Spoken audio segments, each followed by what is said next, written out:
What's going on, everybody? I hope everyone's having a fantastic evening, fantastic afternoon, fantastic pre-noon, no matter where you are in the world. I'm Hasan Piker, and this is the HasanAbi broadcast. Coming to you live for the last time from Nihon desu. That's right. I'm live and alive, and I hope all the boys, girls, and MBs are having a fantastic one. It's Thursday the 6th, 5:12 a.m., 31 degrees out here, which is 0 degrees Celsius or -1, or I guess, yeah, it's technically below 0 degrees Celsius. 31 degrees Fahrenheit here. It's freezing temp. Have you been upset for no particular reason? Perhaps at a person you've danced with? What?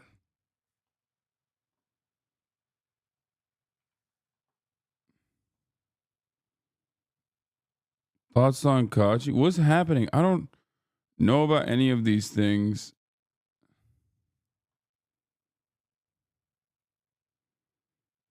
And I don't know, and I don't care. Bro dressed like the evil owner of a racist purebred dog. Yeah. Oh, Chaz drama farming already? Oh, nice. Did you see the Fantastic Four today? No, I did not. What I did see. What? Let me explain something to you guys. I am sad. I'm so incredibly sad.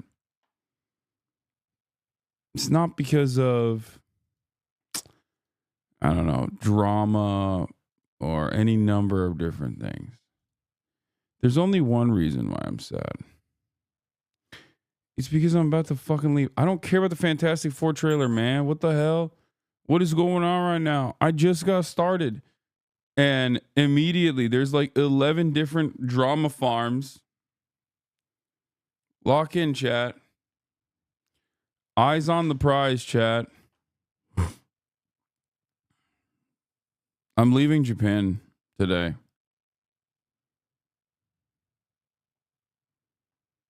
And I'm so sad. Mitch McConnell fell down the stairs on his way out of the Senate. And I'm still sad. Do you understand? And part of that is because of all the things that I've been covering. Because the world, or especially America, is so ass.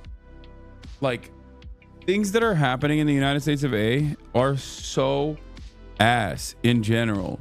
Shit sucks. He bounced like a golf ball. Wait, you saw it? There's a video? Okay, maybe that might change my...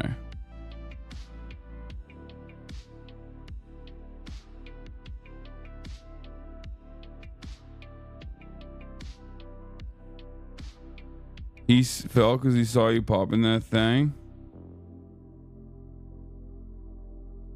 What? Hope you're not flying Japan Airlines? What?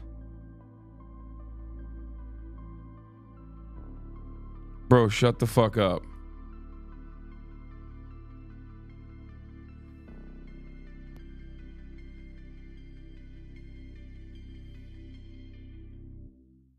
No IRL stream today, only news.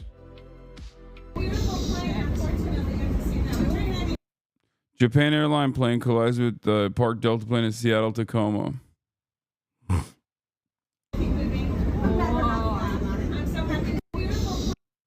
What, they survived, right?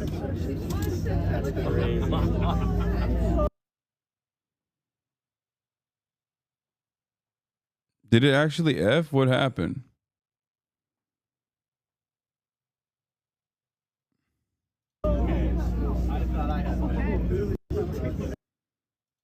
I saw the L you took, big dog.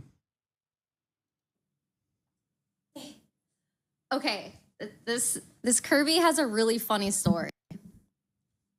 Hasan spent like 40 minutes. That's not a funny story. Okay, that's it, dude. I'm staying in Japan. That's it. I'm just staying in Japan permanently. I'm staying in Japan permanently. I'm done. I'm just not going back. I'm just not going back. Shut up. She's telling a story.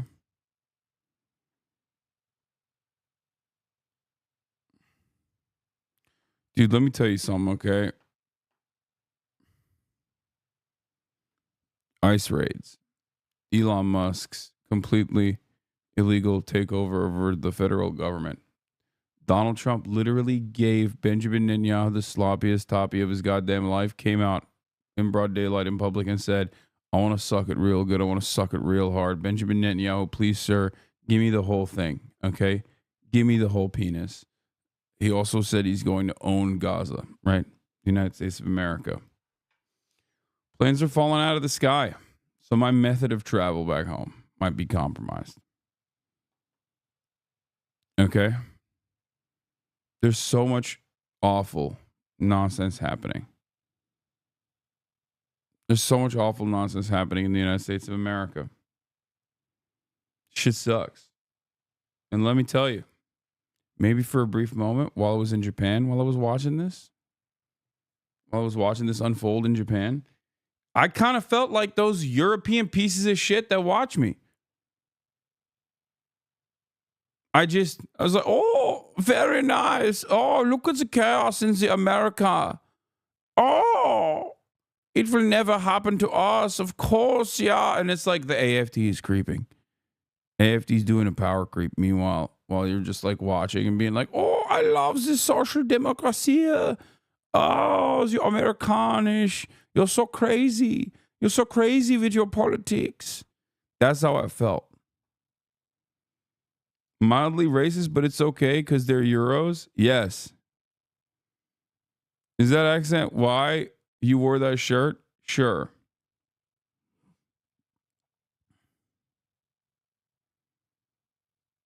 I have a boat I will deliver. Justine Sailor Rama.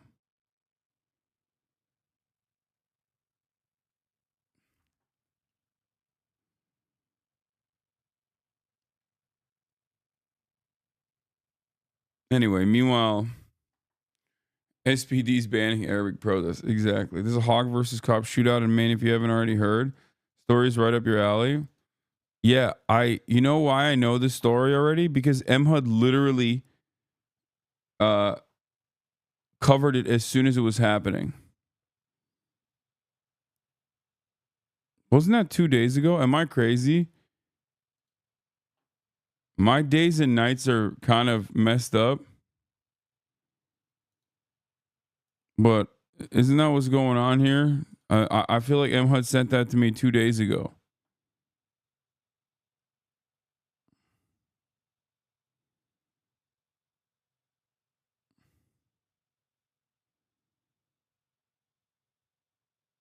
Yeah, they killed a cop dog, remember?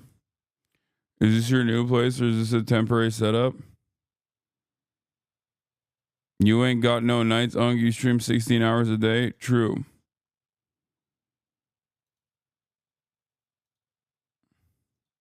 Aren't you in the future anyway? Yeah. Where I'm at, it's Thursday 6, 5:21 a.m. But of course, in Los Angeles, California, it's 12:21 p.m. the day prior to 5. Oh God, I'm waiting for my coffee to come in. 16 hours quiet quitting. Wow, this guy is not even. Oh my God. You know what I just realized? Last night I had delicious Wagyu, a decadent experience of meat. Okay? Listen to me. Where the fuck is it? Oh, here's the focus. Last night I had delicious Wagyu with Mr. Arthur, Wake, and also March. Okay? After the Wagyu was over, I came home. And I went to bed. I woke up at 4 a.m. I was getting text messages from March. I just realized that motherfucker hasn't gone to bed yet. You went to the more boring OTK event? What?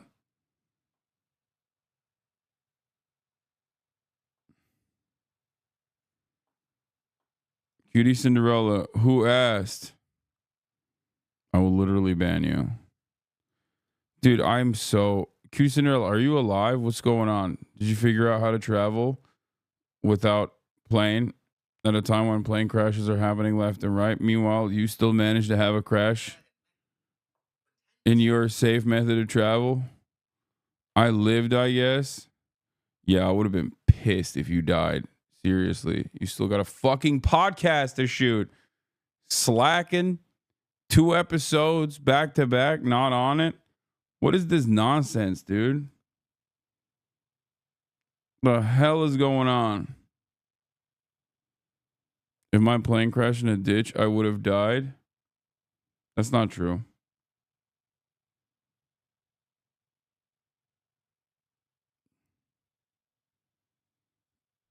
Nobody wants to work anymore.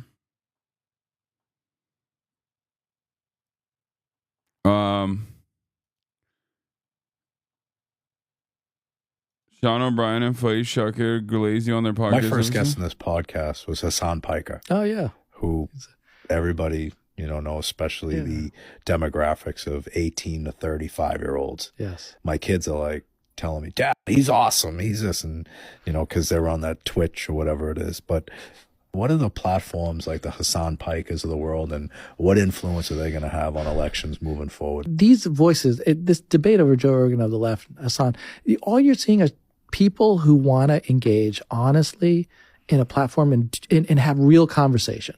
And so you look at the growth of people, and I'm glad that Hasan's doing well, and Joe, and a bunch of people are starting to Theo Von, and there's a whole list of people. And it's not magic. It's just that they are wanting to have interesting, honest conversation that we're trying to have it right now. And we can't find that in other spaces, but the audience is there. People are hungry for it.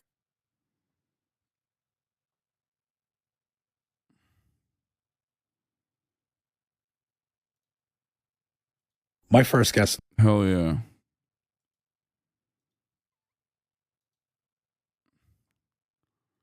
I need coffee so bad, chat. I'm dying. You and Theo Von in the same sentence? I'll take it, dude. I don't even care. I don't care about nothing, chat. I don't care about nothing. I don't think y'all understand. The only thing I care about right now is staying in Japan. Look at this little dumbass. Oh, look at this. Look at this. Okay, this Kirby has a really funny story. Hasan spent like 40 minutes trying to win this Kirby from a crane machine. I'm not even joking. That's not a funny story. She's laughing, but it's not a funny story. It's a sad story. I was like, let me try. And I tried once and I won. I have never seen this man so disappointed in his life or in my life.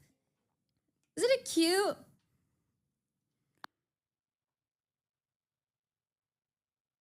Bro, let me tell you something. These crane games are busted. Okay? It's obviously a gamble. They're obviously busted. No. Normally, the trick is you're supposed to like pick it up a little bit, pick it up a little bit, pick it up a little bit, little by little, right? No. I didn't soften it. When I say she one-tapped it, I mean like normally on these crane games, if you like hit center mass and try to pick it up, it's going to pick it up and then it's going to drop it by the time it gets to the top. That's just like the game, right? And because of that reason, you're supposed to slowly but surely just like use the balance in your favor to push him into a certain direction. That's not what happened. She came in, the crane cope conspiracy. No, man, there is no. Are you fucking stupid? There is no crane that like literally comes in, picks it up, center mass, and then drops it. It's just, that's not how it works.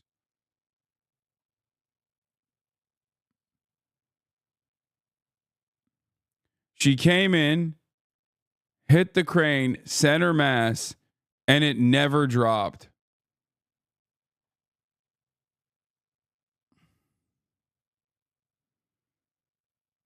I've never seen that.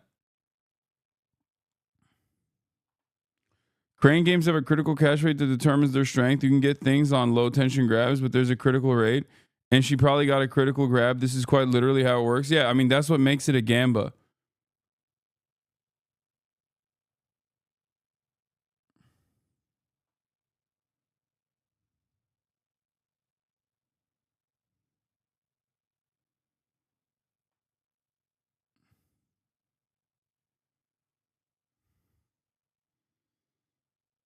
It was mind-boggling. I've never seen that. Maybe she just has fine motorics. I can't ever explain a story. I'm too autistic. Everyone just thinks they're making jokes, or I don't know. I can't tell if people are trying to crack jokes or if people are genuinely stupid. And now I have to like explain that this famous gambling game did a once in a lifetime payout critical hit on the first try that she engaged in. Like, it's just, I can't tell if chatters are just like, no, I think you're bad. Or if we're, you know, I can't tell if we're joking. Hasan, when is chat ever serious? What? What are you talking about? Chat's serious all the time. I'm not even joking. He spent so much money trying to get this Kirby, and I just went one time, and I got it. It was sick. It was so sick. This is the cutest Kirby I've ever seen. He's winking. Look at him. And it's super soft. So you're not going to give it to him? No, it's mine. I want it. What? Give it to him. Excuse you. My finest part in you. This is the cutest Kirby I've ever seen. I love it so much. Skill issue? Yeah, some would say skill issue. I think it's because some crane machines the crane gives a lot of the time, and then after you spend a certain amount of money, it just like locks.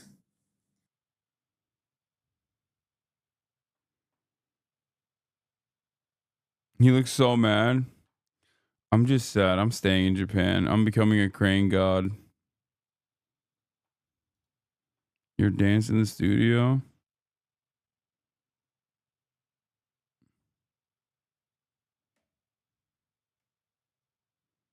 Have you seen Game of Thrones? You were referenced in a video by a creator. Riverlanders are being displaced, but at least it's not genocide like it was. Chat, what the fuck are you talking about? Yes, it is genocide. What the fuck are you talking about? It is genocide. The Taiwan. This person doesn't even. Leftist Westerosi streamer Hasan Pike reacts to chat about Riverlander forced displacement.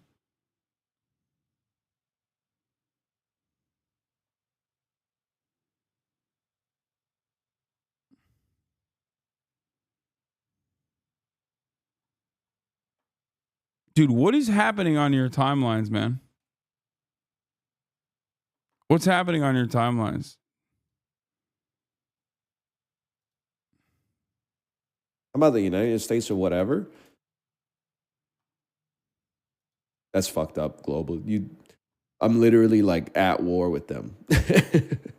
You can't do boo. Yes, boo this nation. Don't boo the people necessarily, but then I don't know if I can even say this. Well, I don't know. Hasan hasn't been banned in a while, so but boo the policies of this nation, okay? But not the individual people, many of whom are doing their best.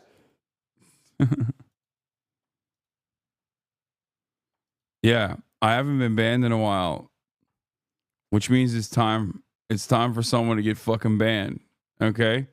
Northern Lion, it's you. It's your turn. My girlfriend sent me this link about you. Making a Hasan Piker head planter. Oh, I love this. First, one. I made the 3D model from photos of him I found online. I have such a crush on Hasan Piker. So then I funny. 3D printed him and hand painted him. Sometimes I wish Hasan Piker was my dad. What? What is that? Okay. I went socialist just so he would notice me. Can't forget the glasses. If you like my work, check out my Etsy shop in my bio. I can make a planter of anyone. Your mom, your dad, your pet, or even a celebrity. Uh-huh.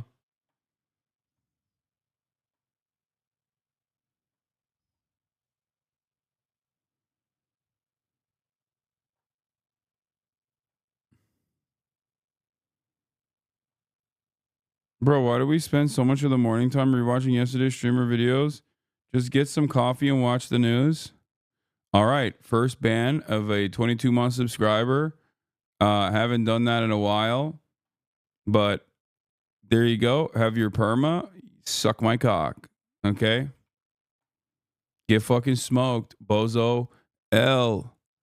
Here's a double L. Get fucking smoked, bozo. Motherfucker, it's 30 minutes, dude. It's literally 30 minutes.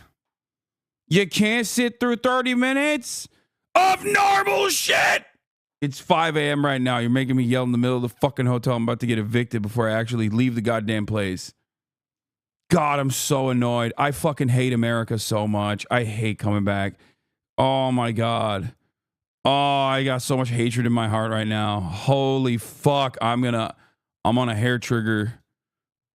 Dishing out bans before the coffee? Yeah. I mean, that's like the smarmiest, most entitled, most fucking asinine attitude to have. It's just like, excuse me, you streamer. Get to the fucking news. Like, shut up, bitch. Shut the fuck up. Shut up, you fucking loser. Anna was right, you hate us? Sometimes, yeah. There's some bitches I hate in here, for sure.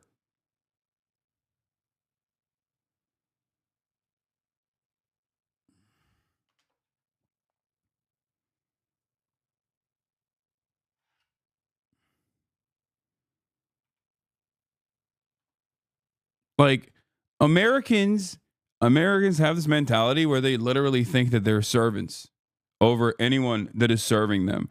So much so that they think, well, one, they definitely do this kind of like attitude towards, they demonstrate this kind of attitude towards members of the service sector, right? They do this, they lord themselves over their Uber driver serfs. They lord themselves over their waiters, their waitstaff. You can't do it to me too, dumbass. That's not how this works. I can fucking ban you, you dumb fuck. You should not carry that attitude in here with me, and you should certainly not carry that fucking dumbass attitude when you go to a restaurant, okay? I hate it. That's what it is. That's why I always say, think about how much better the service sector would be if you work at like a retail store or if you work at a goddamn restaurant and some dipshit comes into your place of work and tries to lord over you like that, and then you turn around and you hit him with the permaban. Oh, can you imagine? You're working at the restaurant, some asshole is being a dickhead to you, and you just hit a button, and then they just poof, turn into fucking dust.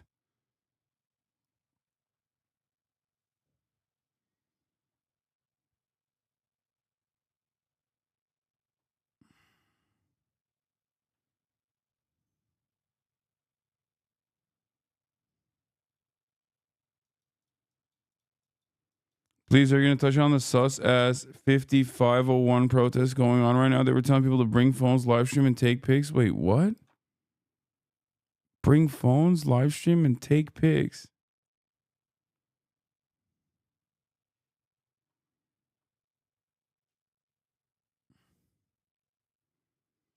Yeah, Americans have this automatic "I'm the manager everywhere I go" attitude. You know what I mean? They just think like they're your lord. They come into the fold thinking like, "Oh, I lord over you. Get to whatever the fuck I want to get to." Now this dumbass doesn't understand that he extended the fucking clips time that he hated, and he became the news. There you go, dumbass. Thank you for your fucking stupid ass insight. Oh no.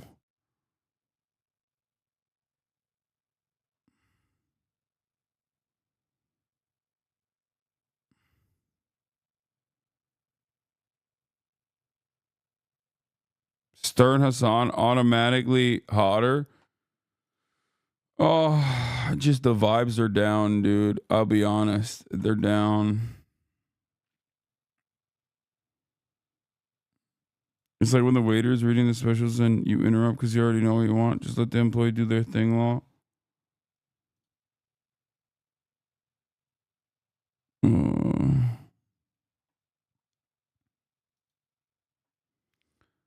Chad hates America too. Don't trip. Not like I do.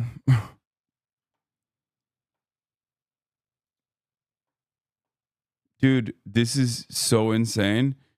I just went on a One Piece podcast and I said, why isn't there an anime specifically dedicated to Ace? I would watch that shit. Like literally yesterday. That's what I did after my stream, chat. I ended stream, hung out with Misky for a little bit. I let him stream from the bag. And then I went to a One Piece podcast, Oharas. It was awesome. We talked a lot about politics, ironically, both in the One Piece universe, but politics in general. He explained to me that there are Ace novels out there. And I guess they're now turning it into a manga.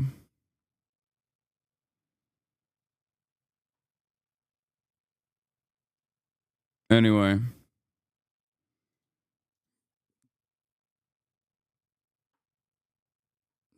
But Mitch McConnell fell twice today, dude.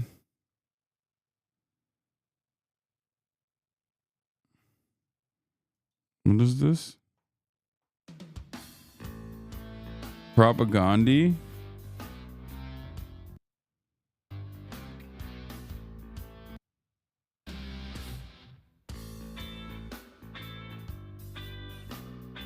What is going on? Thank you, Themasius, for the playlist. Trump is live right now. Executive order to ban men from competing in women's sports. It's about time.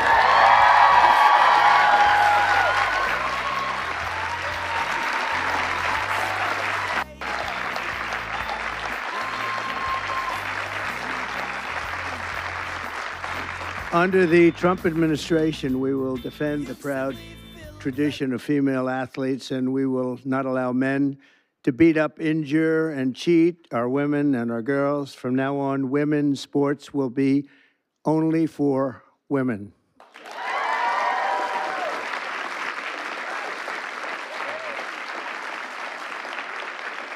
But before going further, I want to share some very exciting news from our military. After years of shrinking force numbers at levels that nobody has ever seen before, 4 years of this we went through, and missed recruiting targets every single month, it was just announced that in December, the U.S. Army had its single best recruitment in more than 15 years. Thanks.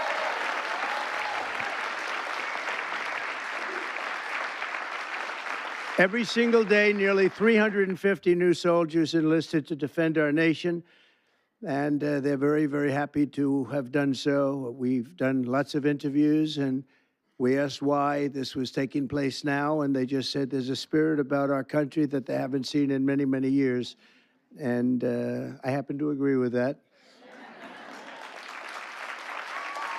But it really is clear proof that the spirit is sweeping our armed forces, and we have a great leader in Pete, as you know. We all know Pete so well. He's going to be fantastic, and so many of our great heroes, and people are starting to understand what hero is all about. So that is something that is very important.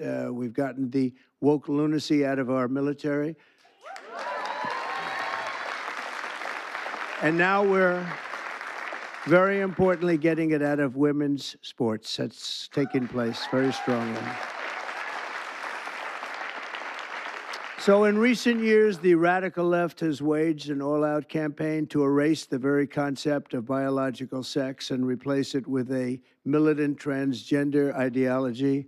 You've heard a little bit about this, haven't you, huh? Just a little bit? Does anybody agree with them? No. Would be not a good thing to say yes right here. Female athletes have been forced onto the front lines, and men claiming to be girls have stolen more than 3,500 victories, that's a lot, and invaded more than 11,000 competitions designed for women. Last year, a male cyclist posing as a woman competed in the 800-mile Arizona Trail Race, a very big deal in cycling, and obliterated the women's course record by nearly 5.5 hours. Sounds like a lot, doesn't it, huh? 5.5 hours, but you have to hear the weightlifting records. You think that's bad. The weightlifting's worse. In 2023, a man in women's powerlifting broke 2 world records and outlifted his closest female opponent in one event by 440 pounds. And they continue to defend themselves. Mr. Congressman, you know that, right? They continue to defend themselves. We hope they continue onward because I don't think we can lose a race. This was one of the big reasons that we all won, and it's one of the big reasons that we had a record, a landslide like they haven't seen before, very often anyway. And who could forget last year's Paris Olympics where a male boxer stole the women's gold medal after brutalizing his female opponent so viciously that she had to forfeit just after 46 seconds, and she was a championship fighter. And actually, they had 2 women or 2 people that transitioned, and both of them won gold medals, and they won them very convincingly. But all of that ends today because with this executive order, the war on women's sports is over. It's crazy.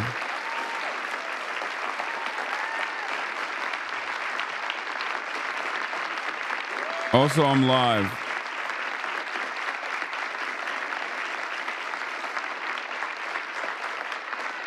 Thank you, everybody.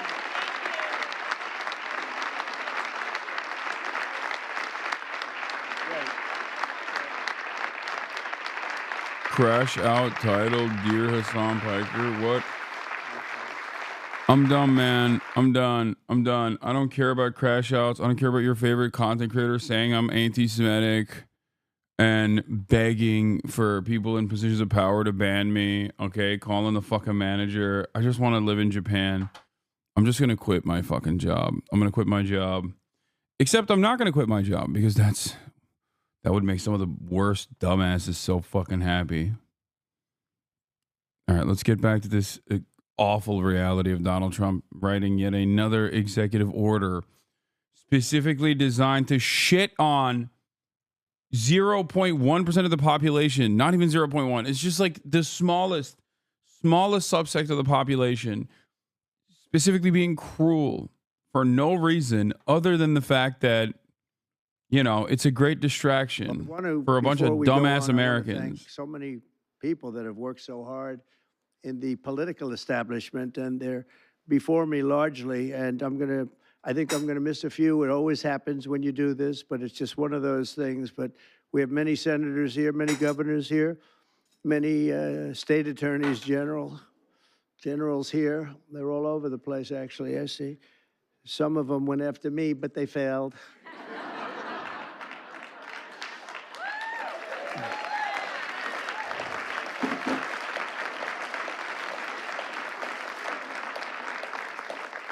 And they're really friends, and they're friends of women's sports, that I can tell you. So Senator Marsha Blackburn, where's Marsha? Hi. Senator Katie Britt. Thank you, Katie. Are trans people allowed in Japan? I don't Mike think they Lee, give a shit. Where's Mike? Mike. I love his new haircut. I love that haircut, Mike. Japanese people don't give a shit about trans people, except it doesn't matter. Because the reality is, as I was talking to with the Japanese Communist Party, if you recall on their stream, whatever is popping off here in the United States of America turns into a major issue later down the line. Asmongold thinks this is amazing. This is what I mean. This is what I mean. This is who this fucking bill is for. Asmongold. A person who doesn't leave his fucking house, who does not give a shit, who's never going to encounter a trans person, okay? Like, what the fuck? It's just a messaging bill. It's not that big. It's nothing. It's nothing. It's a distraction. It's a distraction. People don't understand it. They think this is like, oh my God, incredible legislative, what an incredible legislative agenda. This is for people, and not Asmongold, because he's rich. But this is for people who watch Asmongold, whose lives are shit, okay? They're poor as fuck. They hate their fucking jobs. And they are desperately looking for a reason as to why everything sucks. Otherwise, they're going to fucking kill themselves, okay? And Donald Trump extends a lifeline to these dipshits, okay? He tells them, you know why shit sucks? Not because of your fucking boss. Not because of your dumbass job. Not because of how awful everything is, okay? Not because of how unaffordable things are. Everything sucks because there are 19 trans athletes in the entire nation, okay?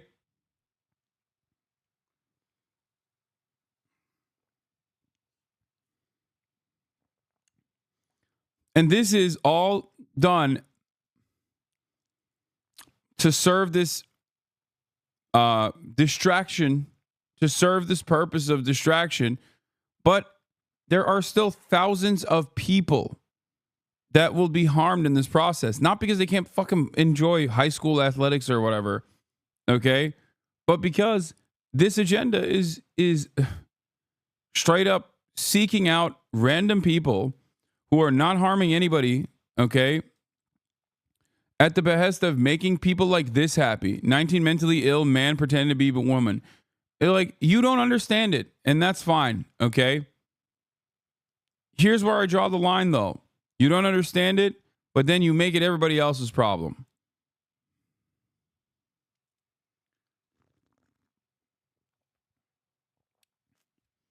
And it's so funny because, like, it just sucks. This administration sucks in very meaningful ways and in very glaringly obvious ways as well. And seemingly, though, no one is tasked or interested in actually fighting back against it. And the most pathetic fucking losers, the most pathetic losers who have absolutely nothing in their lives, get great pleasure out of this kind of domination. Because weak people love when other vulnerable people, even more vulnerable, more marginalized people get dunked on. It makes them feel strong. Weak people feel strong when the systems are dominating others. That's it. They love punching down. I will never understand it. It is not something that I comprehend. It is not something that it's not something that I can understand. Like, celebrating a move like this is so fucking stupid. And before everybody does these 7 million fucking think pieces about biological males in high school sports is devastating us on, once again, there's like 10 of them, man. Having this much conversation around 10 fucking people, you think it's, do you really think it's that pressing of an issue? Or do you think they're just using this to, you know, change your focus a little bit? You're an absolute fucking moron. Okay? An absolute moron. There are more congresspersons that vote on bills like this, okay, than there are trans athletes.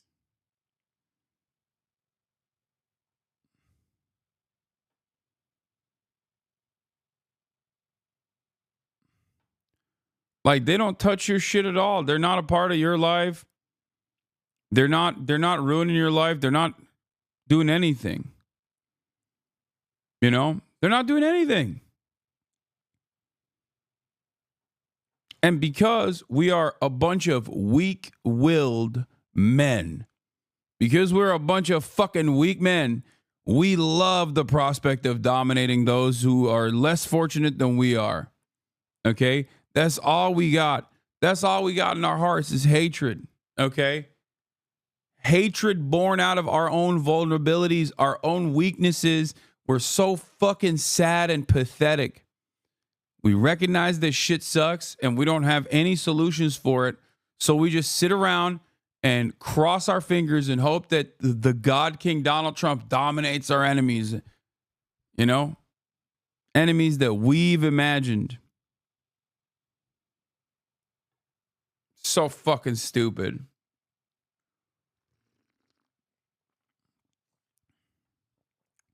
Meanwhile, you know who also gets fucked over in this anti-trans nonsense?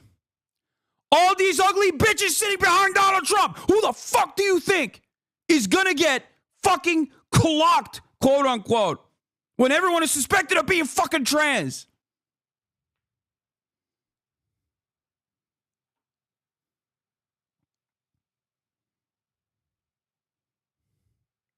I hate this shit. It's like Ben Shapiro talking about how fucking masculine he is. No, dog. No. You're going to get transvestigated, Ben. Is it Ben or is it Jen? I don't know what we're doing here. You can't fucking abide by this rigid binary that doesn't fucking exist when it comes to gender. Anyway, I'm sorry. I shouldn't have said that. That was actually very misogynistic of me. I should have used better language. Instead of saying these ugly bitches, I should have said a lot of TERFs are incredibly clocky. Because it's true. And they weirdly think like, oh no, I'm cis. If we eradicate all trans people, no one will suspect me of being trans ever again. And it's like, no, they won't. Because it has nothing to do with this designation, okay? And it has everything to do with misogyny. But you're too fucking stupid to understand that, okay? Not because you're a woman, just because you're a Republican, just so you understand. You're too stupid to understand that this has nothing to do with, like, hating trans people in particular. A lot of the anti-trans rhetoric and anti-trans sentiment revolves around misogyny still. Yeah, so have fun. You can have penis inspection day for your daughters now. Next time you got a dominant athlete in the family, the fathers from the next town over can come over and say, your daughter's got a fucking dick, dog. And guess what? In a state like Kansas or Ohio, they can make some sort of legal enforcement surrounding that sort of thing. So now you can have the pedophile PE teacher, the pedophile gym teacher, check your daughter's pussy. Sick. Who the fuck do you think gets harmed in that situation? Okay? It's called Penis Inspection Day. Who do you think gets harmed in that situation? The 19 trans athletes? Or the tens of thousands, if not millions, of cis girls that are participating in athletic endeavors?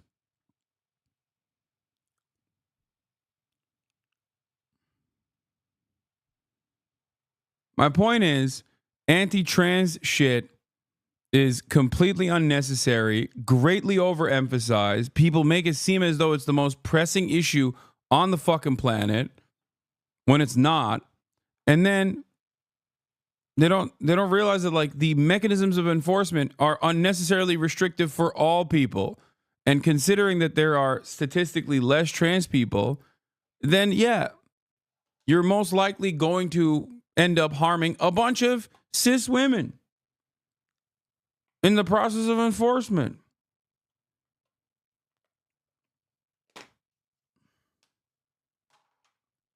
Same process.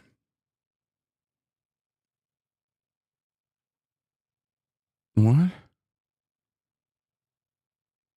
Have you ever considered going back in the closet? Is what one chatter asked me. The closet for what? What? Have genuinely considered going back in the closet? Is getting too scary? What is it called? Boy moding? I misunderstood. No, chatter was saying that about themselves. I'm sorry, dude.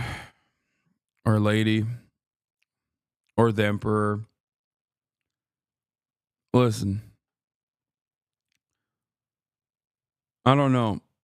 I don't know what's happening. Oh, God.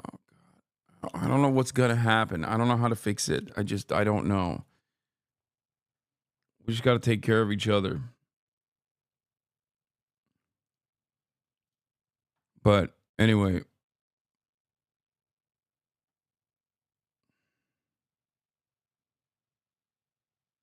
Look, there's still motherfuckers talking about, oh my Lord. There's still motherfuckers talking about like matchups in sports. Brother, they are going to, I don't want to say anything. I'm not. I'm done. I'm done. Nobody gives a fuck about fairness. Ah! Nobody cares about fucking sports. Shut the fuck up. It's just a way to offer permission structure to shit on trans people. That's it, dude. That's it. It's fucking irrelevant, okay? It is fucking irrelevant. It is utterly irrelevant. Trans people do not exist in the field of sports, let alone exist as a domineering force. You are fucking mentally deficient if you think this is a real issue. I have lost my fucking mind at this point after literally almost a decade of Joe Rogan-infused conversations greatly overemphasizing the magical, mystical deities that are trans athletes, trans women athletes specifically. Holy fuck, dude. People unironically sit around and assume that trans people are just like the most dominant forces, and yet they just get owned all the fucking time.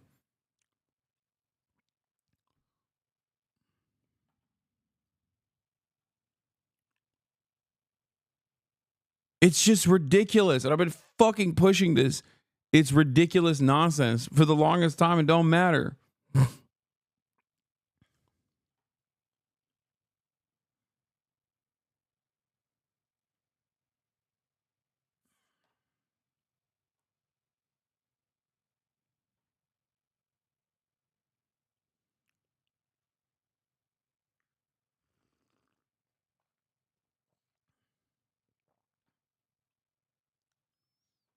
This is a complete waste of government resource, such a major issue. Debbie, I think Debbie's here. Crew Lidis from also Moms of America. And Penny Lance, of course, CEO of the Concerned Women for America. That is a lot of people. Thank you. People just jump down your throat and don't even read context here. How can you have a conversation, Law? I don't know, man. I don't know. Not every space is going to be good for you, okay? I'm sorry that it's not designed to your perfect expectations, all right? Doing a fantastic job. Oh, yeah, that's a great point, too. Trans people dominate in the field of sports, but they suck at being troops. They must not work in the military because they're the worst. They're the worst troops of all time.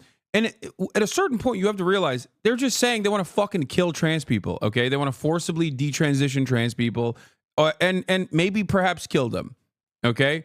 Or, have them kill themselves in the process.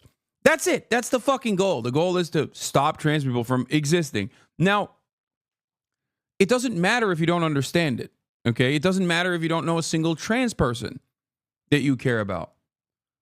Mind your fucking business. Do you see what I'm saying? Like, why the fuck would this ever be a pressing issue in your mind? Why would this ever be top of mind? Why would this ever be something that you care about? Okay? This is an issue entirely dedicated to trans people. They care about this issue because this is about destroying them. Okay? This is about killing them.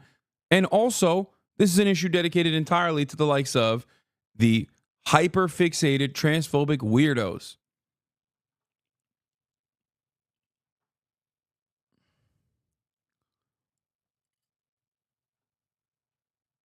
But it doesn't make sense. On the one hand, trans people are incredibly dominant athletes in sports, and they're fucking owning and they're killing everybody out there. And on the other hand, they're terrible. They're terrible at, being in the military.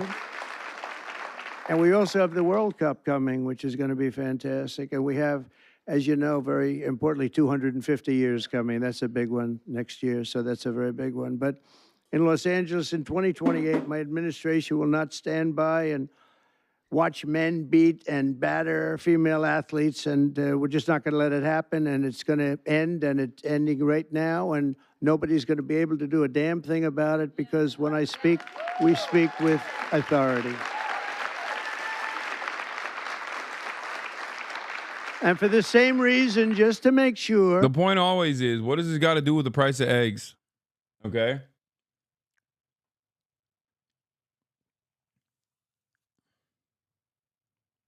What does this got to do with fixing the price of eggs? And the answer is everything. Okay? The answer is everything. Because the more he does this shit, the more your dumbass parents won't pay attention to the fact that the price of eggs is only going up and it's not going down. They go, hey, you know what? They did the trans thing, and that makes me feel good. That makes me feel like the administration is doing stuff. That's it. That's it. That's all this is. Just is a person that I've been watching.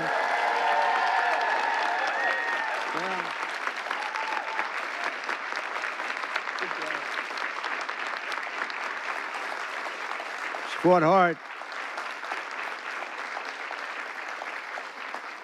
Riley was a 12-time All-American. Well, that's pretty good. 12-time All-American. Yeah, and we're celebrating the biggest fucking losers like this Riley chick. Oh my God, I hate her. Sacrificed countless hours in the pool just for a chance at the title.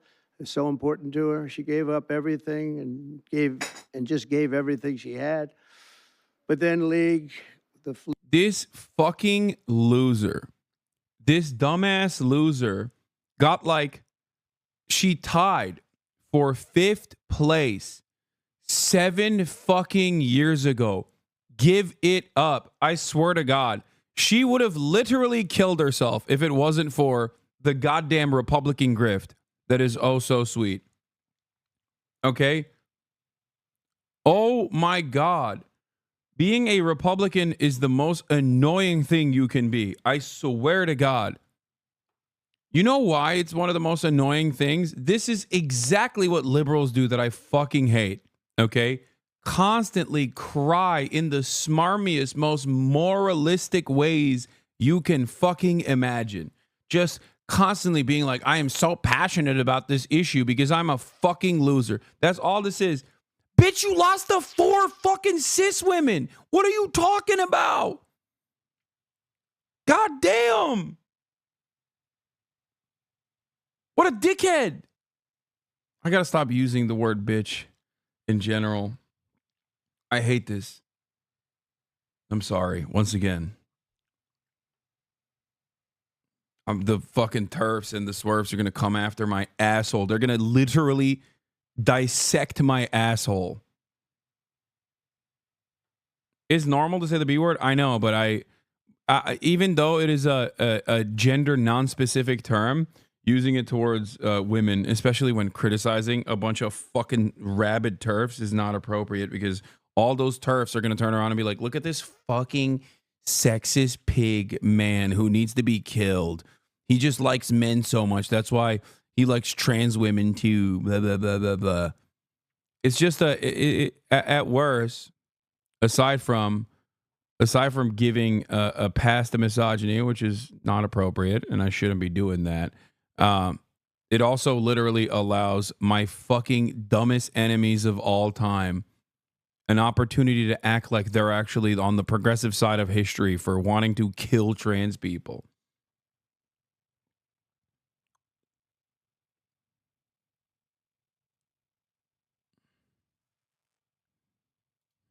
But you've done a fantastic job. Thank you very much, Mike. We appreciate it. We all appreciate it. I just hate how big of a fucking And also loser. the dozens of members of the House and Senate and governors that we, attorney generals, so many people, and the people outside that can't even get in. This room is packed. And, I offered to build a ballroom. I'm very good at They're building so ballrooms. I build beautiful ballrooms. You know what And it I is? You know actually what it is? offered to- It's just like loser shit. That's what really pisses me off. Yeah, a bunch of those ugly ladies with the overly gummy smiles will get mad at you for saying bitch, so don't say it and make their nasty asses mad. I know. Cost about $100 million. I offered to do it, and I never heard back. I offered. You were caught at the Diddy white shirt party, bro. Stop talking. Yeah, totally. Yeah, no, definitely. I was definitely at the Diddy white shirt party, brother. You know what's funny? Dudes who use AAV like this oftentimes are white kids in Aiden Ross's community. Aiden Ross goes to like the modern version of the fucking Diddy white shirt parties all the time. How am I the one who's fucking suspected of going? The fuck? First of all, I don't even have motion like that, dumbass. Like literally.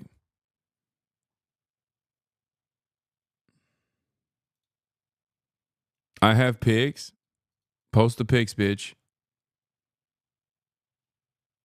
Yeah, I was there when I was 5 years old, I guess. I was being trafficked to the Diddy party. No, they'll get taken down by the elites. You fucking idiot.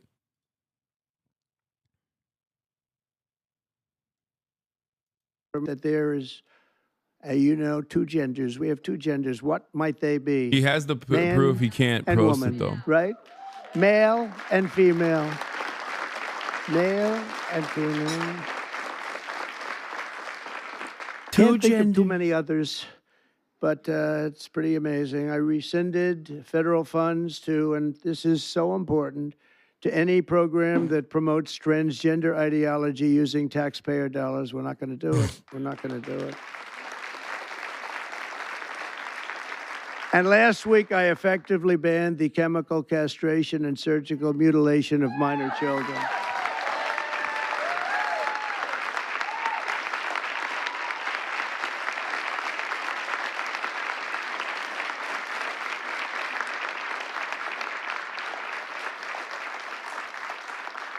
Can you believe I even have to say that? I banned governor. I banned. It's just like, who would ever think we have to even say that? Last week, I banned. Every day, we're ending the extremism of the last 4 years. We have other things that are just as ridiculous, not having to do with the subject, but just as ridiculous. Open borders where people are allowed to pour in from all over the world, from jails and prisons and mental institutions and insane asylums, people that are very sick, people that are very evil, killers, murderers. Many of them murdered more than one person. And we have to justify the fact that we're moving them out. We are moving them out in tremendous numbers. Tom Homan and Christie are doing a fantastic job, and the governor and other governors too. But that we have to even fight for this stuff is just incredible. And the media doesn't want to talk about it because it's nothing they can talk about. It's just, they just don't want to really talk very much about it. Serious problem, but we're doing a great job, and the people understand, and that's why we won in a landslide. They made it easy, and at some point, we have to hope they do come around, because we can never let this happen again. What's happened to our country, we can never let this happen again. So we are restoring sanity and common sense, very simply, to our government. We're defending the rights and safety and pride of the American people, including our great, great, great female athletes. What athletes you are, too, I tell you.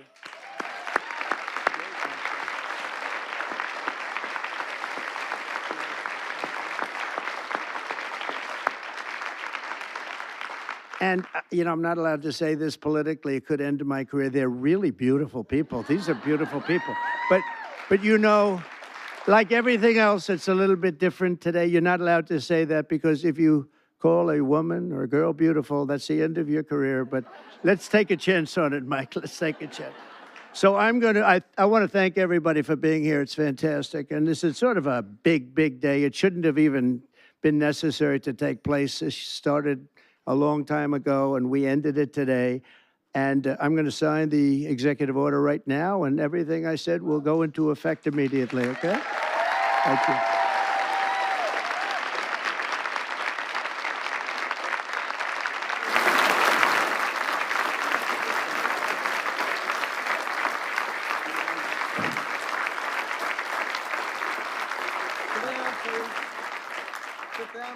Down front. Thank you. Thank you so much. Everybody, thank you. If you'd like to gather around me, I think I'm going to be okay.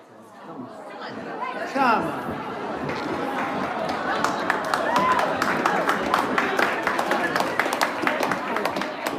on. Secret Service is worried about them?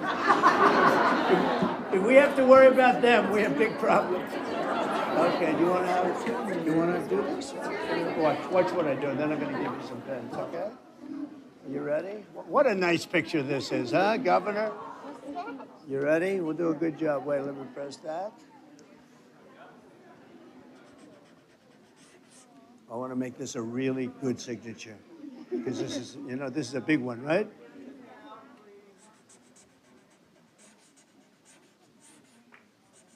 Oh, I think we have a 10. We have a 10. God bless you, Mr. President.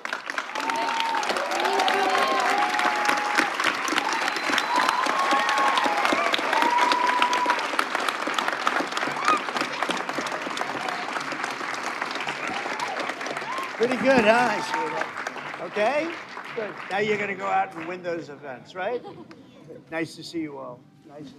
Great going, everybody. Nice to see you. Nice to see you. Thank you, kids. Here, take a pen. Thank you. I'll give some of these out, okay? Take a pen, take a pen.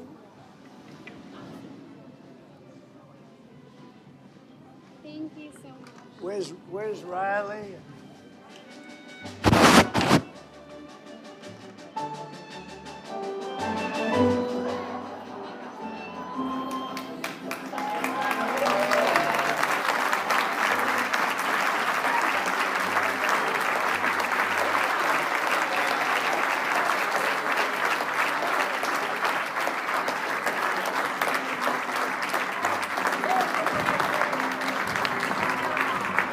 President Trump. Unprecedented foreign policy announcement last night at a joint appearance with Israeli.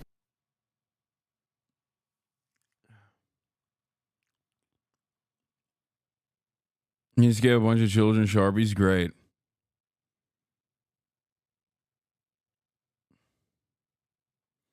It's crazy to frame this as protecting men from women from a dude who was found liable for rape and got caught on camera lying about it. Dude. Conservatives love doing that shit. They love harming women and then turning around and making it seem like the only way to fucking protect women is by shitting on trans women.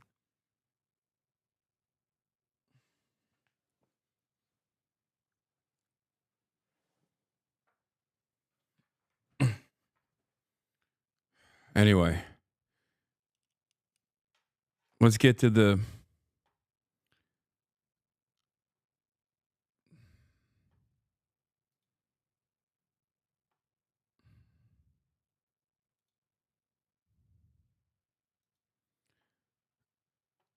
this story as well. Expected. Japan Airlines plane crashed earlier. How are you fine with flying? I honestly, maybe I'll fucking die, okay?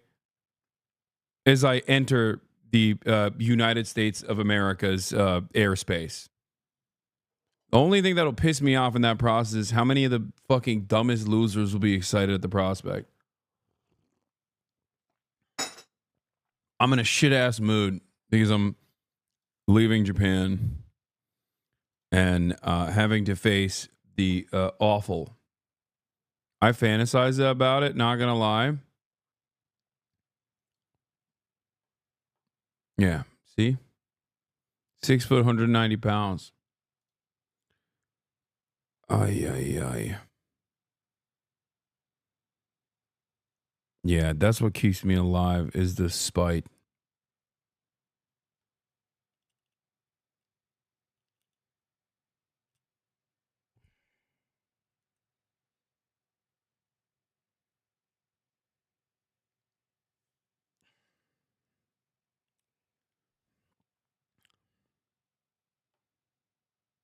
Having to go to USA where you're considered enemy of the state, having... Welcome back to the hog pen. I know.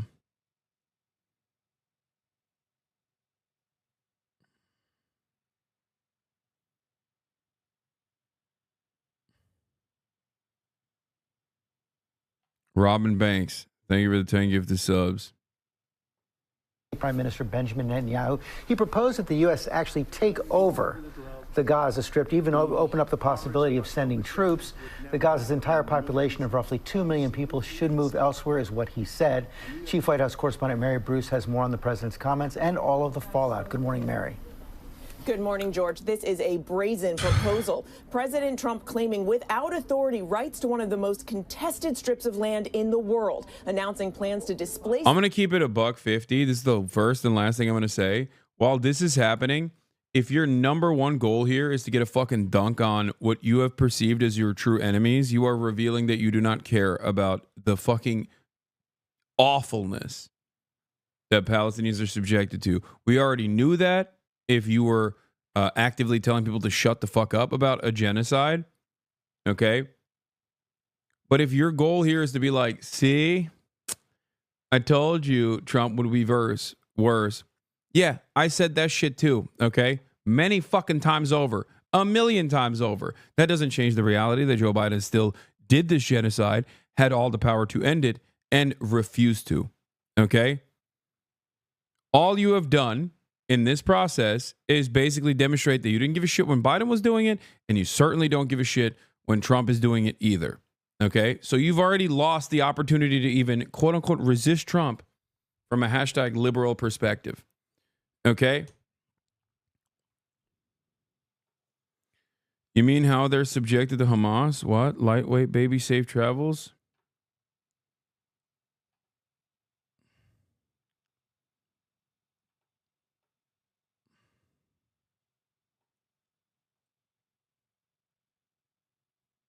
Anyway.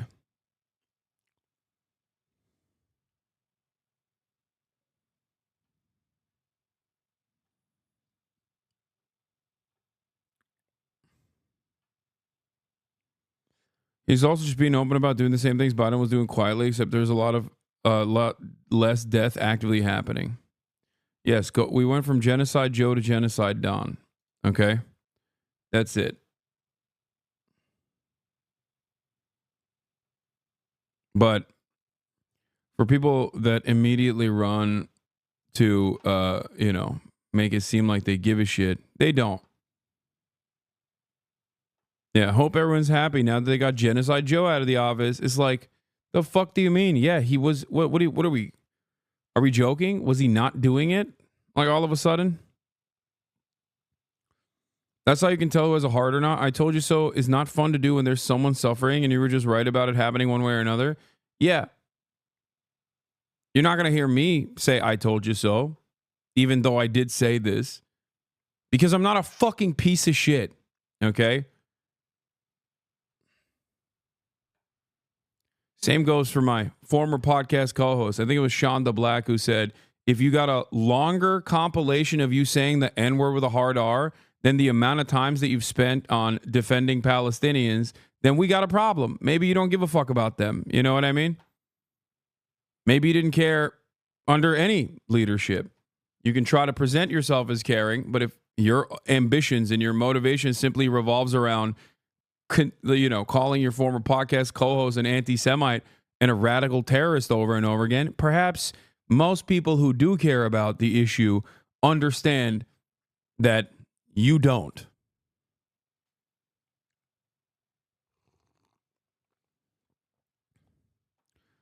then I won't be voting for Democrats. Now Democrats do something, fuck around and find out.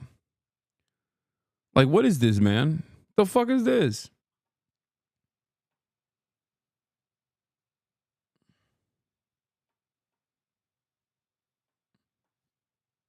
The fuck is this? So you just don't give a shit. And for the record, this is not just about Gaza for me either. I've said this exact same thing about undocumented migrants. Okay? I said this exact same thing. In the aftermath of Trump's electoral victory,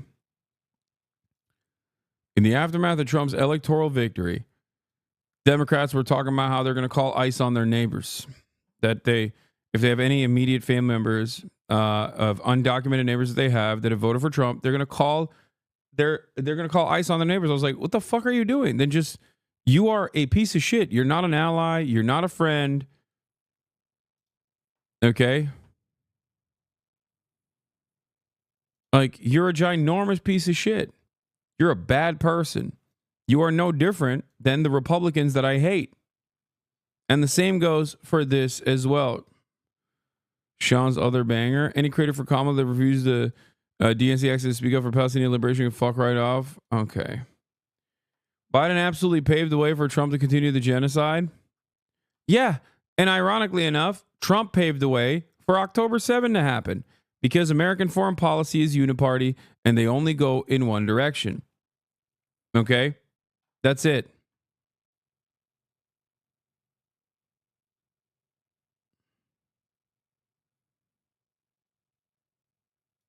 Right-wing Cope just did this. Just filed an ICE report against the grandma, the Indian kid Elon Musk hired because she overstayed her visa. Dark woke. I mean, I don't know how I feel about that. Dark woke is just a meme for the most part. I think dark woke is when you're supposed to actually be fucking ruthless to the individual Republicans, not like, you know, their grandparents.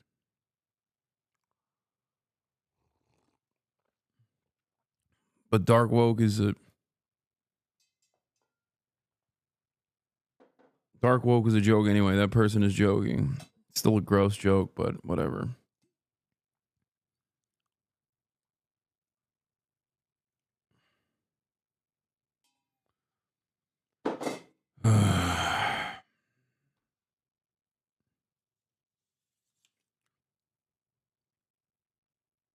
I don't understand why liberals can't actually focus their angst, their animosity, their anger on shit that actually matters in terms of, you know, like people with power.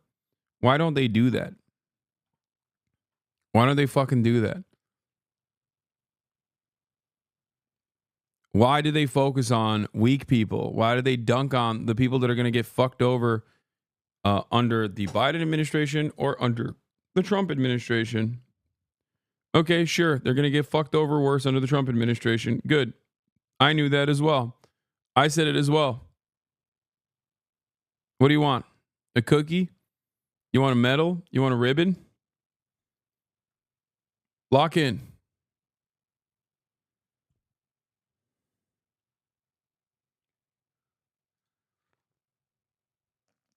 You know, look, technically right now, I don't know if you can say that. I don't know if you can say that. I mean, I know that the amount of Palestinians in Gaza are dying today is less than it was during the Biden administration. Some USA. Wow. I'm sure all the liberals who really like Sam Seder, but really despise me, will be shocked to find out that he had an identical perspective to mine. You didn't say Trump would be worse hard enough when Kamala was saying she wouldn't do anything different? Yeah, I know. Wait, what? You're joking, I hope. I hope you're not saying that like sincerely, because that is kind of what liberals are saying right now as they desperately look for the real reasons why Kamala Harris lost, which is a collection of leftists online. And not because she hugged and kissed Liz Cheney while simultaneously actively pushing out Palestinians or Arabs or Muslims from the coalition of voters. Like, genuinely, they just kept saying, we don't want your fucking votes. We don't want your nasty ass votes. Those liberals can't attack Sam on aesthetic grounds, though, because he's very calm at all times. Yeah. And it's also difficult to call Sam anti-Semitic too. You know? He is an older Jewish man who is very calm when he describes these things and not a scary Muslim, you know?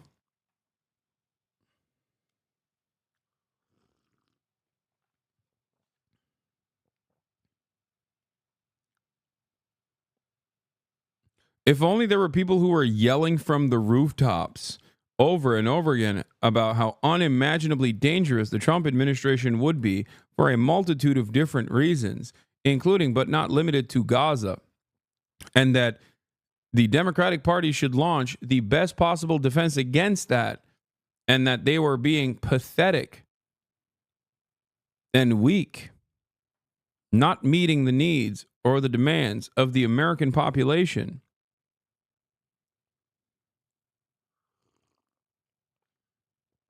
Remember that tweet from Destiny a week or two from the election? Talking about how if they won it, it would be proof that they didn't need lefties like you and they should excise you from the progressive movement. Yeah. Meanwhile, he excised himself, you know, by being a alleged sex criminal. Through to him finally. Do I think that ultimately Trump is going to be worse than Harris? You know, Harris was also a hypothetical. Yeah. And I will say, all we were I have going pretty against negative was prognosis of what I think she would have done. But Obama stood up to. Idiots are calling Sam your token Jew. Sam Seder has been doing political commentary since I was basically shitting in my diapers. What are we talking about?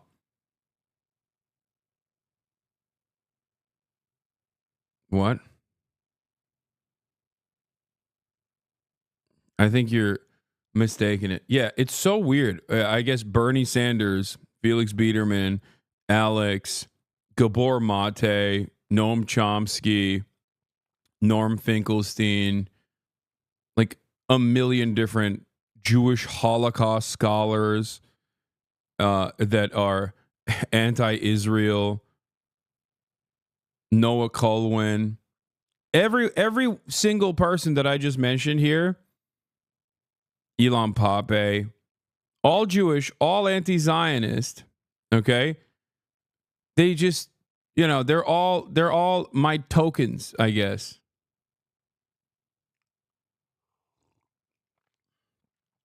Felix Biederman. It's just like, how do you not realize how unimaginably anti-Semitic that shit is? Did you cover Hutch's reaction? No, I don't cover Hutch's reaction to anything. Is there a new Call of Duty map out? Maybe I covered that.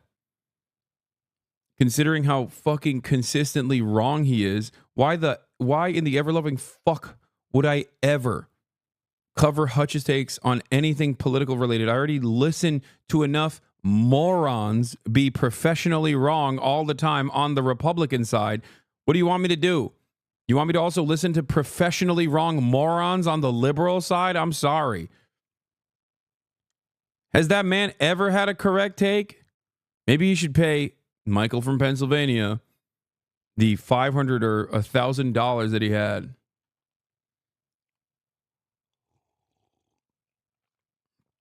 I think he owes him money for that bet.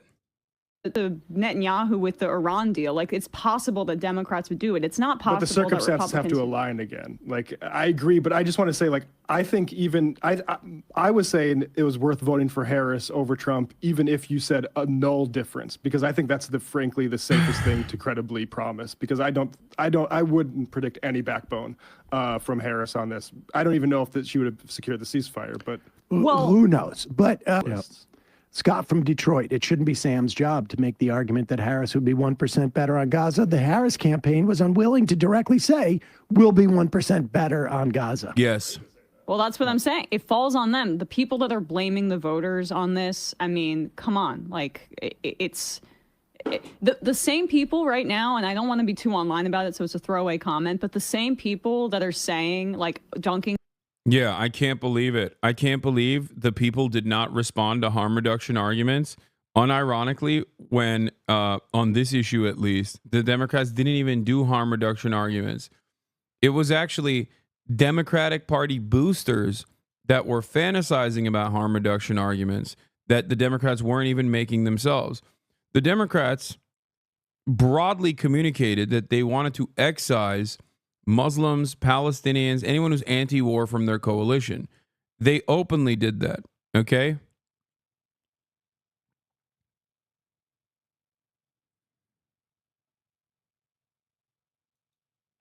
Peep the date. Summoning circle, Mitch McConnell fall down the stairs. Wait, what? He's fallen down the stairs before.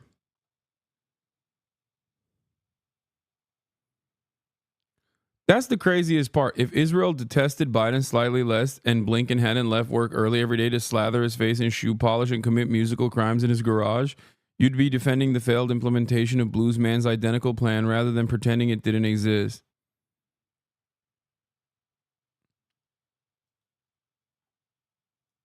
Call me callous. But watching Trump do exactly what he promised to do and all the left is being like, no, is so funny to me. At least there's no more Genocide Joe, right? Yeah, there isn't any Genocide Joe anymore. It's Genocide Don now. I just, like, what is the argument that, like, Donald Trump being even marginally worse, potentially down the line, than, because he's going to be that way, obviously. There's no world in which Donald Trump comes across as better, right? Except for the brief moment of solace given to the Palestinians. You're so delusional, it's sad. Answer my question. Have you thought about a dress recently? Oh no, Trump is making everything better again. Aren't you happy? No men will be competing in women's sports. You're so delusional, it's sad. Brother, we moved on from this conversation, okay? We're watching your glorious king suck the penis of the Israeli leader, okay? A country that would not exist without our unlimited support. Hey, Trump supporter. Hey, Trump supporter, watch this. Look at this. I mean, Genocide Joe is a piece of shit. But let me tell you, I haven't seen him do this before. Hold on. We call this in the industry, we call this full service, okay? It's called full service, baby. Check that shit out. You like that? Look at your daddy. Look at your daddy, dude. Look at your daddy. Showing respect to his own daddy. Look at that. Oh. Thank you, sir. Please be comfortable in your seat. Please, sir. I hope you had a wonderful day today. Another $1 billion of weapons coming your way, sir. I came from a middle-class family. The fuck does that have to do with anything? Here's your GOAT, okay? How does that make you feel, you fucking cuck? You stupid cuck piece of shit. Okay? Mr. Peaceful Dove, remember? Even Bradley texted me and was like, okay, maybe Trump wasn't going to bring about peace in Israel. That's the funniest thing. Anyone that tries to fucking claim Hasan, like, you think Trump is going to be really good. You think Trump is going to be really good on, you're pro-Trump. You're pro-Trump. Okay? I've had numerous conversations, including with high-profile people who voted for Donald Trump, people who interviewed Donald Trump, where I explained my position over and over again. Now, of course, you're not going to hear that from one-sided dipshits who just have a bone to pick because they don't like that their own community considers them to be wrong on this issue. And they're so goddamn narcissistic, they can't reevaluate their position and instead just fucking lose their minds over and over again and talk about this. Bradley literally started a bet with me. Yeah. He recognizes that Donald Trump is not, following up on his promises.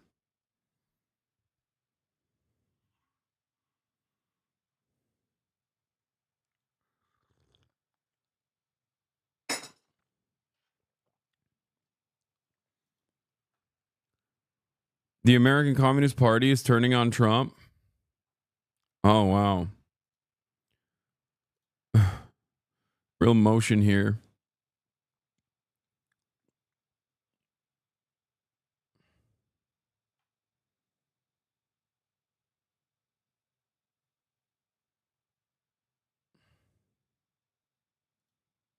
Bro, respond to the Hutch clip. I'm gonna die, dude.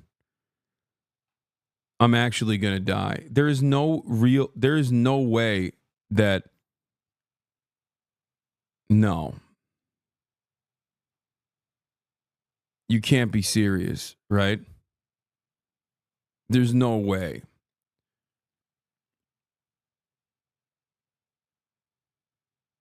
Aren't you canceled for revenge porn? Are you fucking stupid? Do you think I'm Destiny? What is happening right now? Dude, I can't deal with this, man. I can't fucking deal with this, dog. What is going on? Like, these people are literally too fucking stupid.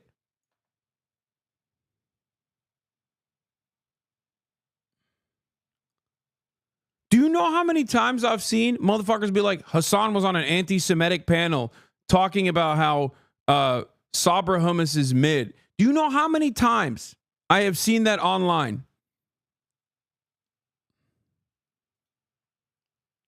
Like, these are people who have like barely functioning brains. I don't know. Like, what do you do? What do you do in that situation?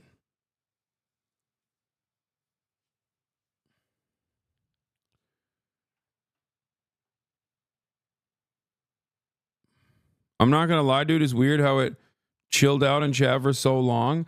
Now it's going crazy again because there's a lot of shit libs who also don't actually have a decipherable political perspective, okay?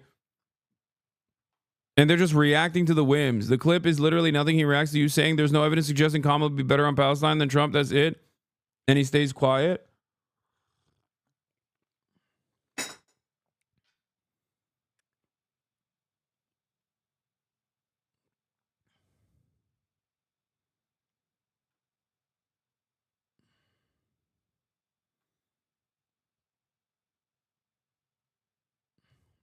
It's crazy to me.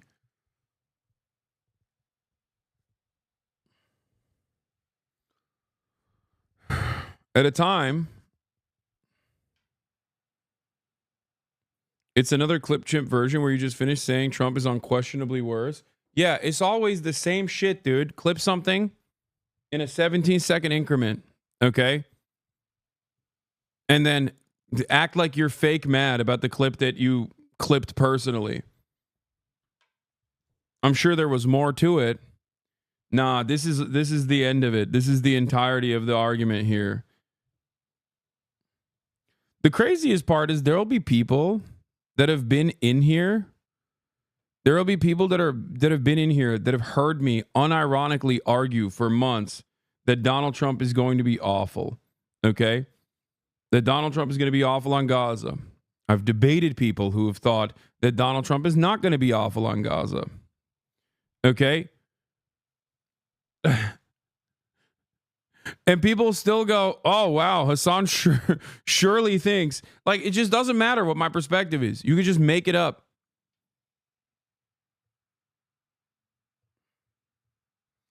Like, at least when people like Ben Shapiro get yelled at, it's at least in the same sphere of what his actual opinions are on a particular issue. Okay? Mine is usually the exact opposite of what I'm saying. You know?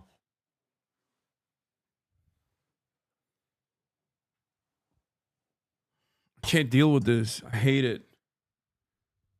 Probably one of the worst aspects of this industry.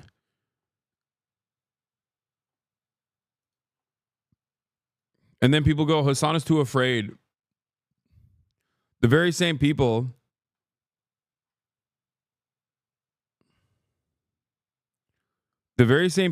that that keep trying to say like, oh no, Ethan doesn't have to debate Hasan. Hasan just has to watch his like Hasan has to watch the clips that he compiled from Destiny's community that are like entirely out of context, oftentimes advocating for the exact opposite position that he claims I'm advocating for. Hasan is too afraid of watching those videos. I'm like, no, I'll fucking debate this person. And then they still go, nah, you have to watch the video.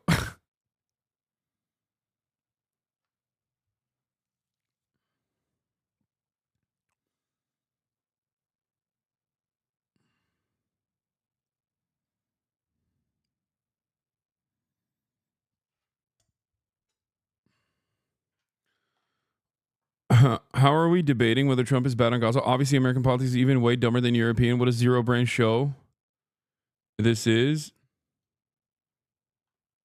What do you mean? Are you talking about me? We're not even debating it.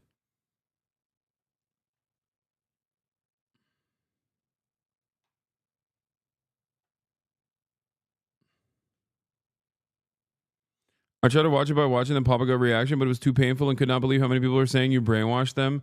Yeah.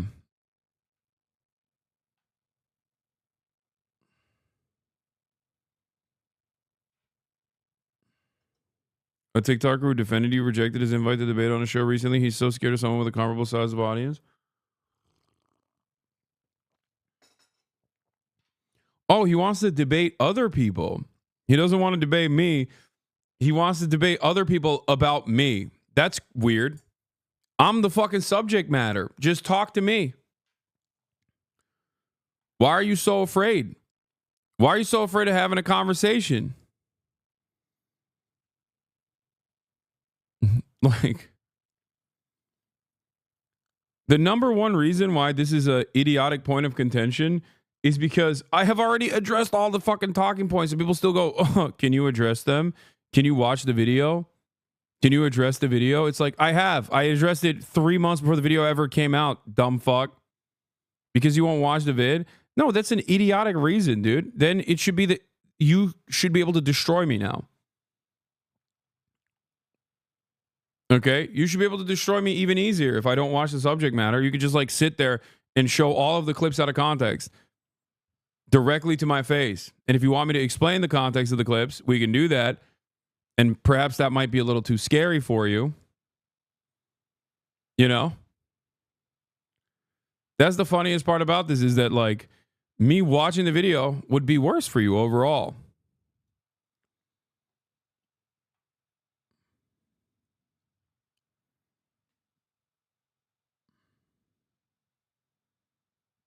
Yeah. He's also still actively trying to deplatform me too. On the Dearborn voters, we're saying that the Gaza thing was a non-issue during the election. So you have no credibility. Oh, sorry? It's a guilty conscience. They know that all their actions say. You watching clips of other people watching the videos only inflame that argument, to be honest. Brother, if I was afraid, why would I just simply run away? Why wouldn't I just run away from the conversation? If I was afraid of seeing the talking points or hearing the talking points, why would I come out and say, let's have a conversation? This is the stupid part that most people do not understand. That's what he's doing. He's using the video as a way to be like, oh, just watch the video, please. Just watch the video, please. This doesn't make any sense.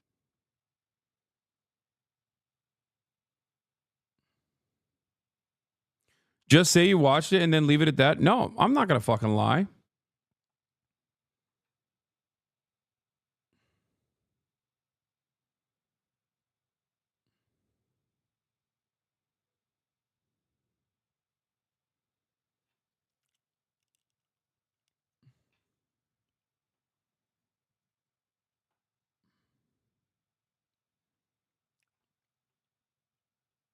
It's so funny because he'll complain about the clips.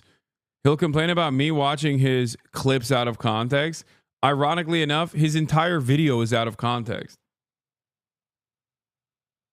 You know?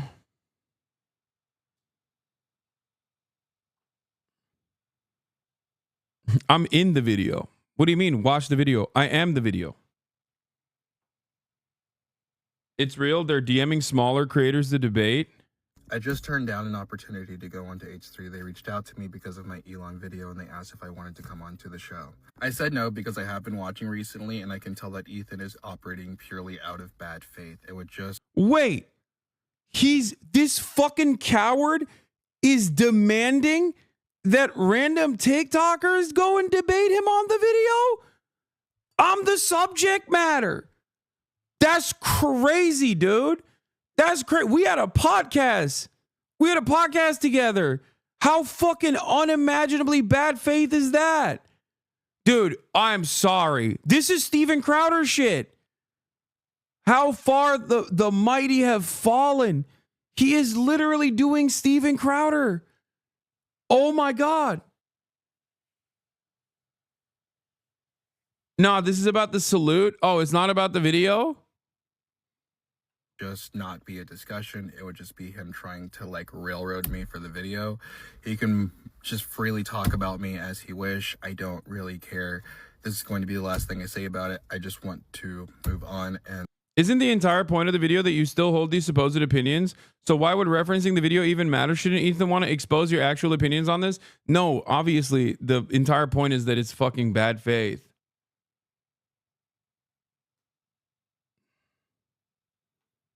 Okay.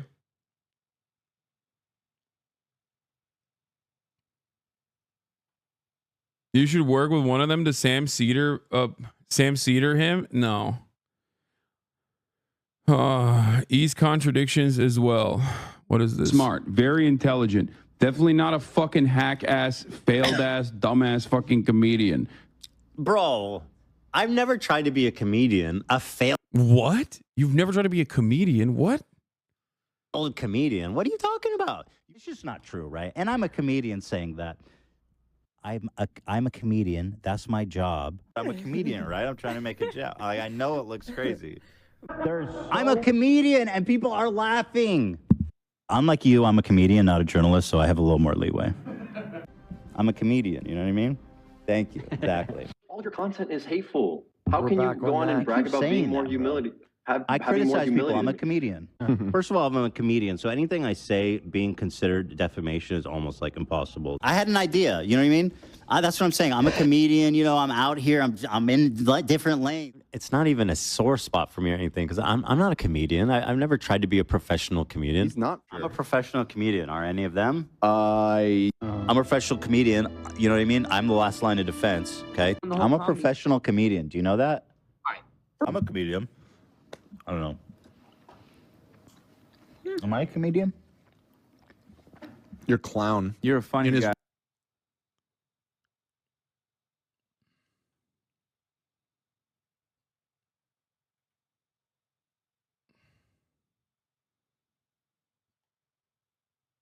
This clip isn't about, that's out of context. I swear you were talking about someone else. What?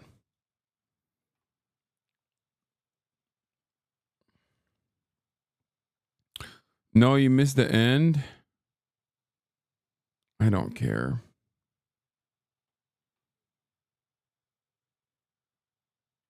I don't understand. I don't think Ethan is a stand-up comic. But yeah, isn't he a funny guy? Am I mistaken? I'm gonna do a 2-hour video of being like Ethan Klein radicalized me. I thought he was supposed to be a funny guy for the ha-has. And then it turns out he's not. It turns out he thought he was a political commentator this whole time.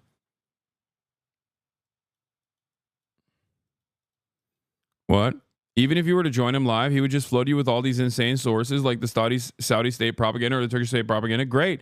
He's got Dan to back him up too. Dan is a very smart guy. He's well researched. You know?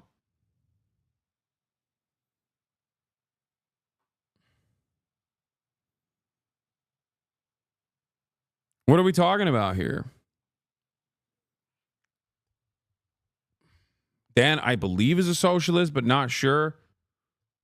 Like,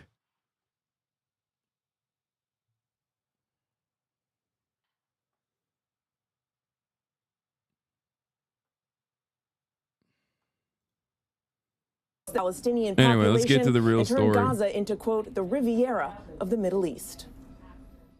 This morning, a stunning proposal from an American president. Donald Trump, with the Israeli prime minister by his side, declaring that the U.S. will take over the Gaza Strip and calling for the permanent resettlement of roughly 2 million Palestinians. The U.S. will take over the Gaza Strip, and we will do a job with it, too.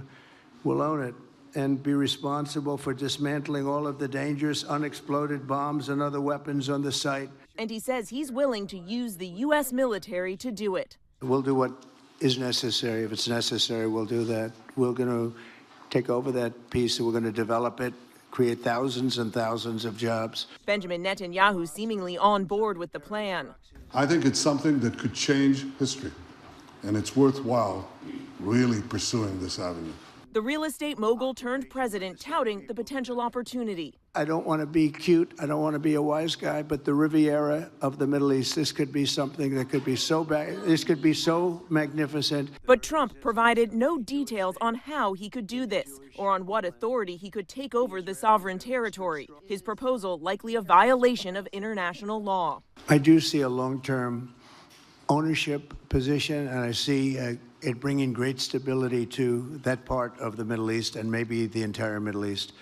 And everybody I've spoken to, this was not a decision made lightly. The big question, who would live there? Trump broadly suggesting everyone is welcome, but he made it clear. Dude, the international law is over, okay? It's never been more over than at this moment. Joe Biden already basically destroyed it, especially important to address because he was supposed to be the reasonable adult in the room that wasn't like Donald Trump that would renege on like previous American foreign policy decisions like Donald Trump did when he destroyed the Iran denuclearization agreement and things like that. And Donald Trump came in and was like, yeah, no, what do you mean international rule-based order? I make the rules. I give you the orders. You follow them. That's just how it's supposed to work, which in some respects is honest. It's brutally honest, right? There's honesty there. There's truth there. Okay. But it's over. It's done. Donald Trump is once again showcasing that it's super done. In many respects, I've talked to a lot of well-intentioned people out here, and their perspective on America's placement around the planet, especially in places like Japan, and this was championed by the JCP as well, this perspective was, people that are constantly in their minds living under the ever-present threat of China and Russia, right? Outside of the sphere of American influence. They were truly terrified of Vladimir Putin's actions, which is understandable. I think we here in the United States of America, even though I'm in Japan right now, don't necessarily see the threat of a despot or a tyrant or someone who is just like willing to just go, nah, I'm taking this shit. It's mine now outside of the United States of America, right? And we're far removed. So even if we're far removed from the impact of it, so even if, let's say, the fears are unfounded because of the limitations that the Russian state has in terms of taking over the entirety of Ukraine and then possibly moving into Poland, like even if all of that is impossible given the actual limitations, okay? I think that Vladimir Putin's actions, unjustifiable actions in Ukraine, violent actions in Ukraine, have truly terrified a lot of people living under the sphere of Western influence. They are scared that this entire process can just kind of fall apart if someone just goes, nah, I'm not fucking around with this any longer. This is mine. I'm just going to violate all the norms. The only country that is able to violate those norms is the United States of America. Because when it does violate those norms, it does it through the rule-based international order to a certain degree. And while someone like myself might see the truth in that and still get frustrated endlessly, okay? This past year has shown that America, aligned with Israel, which is an extension of America, never forget, is also capable of doing Vladimir Putin shit. And I think a lot of America's allies are, on the one hand, scared that, Vladimir Putin is a bad guy. But they're also now scared that Donald Trump is a bad guy in the exact same way.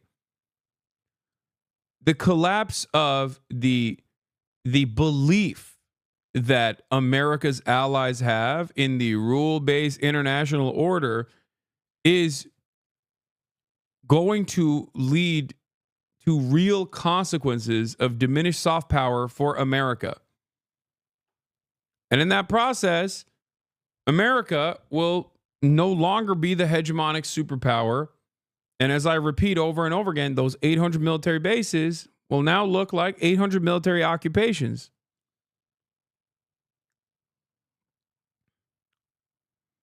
Like, think about that. Europeans are terrified of Vladimir Putin for what?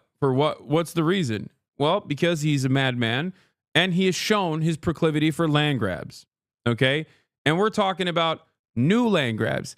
If you already did the land grabs, if you engaged in colonialism and you still have like colonial remnants within your economic infrastructure, like, maybe you have a couple West African countries that you still control the currency of or whatever, that's different. In the minds of the Europeans, they look at that in a very different way. They're like, well, that's just business as usual. That already happened in the past.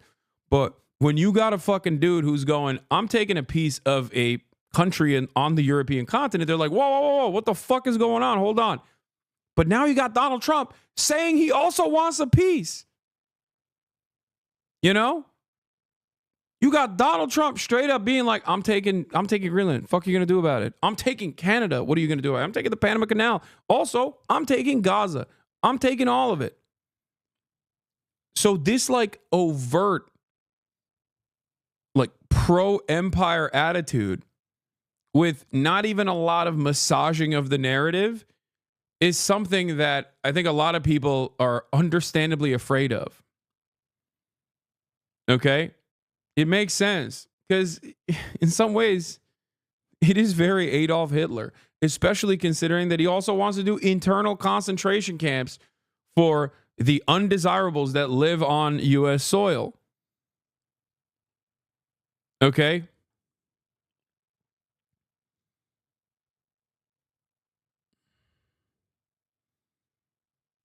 For quite a long time, America has at least tried to engage in empire behavior. When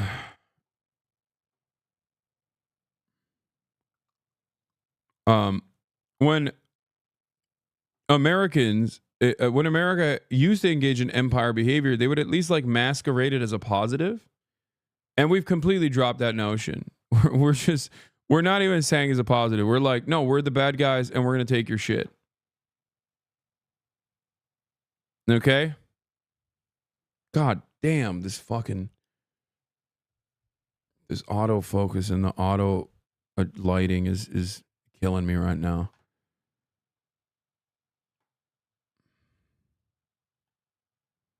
Look how dark it is. Come on, fix it. Fix it. My pro-NATO mom's already saying that we, EU, should distance ourselves from the U.S. Yeah, that's it. That will be an attitude shift. That will be an understandable attitude shift because you can't say, oh, I'm just taking it. What are you going to do about it? You can't say that because people are really like, what? What do you mean you're just taking it? You have to set up NGOs. You have to set up civil society organizations. You have to destabilize the country. You have to identify and isolate a real political instability that organically exists in the country. Then you have to really hammer on that political instability and then take advantage of the real, not American pushed, real anger and resentment that people have, fuel that anger and resentment. And when organic protests, grassroots movements actually mobilize, immediately overtake those grassroots movements. Okay? Cover it endlessly in the Western press. Talk about the instability. Talk about the ruthless and brutal ways in which this foreign adversary is destroying the country. Okay? If you don't do all of that stuff and you just go, no, I just want it because they have raw minerals like that I need, or I want to put like a shit ton of military bases here because I want to fucking control trade in new trade paths that might open up as a consequence of climate change, then people are going to go, what? You know, you got to use a little bit of lube. You can't just fucking get in there. You got to open it up a little bit. Donald Trump is saying, what are you going to fucking do about it? That is the difference between in the Zizekian politics. That is the difference between neoliberal dad and authoritarian dad. Okay? Neoliberal dad makes you feel like this was your decision. Authoritarian dad says, nope, it's time out. Okay? My way or the fucking highway. You are arguing for more imperialism? Wait, what? What leads you to believe that?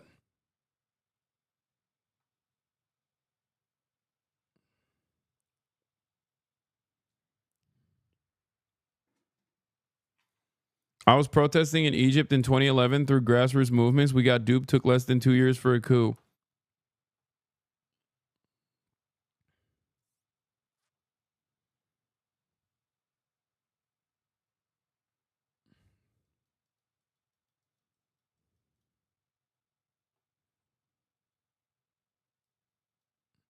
How is this any different from Biden and Blinken going through Israeli wars? We've reshaped the Middle East in favor of American and Israeli interests. No, it's not different.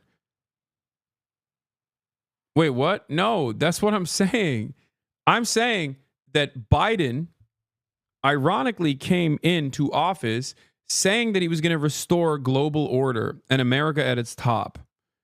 And then with Israel, he literally decided to throw it all aside because Israel's clear-cut violations of all humanitarian rights, all rules, all regulations, and America's endless defense of Israel made everybody see what was going on, the truth of the matter. Okay? Donald Trump is, of course, in the most expected fashion, accelerating that process. That's why I always say American foreign policy is uniparty, but it only goes in one direction, and that is reactionary fascism. Okay? American foreign policy is uniparty. Right-wingers come in and they make things even worse. Liberals come back into power after the regular cycle because the right wing is awful, and then people get really exhausted by it. So they're like, "Oh, we need to change immediately." And then liberals come in, they don't actually reverse any of those decisions, and they also kind of continue the uniparty approach. That's it. The Palestinian residents of Gaza should leave and relocate elsewhere. There are many of them that want to do this and build various domains that will ultimately be occupied by the 1.8 million Palestinians living in.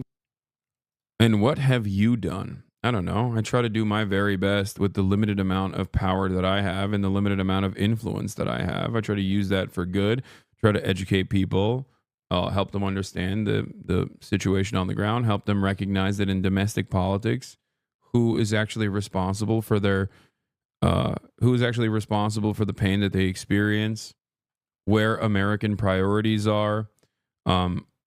I've set up numerous fundraisers that have totaled more than $3 million for numerous Palestinian organizations, 8 organizations that are actively working on the ground.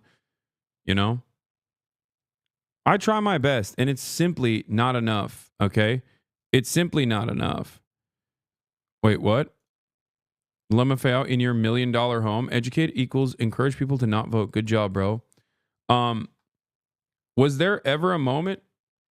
I wonder where this chatter is coming from. I can't tell.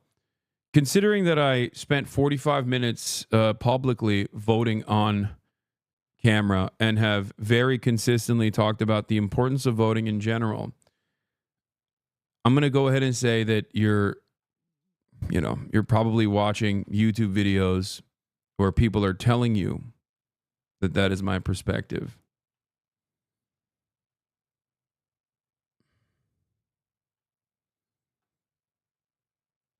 Yeah. On the night of the election, we also asked eligible voters who they voted for.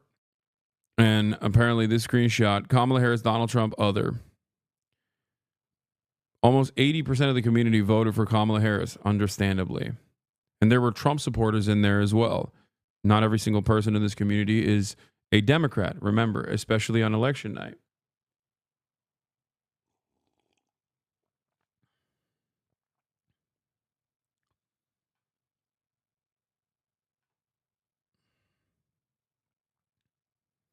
You love taking the bait.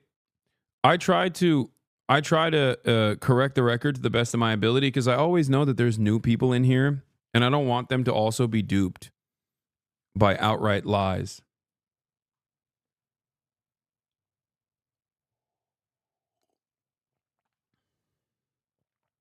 Ethan is saying you voted for Jill Stein. Prepare for that to be the new headline. That's amazing. You know what's really funny about all this shit? I'm sure there's a compilation out there of me literally ripping into Jill Stein over and over and over and over and over again. Like, there are, yeah, I call Jill Stein a grifter. I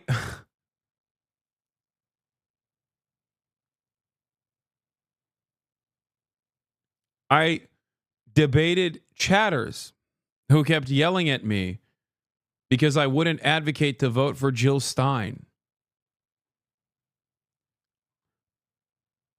It's so funny that people would much rather passively consume this content and my commentary from someone who has not watched it and has only seen the clips and is using this to smear me, rather than just actually coming to the political commentator and being like, hey, I don't know what your perspective is, but wait, what is this? Impossible to remember every single thing that he's done. Here, I'll give you Why you should not vote for Jill Stein, especially Donald Trump. What is this? Especially Donald Trump. Oh. Why you mustn't vote for Jill Stein and you definitely shouldn't vote for Donald Trump. That's the title of this video. Okay, this is a fan channel. They clipped it.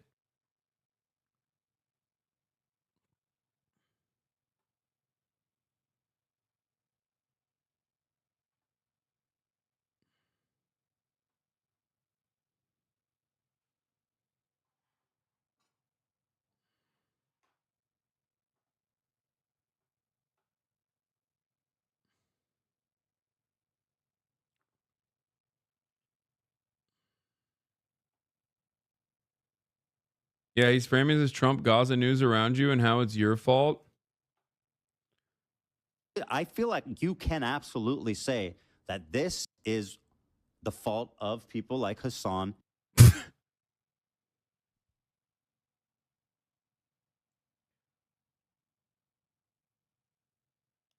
Yeah. Oh my God. Oh my God. Yeah. I too look at a genocide that is occurring and think to myself, how can I make this about a person that I feel slighted by as an individual? That's what I say. And then I turn around and say, a genocide is happening. Like that's the deflection, as though that's like a real deflection and not a fucking principled stance I have. I'm done. We got to stop. We're putting a fucking ban on these idiotic Ethan clips, please. Like it's baby shit. It's for babies. You are a baby. You are a baby. Over and over. Bro made his whole personality an r/destiny hallucination. I know. Oh God. Hasan, if I was you, my ego would be through the roof. He's so obsessed with you. No, dude. I just want him to fucking, I want him to be well, okay? This is clearly not well.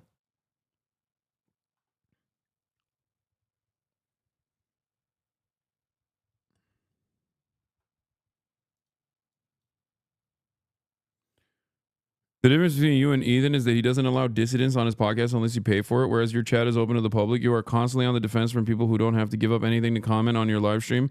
Even if I wanted to go and try to spell some of the lies in his chat, I would be having to give money to a person. Oh my God, I'm completely in the dark right now. I have to fix this fucking situation. Hold on.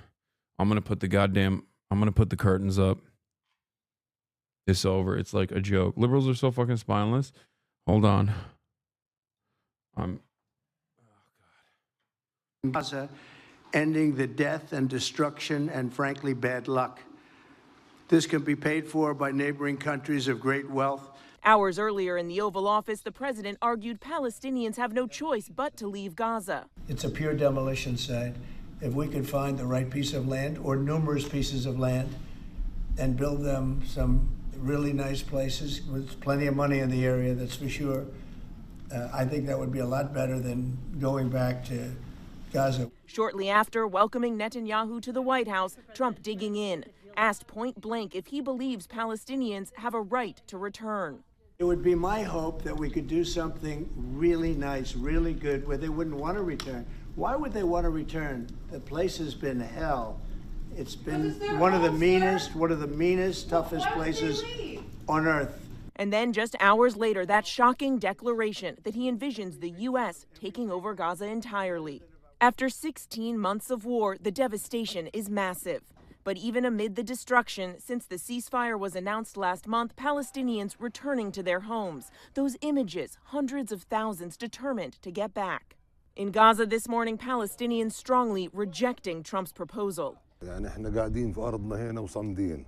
This man saying, "We are staying steadfast in our land here. Whoever wants to rebuild should not kick us out under the pretext of rebuilding." But the president now insists that Egypt and Jordan should take them in, an idea those countries have fiercely rejected. Well, I think Jordan and Egypt will, I know they've spoken about it with you, and they say they're not going to accept. I say they will. Democrats say the president's proposal is ridiculous. What he's saying is dangerous because it will put U.S. interests in the Middle East at risk. It could put U.S. embassy personnel at risk.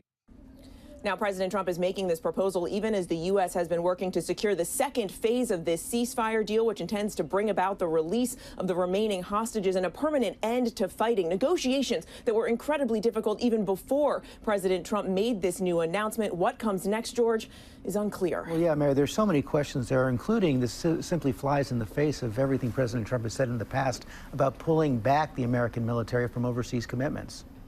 It certainly does, George. This goes against the promises that President made on the campaign trail. These are exactly the kinds of conflicts that he has tried to avoid and that the U.S. has tried to avoid in the Middle East for decades. Inside Gaza, President Trump's idea has been met with outrage from Palestinians determined to keep their homes, even if those buildings are in ruins. Chris Livesay has more from Israel. Since the start of this ceasefire, hundreds of thousands of Gazans have begun moving back home, or what's left of it. This president, who is called Donald Trump, comes to us with a new method to displace us from our country where we are rooted. This man says, this is our land. We will not get out of it. But rebuilding will take more than resilience. A UN assessment estimates that clearing the more than 50 million tons of rubble left behind could take 21 years. More than 1.7 million have been displaced by the ongoing war. The U.S. will take over the Gaza Strip. Trump's proposal to resettle all of them has reignited painful memories of the Nakba, when hundreds of thousands of Palestinians were forced from their homes. Wait, what the hell? Yo, liberal media talking about the Nakba? What the hell is going on, dude? Oh my God, is resistance liberalism back? That's crazy. That is actually crazy. That is, wow, shocking. I didn't realize that mainstream media was deeply anti-Semitic. This is CBS Mornings. Isn't this where Tony Double Cirque shit on friend of the show, Ta-Nehisi Coates? Same program, by the way. What's happening?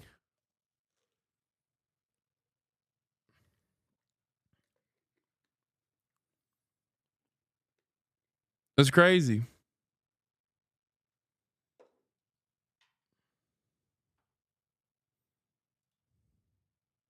During the creation of Israel.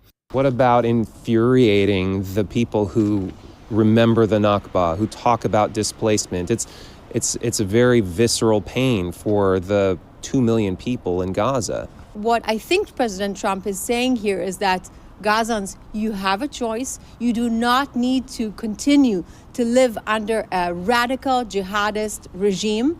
We will. Oh, that's what he's saying. Oh, got it. No, he's saying he's going to do mass ethnic displacement. That's what he's saying. And you love that he's saying that. Like, that's it.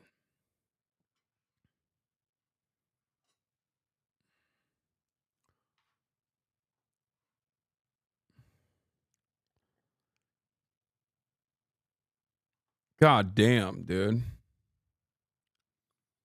What a crock of shit this is. Ugh. Provide solutions for you. Does he mean that the 2 million Gazans will leave Gaza tomorrow morning? Probably not. But despite the destruction of the Strip, most Gazans remain determined not to leave. Both Egypt and Jordan have rejected Donald Trump's proposal, fearing, they say, for the population of Gaza as well as their own. Here's how Hamas responded to it. Hamas official Bassem Naim says Trump announcement of a U.S. plan to seize Gaza and ruin Palestinians is a crime against humanity and a reinforcement of the law of the jungle at the international level. Okay. He said the problem of reconstruction is not at the presence of the Palestinian people on their land, but rather in the continuation of the Zionist occupation and the stifling siege of the Gaza Strip for more than 17 years with American support. Naim called for urgent regional and international action to put an end to these malicious plans. As reports emerge that Netanyahu intends to sabotage future phases of the ceasefire deal, Naim reiterated Hamas's position that it intends to abide by the terms. We demand that the mediators, especially the United States, oblige the occupation to implement the ceasefire agreement in its 3 stages without procrastination or manipulation, he said. We are committed to implementing the agreement as long as the occupation commits to it, and any manipulation in implementing the agreement may cause its collapse.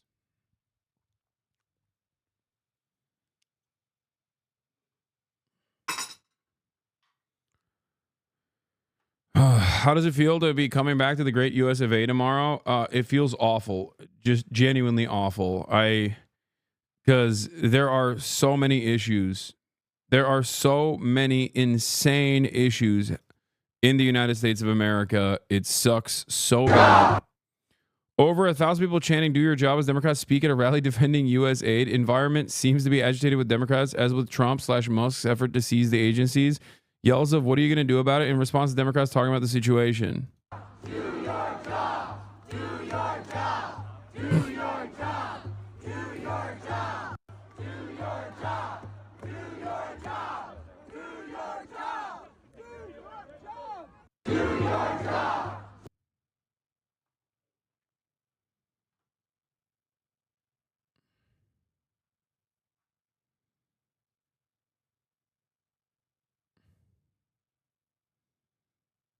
Even my insanely libbed up dad is like, "What the fuck are the Dems doing?" Yeah.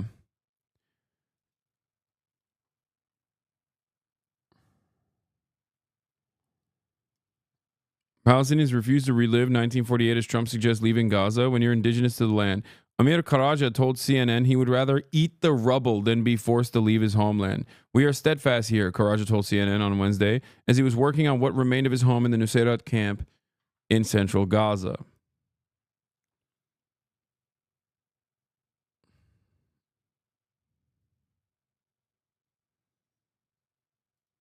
Just put the fries in the bag. Got it. Sure. Caroline Leavitt walks back Trump's statements on Gaza from yesterday. Dude, I can't, like, what is lasered into the back of my mind is the fucking smirk. Okay. The insane, insidious smirk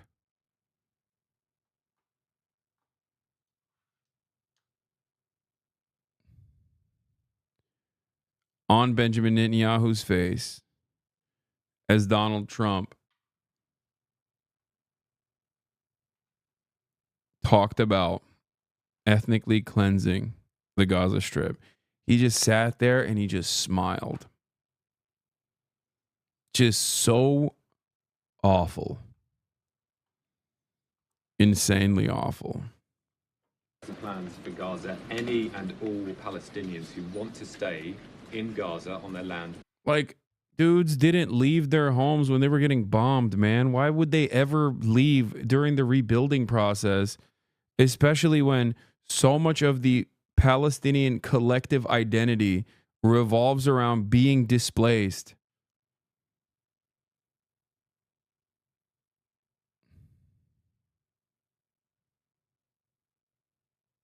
You know?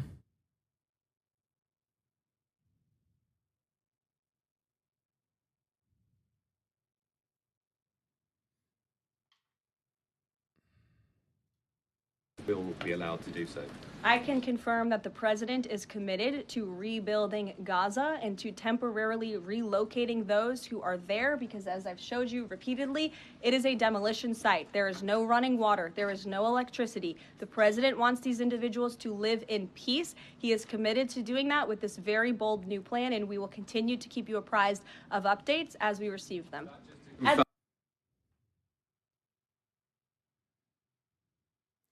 If we put boots on the ground, American troops will be killed by a strengthening insurgency dug into the rubble of Gaza and will rapidly become Iraq 2.0. Yeah.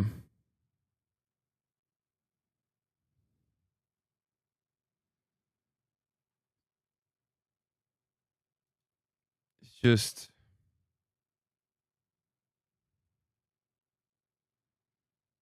I don't know.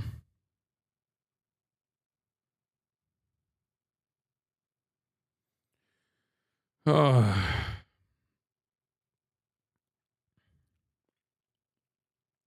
Shit's sad.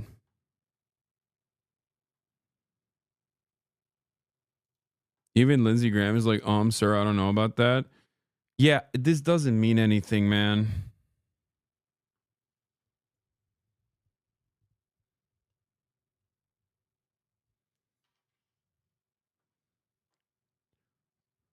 Ask Senator Lindsey Graham about the President Trump's calls to remove Palestinians from Gaza. Says he's been on the phone with Arabs all day and the approach will be quote unquote problematic. The idea of Americans going in on the ground in Gaza is a non-starter for every senator. It's great. Yeah. What are they going to do, man? It's also not a non-starter for every senator. There's one senator I can think of on the Democratic side that would love to be bipartisan.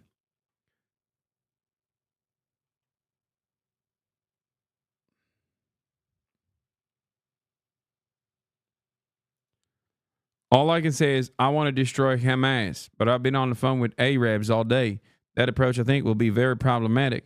The idea of Americans going in and on the ground in Gaza is a non-starter for every senator. So I would suggest we go back to what we've been trying to do, destroy Hamas and find a way for the Arab world to take over Gaza and the West Bank in a fashion that would lead to a Palestinian state that Israel could live with.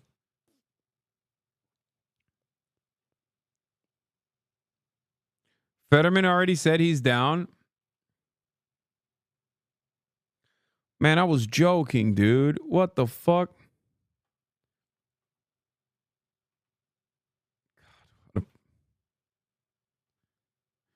The only thing the Democrats can get together to do is just like more pain and cruelty for the Palestinians. They got no motion on anything else, dude.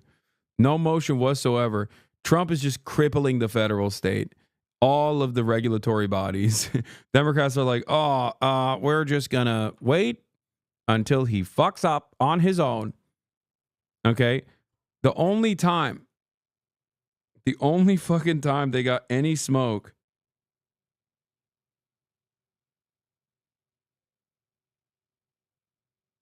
is if, hold on. The only time they got any smoke whatsoever is when it's murder time.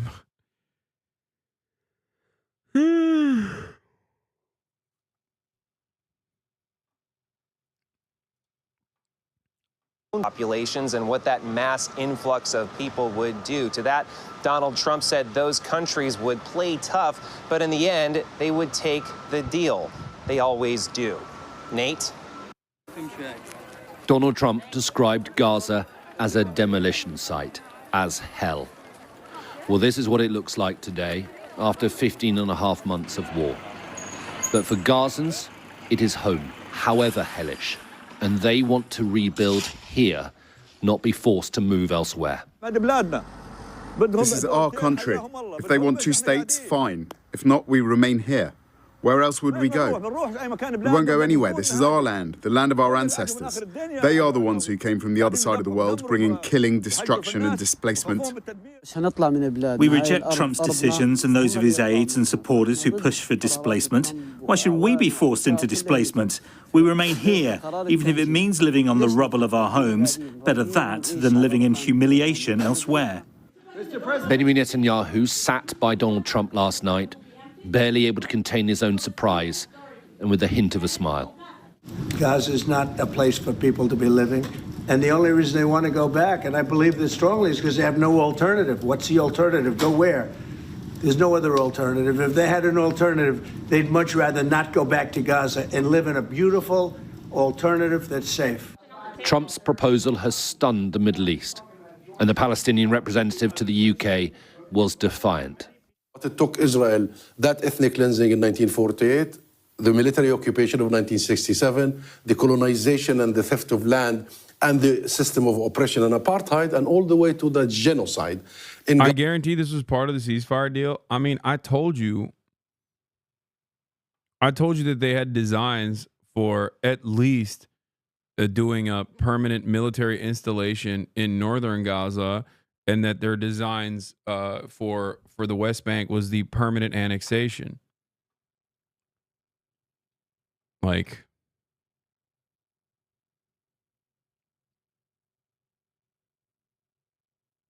that's it. I don't know. I don't know what else to say about the situation. I said it even after we talked about Donald Trump pushing for the ceasefire. I told you that there was probably going to be some additional things that the guy who got $100 million from Miriam Adelson was going to do.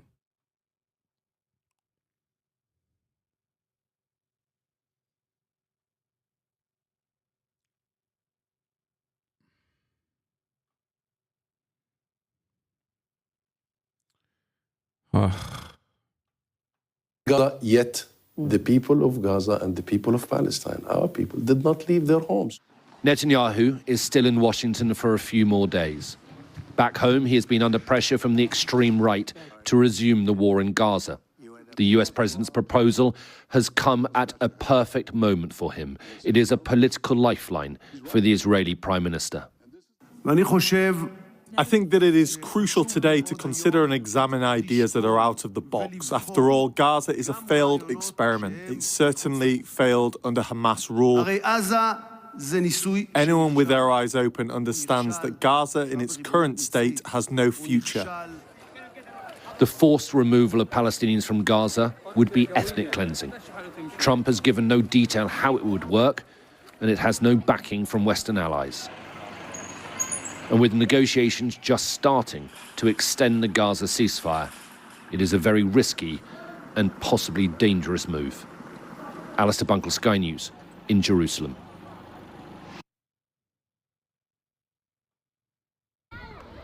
In the old bombed-out UN school in Jabalia, just north of Gaza City, there are still some classrooms intact. People whose homes have been destroyed moved in here last week when the Israelis allowed them back into northern Gaza.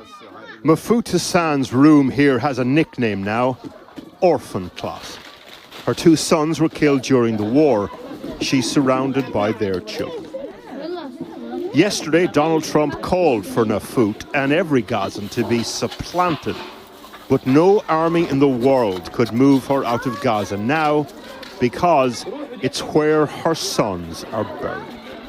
ايش مصيرنا اللي جاي مش عارفين رغم هذا الحمد لله الحمد لله الحمد لله على كل حال اقسم بالله رغم هذا كله لا يقولوا اطلع على دي الاردن ولا على مصر لا مش هطلع اضلني قاعد فوق الرطب ضلني من ريحه اولادي قاعد. Mahfoud's daughter Lubna brings our team to the family home further north in Beth Hanun. The children, all 10 of them, come along. The house was destroyed in the bombing at the beginning of the war. The family have since moved at least 6 times. لا عارف وضل خلوا ذكريات ولا حاجة خلوا من الذكريات كله راح الحمد لله الحمد لله إنه أولادي سلموا وأحفادي سلموا والحمد لله الحمد لله رب العالمين هذا بكفي كله بتعوض. As she speaks, the children find new playgrounds in the ruins.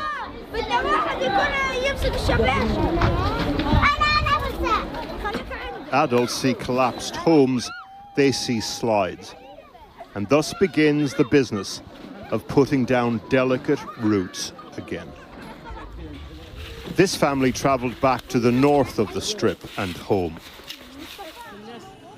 Last week, our team also met Afaf Salah on the road heading south to Khan Yunis, one of the hundreds of thousands on the move. She was heading there to reunite with her daughters. It's just crazy that, like, every day there's a fresh hell. Every day. These images, and even far more gruesome images than this one, have been burned into the collective consciousness of so many, especially those who don't only consume mainstream outlets. Now, mainstream outlets are, 16 months late to the game, but finally covering it with some truth and dignity. Perhaps a little too late. And I don't know. I don't know where it's going to go. Because I don't want to lose out on hope that, all of this pressure won't amount to anything, and say that all of this pressure won't amount to anything. But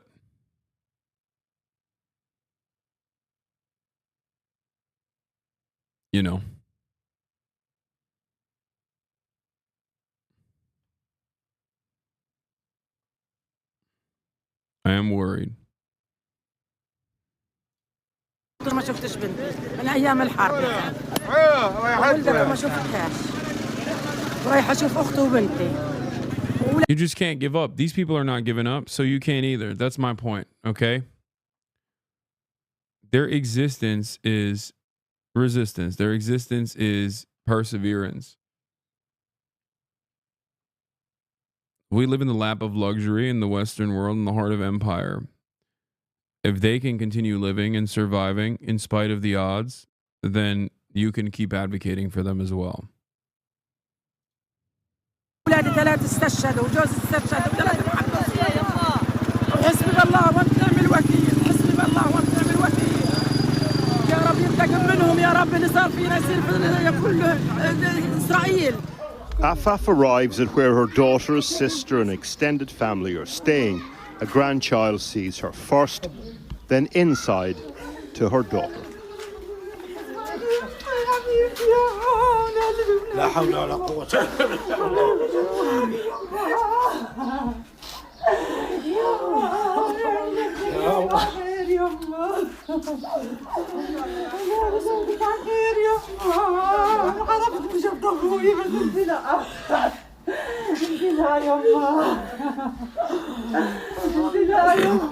الله يرحم اللي مات خلص رحم الله مسالي كامل انا مشتاق لكم يما مشتاق والله يما صدق وانا اشوفك طول الحرب وانا These family reunions have been a long time coming, and they're complicated, full of joy but delayed bereavement too. And these are the people Donald Trump says should leave Gaza. He is a real estate man. But what price, what specifications could an estate agent put on this home?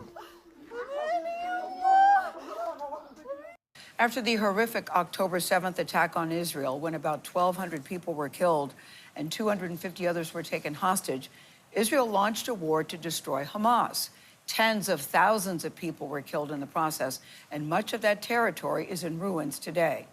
So yesterday, President Trump made this suggestion for what could happen next. Oh my God. We have an opportunity to do something that could be phenomenal. And I don't want to be cute. I don't want to be a wise guy, but the Riviera of the Middle East, this could be something that could be so bad. This could be so magnificent. But more importantly than that is the people that have been absolutely destroyed that live there now can live in peace in a much better situation because they're living in hell. Now, the plan would also involve relocating more than 2 million Palestinians. We're joined now by the president's national security advisor, that's Mike Waltz. Mr. Waltz, thank you so much for joining us. We're all looking forward to this conversation. We really appreciate you taking the time. So yesterday, Sure. when the Good to be thank with you. you. Thank you. When the president made that announcement yesterday, ran that proposal, I'm told, I wasn't there, but I'm told that a lot of jaws dropped, that there was gasping in the room. And I guess my first question for you is, what right do we, the U.S., have to do this when you have 2 million Palestinians that say, listen, this is our home, we don't want to leave, we want to rebuild?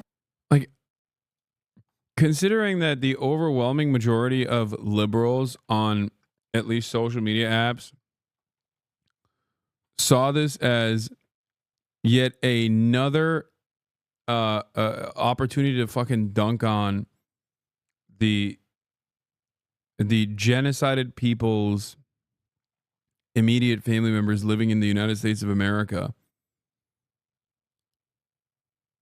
despite the reality that like third-party voters could not have actually made up for Kamala Harris's issues.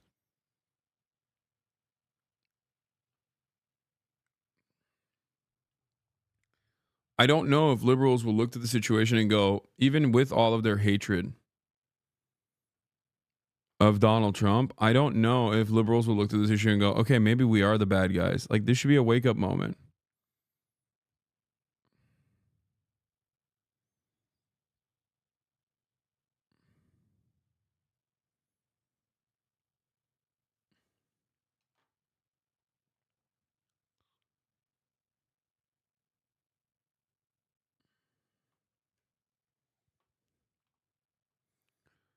This doesn't even feel like real life anymore. I can't believe the things that are happening. Yeah.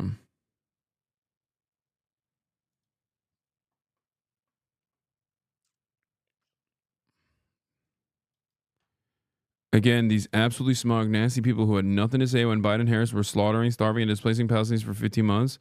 No snarky comment then. Imagine shitting on voters who lost their families to genocide. This is an NBC News reporter. Trump wins Dearborn Heights amid fury over Gaza-Lebanon wars. Trump proposes permanent displacement of Gazans as he welcomes Netanyahu to the White House. This is Sahil Kapoor, NBC News senior national political reporter.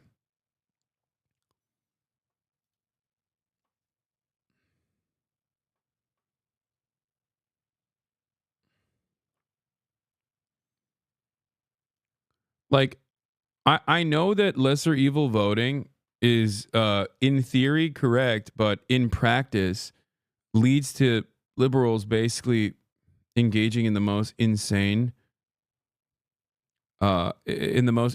equations. But how is now the lesser evil voting argument that's taking place, whether it is better to just kill every single Palestinian with bombs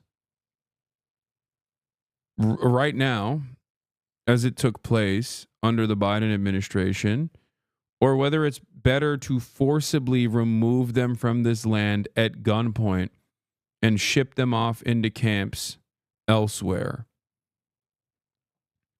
Like, that's what the lesser evil dynamic has turned into for a lot of people. And I genuinely don't understand how evil people can be.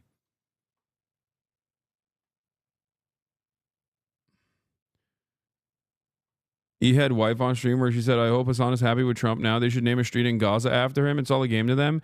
Yeah, I don't think they care about Palestinians. I'm going to be very real, okay?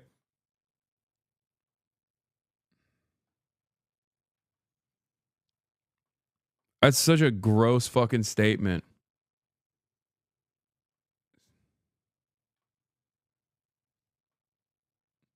Especially considering that I, once again, warned people over and over again that it's not like Donald Trump was going to be better, and even debated people on this issue, both from my community and also even prominent Trump boosters. It's insane. The only significant aspect of Donald Trump's ceasefire was that he had the ability to do it. And it wasn't just Trump that had the ability to do it by way of Steve Witkoff. Steve Witkoff is not a brilliant foreign policy advisor. He's a fucking golf buddy of Donald Trump's who does real estate. That's how much power and influence America has over Israel. It wasn't because Benjamin Netanyahu was like, oh yeah, I'll do this because you're going to let me permanently annex Gaza. Okay? After all, he could have just kept the bombing going and then permanently annexed Gaza without a ceasefire whatsoever. The point here is that America has always held all the cards.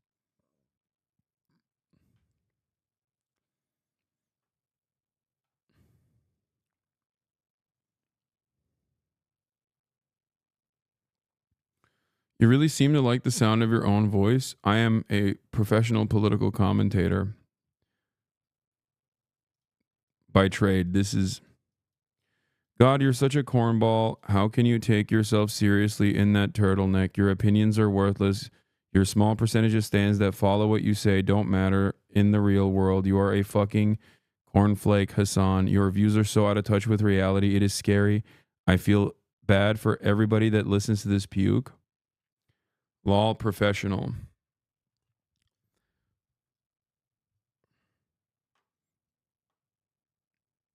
It seems like you're very mad, but I don't know if you're just mad about me or if you're mad about something that's going on in your own personal life that you're so upset over my sartorial choices. I hope you get better, though.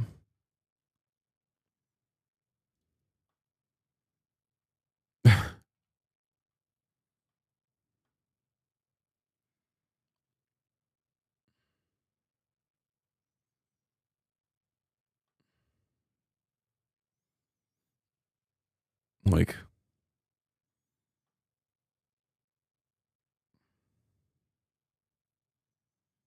yes, I'm familiar with no other land.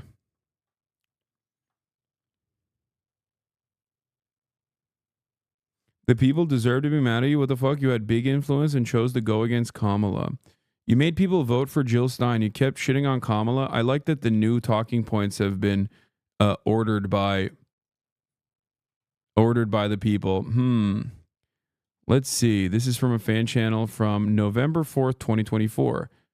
Okay. The stream is from November 4th, 2024. But I have echoed this sentiment numerous times. Why you should not vote for Jill Stein, and especially not for Donald Trump. Now that you've actually seen that that was my take, will you reconsider? Will you watch? Will you understand that you were duped? Will you maybe get mad at the person who duped you? Or will you continue on your conquest?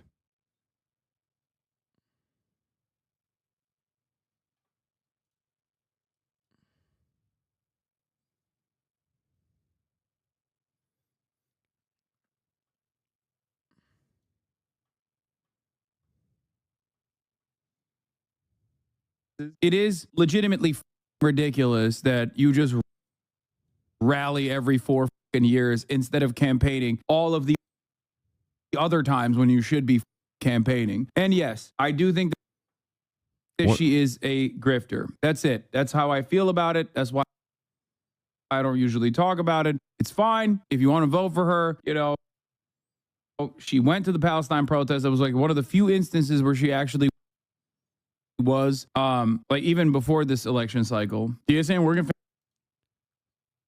Oh my God. Why isn't it loading? Families have done more for people than Green Party done in their entire history besides take money away. But yeah, like there are places, if you are very serious about like, I'm losing my mind. Anyway, you can go watch the video on your own time if you want to.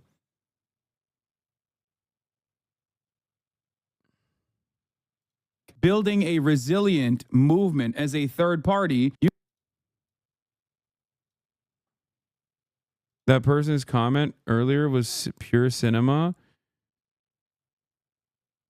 What? This is quite literally your fault, Hasan. You shout on Kamala any chance you got and influence a generation of voters, and they went to Jill Stein. You have blood on your hands. I hope you get your karma.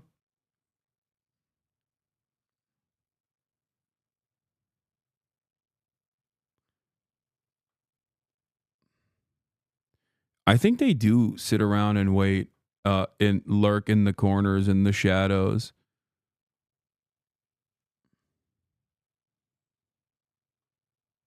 Oh, this person is just doing the copy pasta over and over again. I thought they were being serious.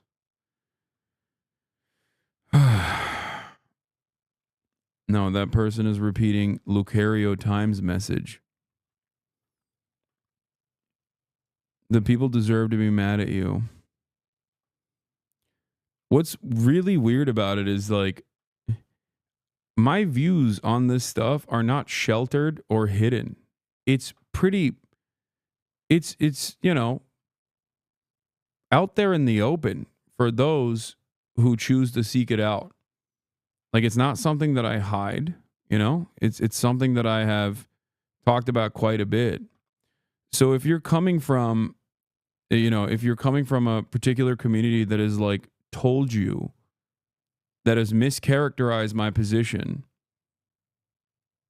and then I tell you like with evidence that that is not the case, does that make you reconsider your allegiances? Do you maybe feel like you might have been misguided?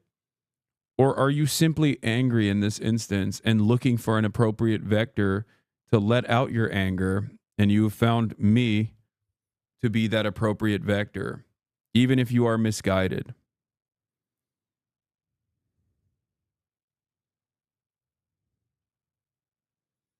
I literally remember you getting your ass eaten on Twitter for saying Jill Stein's a grifter. Lamau simply unwinnable. Yeah.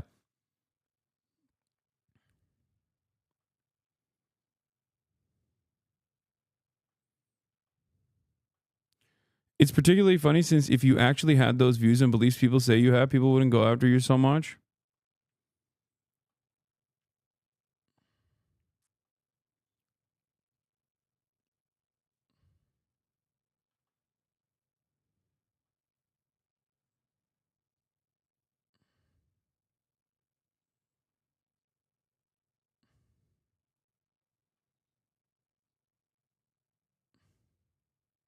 I don't get it.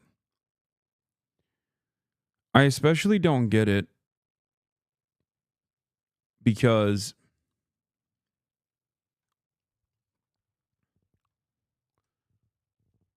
time and time again, I maintained the dangers of Donald Trump winning the election, which is precisely the reason why I wanted Kamala Harris to actually get her shit together and run a good campaign. She failed to do so. And not only that, but the Democrats have completely given up on trying to obstruct the current process.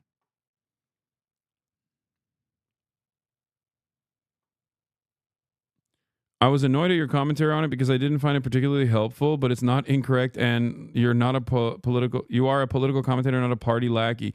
Yeah, there are plenty of people in here who disagreed with me at the time, who were very upset. There were a lot of people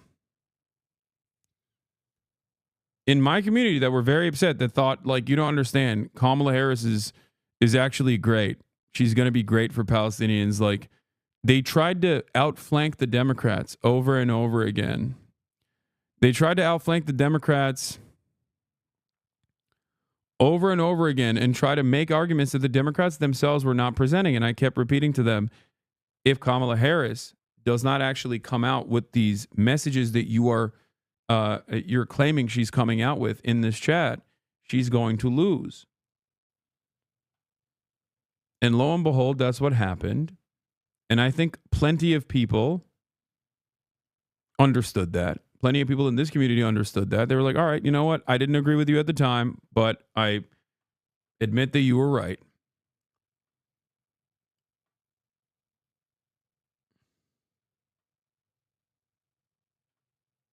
Remember that TikTok before the election? Perfect run. What are you saying? And they still believe that.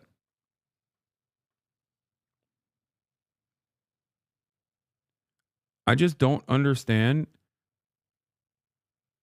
what people foresee.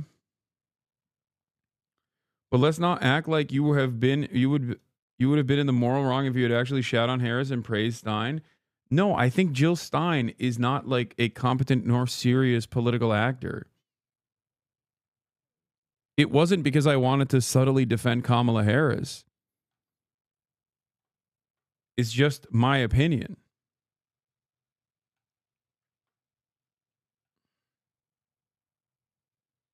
Most Americans support Israel, so she couldn't be saying she supports Palestinians. This is not correct either. This is just not correct.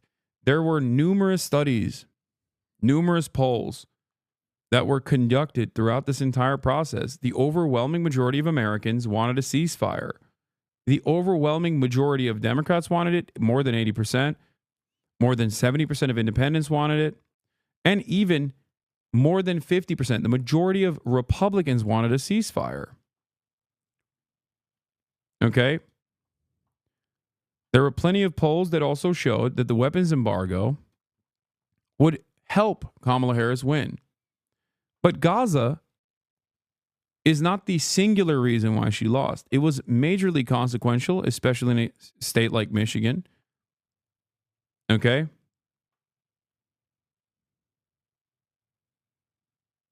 But what's more important to understand here is that this inability to read the room or deliberately refusing to read the room is at the heart of the Democratic Party's problems with the electoral performance.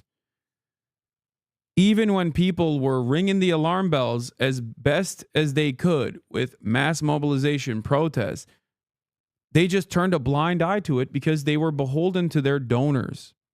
Okay? They're completely shut off from the wishes and the demands of their base of support. So it's not just Gaza. This very same principle exists for a number of different issues, whether it be healthcare, okay? Whether it be price controls. You always said Kamala's loss will mostly be on her inability to break from Biden and her closeness to Republicans by associating with Cheney and the right-wing border bill. Yes. Absolutely.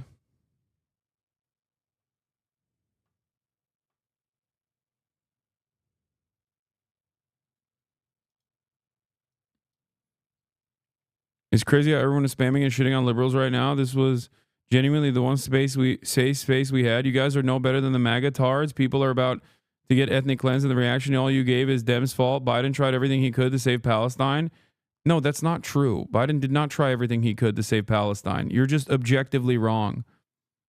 Okay? I'm sorry. You're just wrong.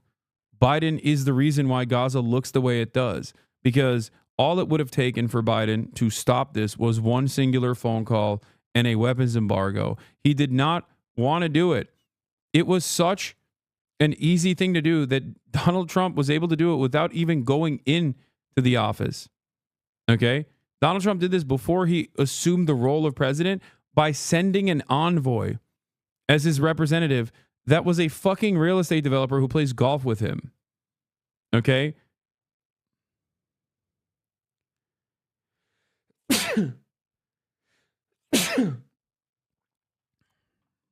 If you are a progressive person, truly on the issues, and not simply substituting progressivism by saying you unconditionally defend the Democratic Party, because many people, I think, mistake that, okay, then you should be able to comprehend what I'm saying here, okay?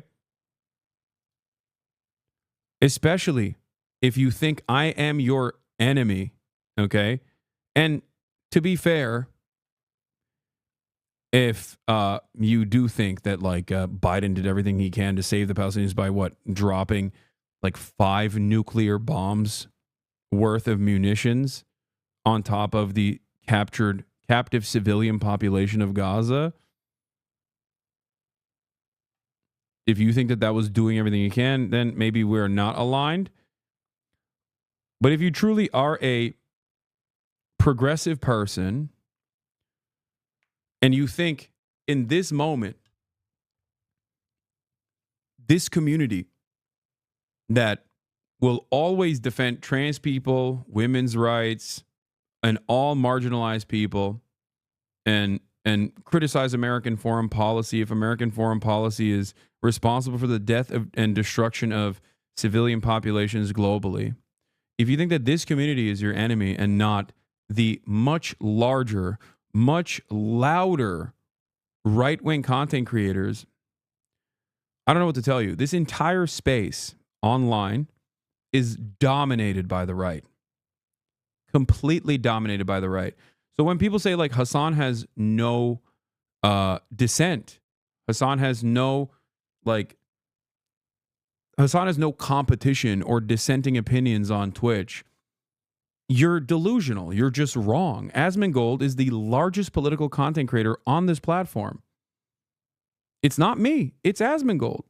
He is currently the largest political commentator on the platform, and he's right-wing. In the field, don't project or try to indoctrinate. This is not a projection. This is just a mere statement of facts. Okay?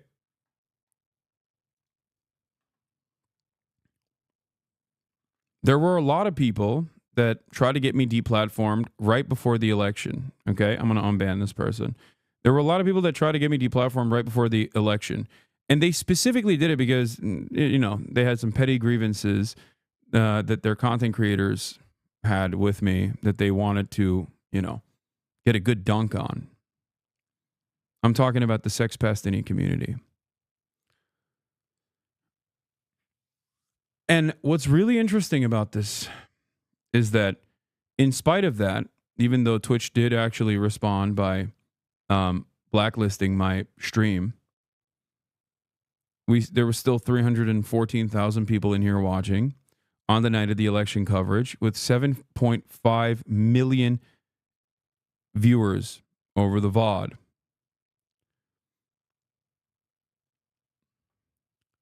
And we looked at the numbers, and in the top 10 live streamers on election day coverage, I was the only person.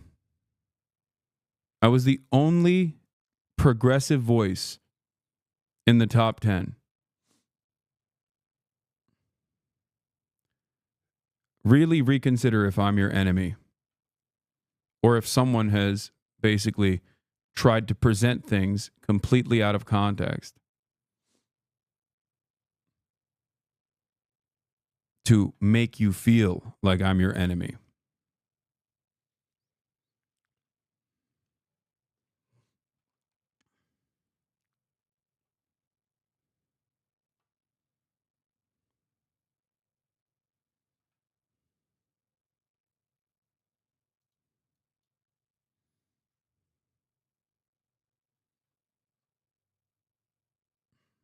Anyway.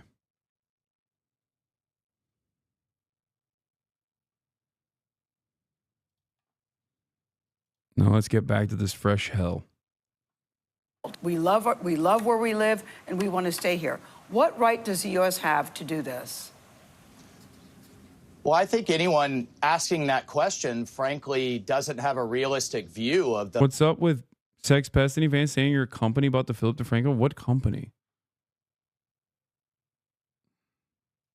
The plight of the Palestinian people in Gaza. I mean, you have literally nearly 2 million people living in a place that has thousands and thousands of unexploded ordnance and bombs. It's in some places like a minefield.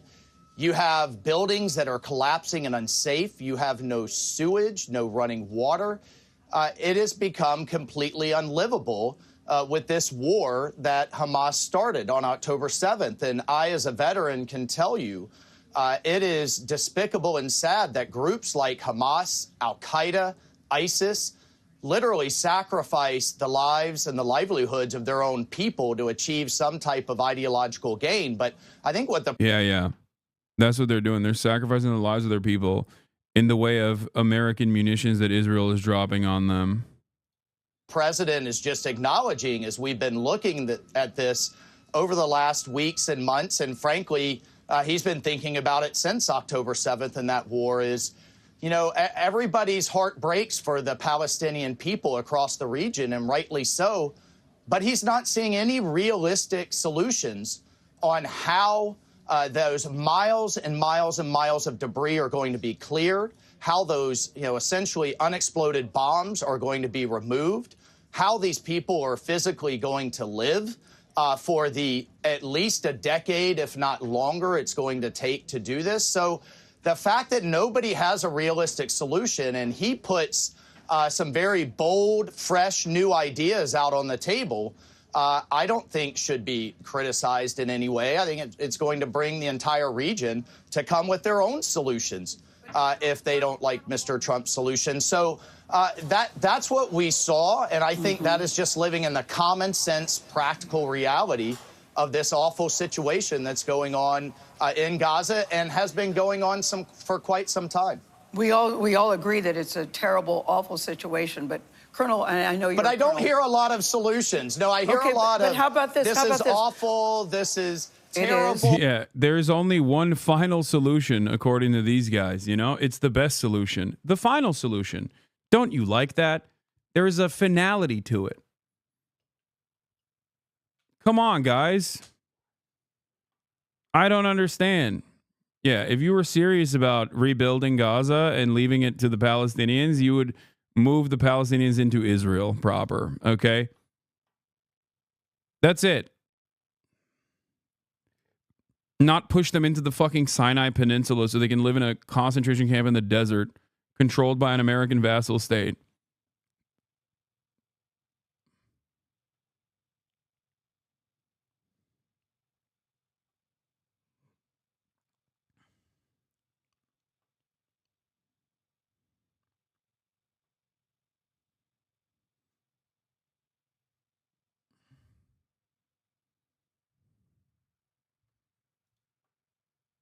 You know, the fight, and it is, and we But what, fully Colonel agree Waltz, it is, but I Colonel don't hear a Waltz. lot of solutions. Here's my question. Sure. Why not help them rebuild as opposed to taking it over and making it the Riviera of the Middle East? Saying we're going to get rid of Hamas, we're going to help you get rid of Hamas, and we're going to help you rebuild, as opposed to get out of your land and we're going to take it over and it's going to become a Riviera of the Middle East, which sounds like a profit-based business.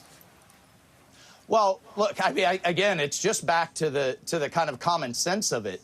When you have 2 million people living on what has become miles of rubble that's completely unlivable, to say we're going to rebuild with them sitting there, I think is incredible. Just again, the reality of it is incredibly difficult. But back to your point on Hamas, and this is where we have a shared vision and we have shared objectives with the Israeli government. Hamas cannot stay there. We would not allow ISIS to continue to attack us on our border. We would not allow another 9/11s.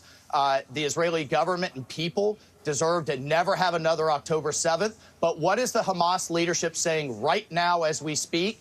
That if they're allowed to survive more October 7ths, more attacks, raping, burning, and killing of the Israeli people will happen again. So they cannot continue to exist, and we're going to support the Israeli government as they defend themselves. Mr. Waltz, Colonel Waltz, the Israelis are certainly very happy. Benjamin Netanyahu is very happy to have the U.S. support. They're looking for that. But how, from an American perspective, does this make Americans safer? The first concern people will have is, well, there's terrorism there. Is there now going to be terrorism here because we're so mixed up in this? Well, it's the same. I mean, I think it's the same strategy and thinking of why we still have forces going after ISIS all over the world. We still have allies and partners helping us with Al-Qaeda. The president just authorized on Saturday a strike to a major ISIS financier, recruiter, and leader in the caves in northern Somalia that, frankly, our military have been trying to take out for well over a year and couldn't get the approvals from. Yeah, of course, Tony Double Sir came in hot.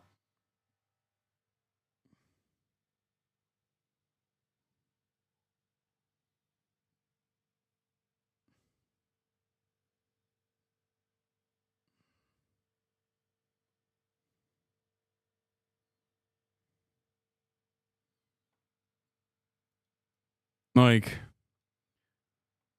sir, this guy's supposed to be a liberal. Sir, what do you think about the blowback and the potential for terrorism in America? Also, sir, what do you think about like the scariness of Hamas existing in this area still continuously? Don't you think that we should finish the job? Don't you think that we should keep doing permanent genocide? Forces going after ISIS all over the world. We still have allies and partners helping us with al-Qaeda. The president just authorized on Saturday a strike to a major ISIS financier, recruiter, and leader in the caves in northern Somalia that, frankly, our military have been trying to take out for well over a year and couldn't get the approvals from the previous White House. So I think what you're asking is, why do we support our allies and partners in counterterrorism with a group that is literally promising to conduct future October 7th, which was the 9/11 for Israel of their time?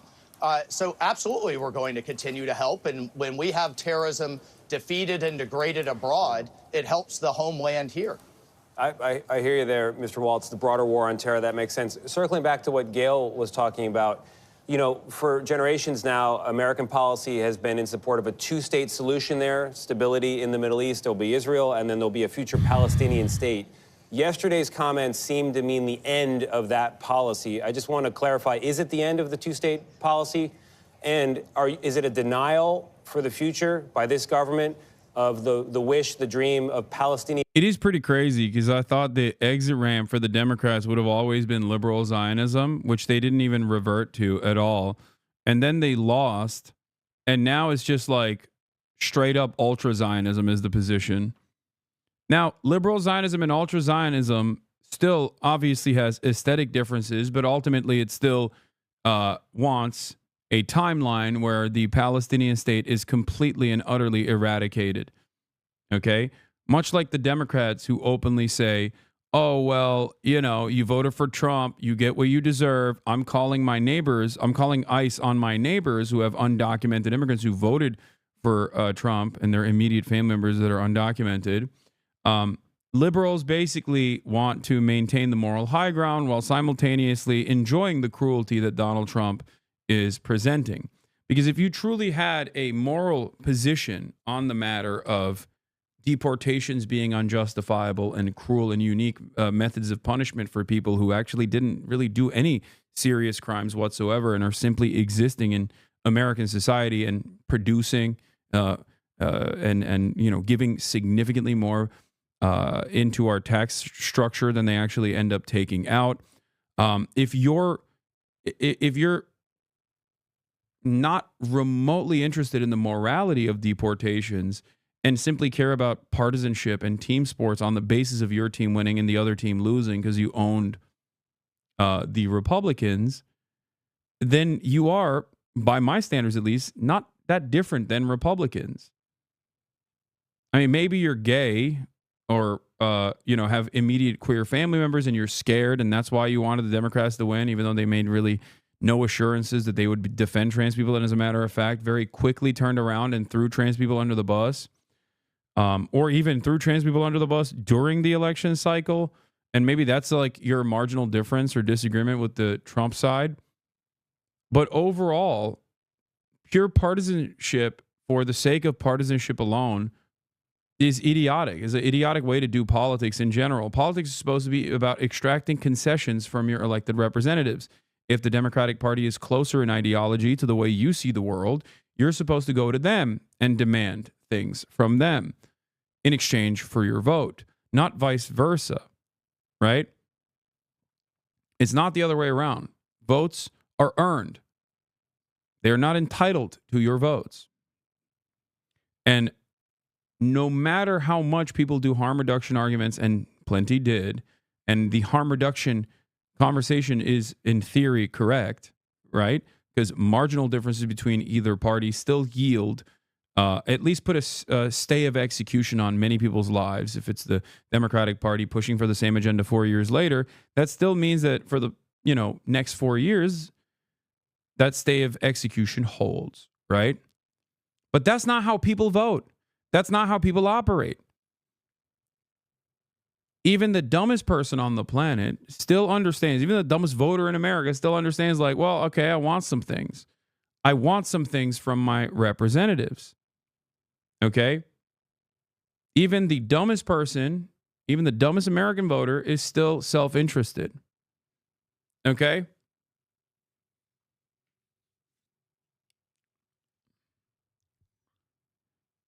And it demonstrably failed again. Harm reduction arguments with Hillary Clinton failed. And harm reduction arguments with Kamala Harris also failed. And Donald Trump became president again. This time after doing January 6th and being president for 4 years. Okay?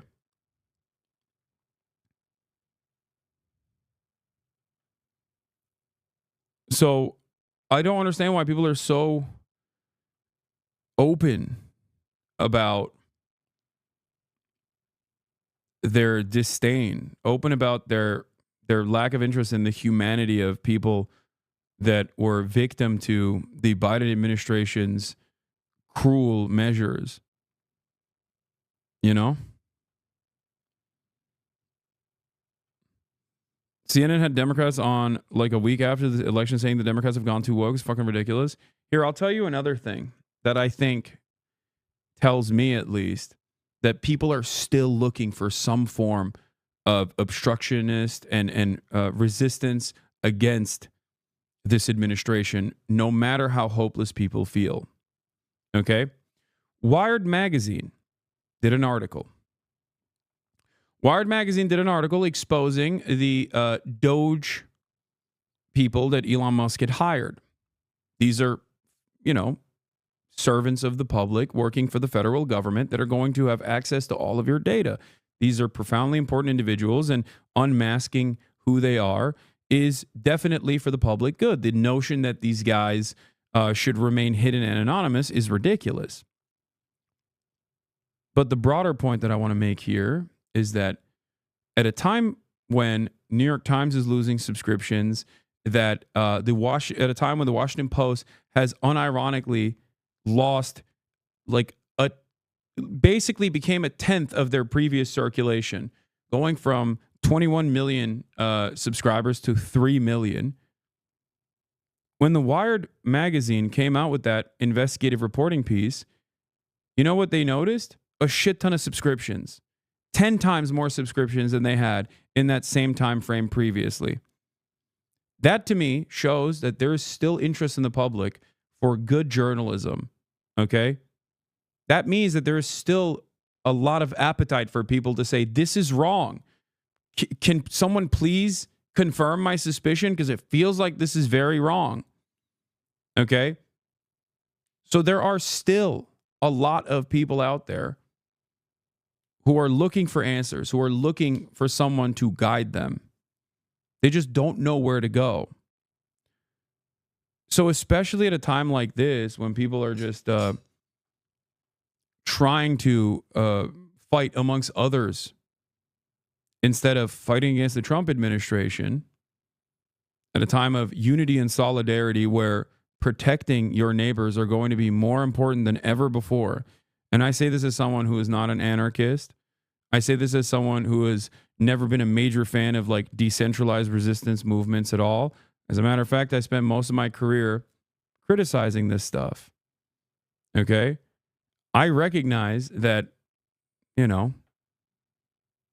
this might be the only thing we have, at least for the time being.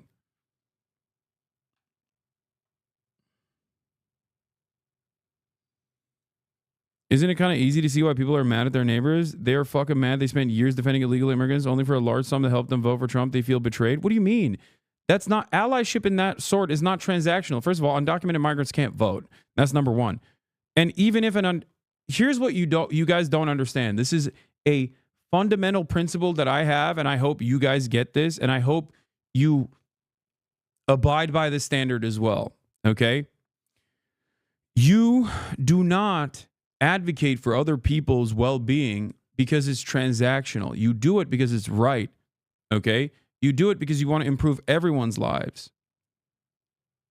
Isn't it kind of easy to see why people are mad at their neighbors? They're fucking mad. They spent years defending illegal immigrants only for a large sum of them to vote for Trump. They feel betrayed. It's purely emotional. I disagree with them, but I know why they're doing it. No, it's ridiculous. Okay? That statement, not what you're saying, but that belief is ridiculous. It's ridiculous because why are you defending in your hypothetical liberal argument that you're making? Why are these liberals defending illegal immigrants then? Is it simply so that, they feel good? Is that what the reason is? But don't you think that's why they're doing it? Yeah, no, I understand that that's why they're doing it. And I'm saying that is fundamentally flawed. That's fundamentally flawed thinking. It's reactionary thinking. Okay? That's my point.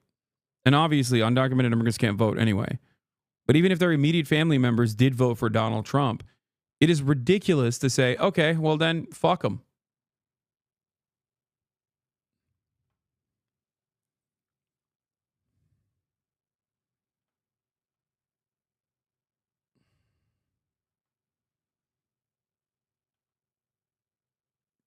Does that not make sense?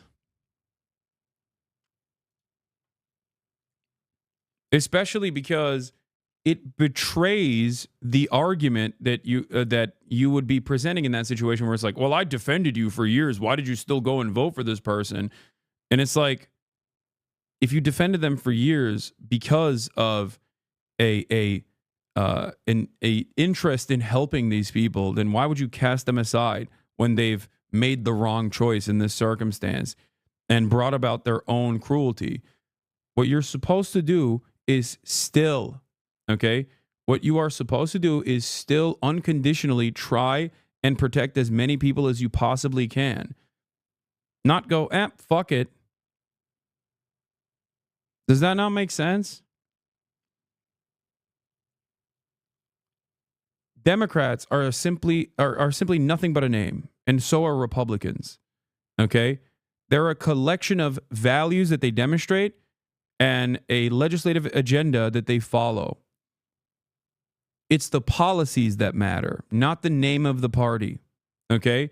All of the history of the party is supposed to help you comprehend what the direction of the party is and what their policies are going to look like and whether they're willing and able to follow through on an agenda that they promise. Okay? If in a hypothetical scenario, in an alternative universe, the Republican Party was the pro-immigration party and the Democrats were the anti-immigration party, I'd be voting for the Republican Party. It's that simple because it's just a name. Okay? The reason why I hate the Republican Party and the reason why I even hate the way that the Democratic Party operates and how they present themselves is because of their closeness to the Republican Party. And the reason why I hate the Republican Party is because of the policies and the agenda that they present and follow through on. That's it. It's that simple. It has nothing to do with the aesthetics. It has nothing to do with anything but what they are doing. Okay? Because this is not about team sports. This is not about transactional allegiances where, I went out there and I actually protested with BLM. Why is BLM not pro-Israel? Like, that's what pro-Israel people say. They'll be like, oh, well, we did this thing. We went out and did BLM. Why don't you care about Israel doing a genocide? Like, that's ridiculous, right?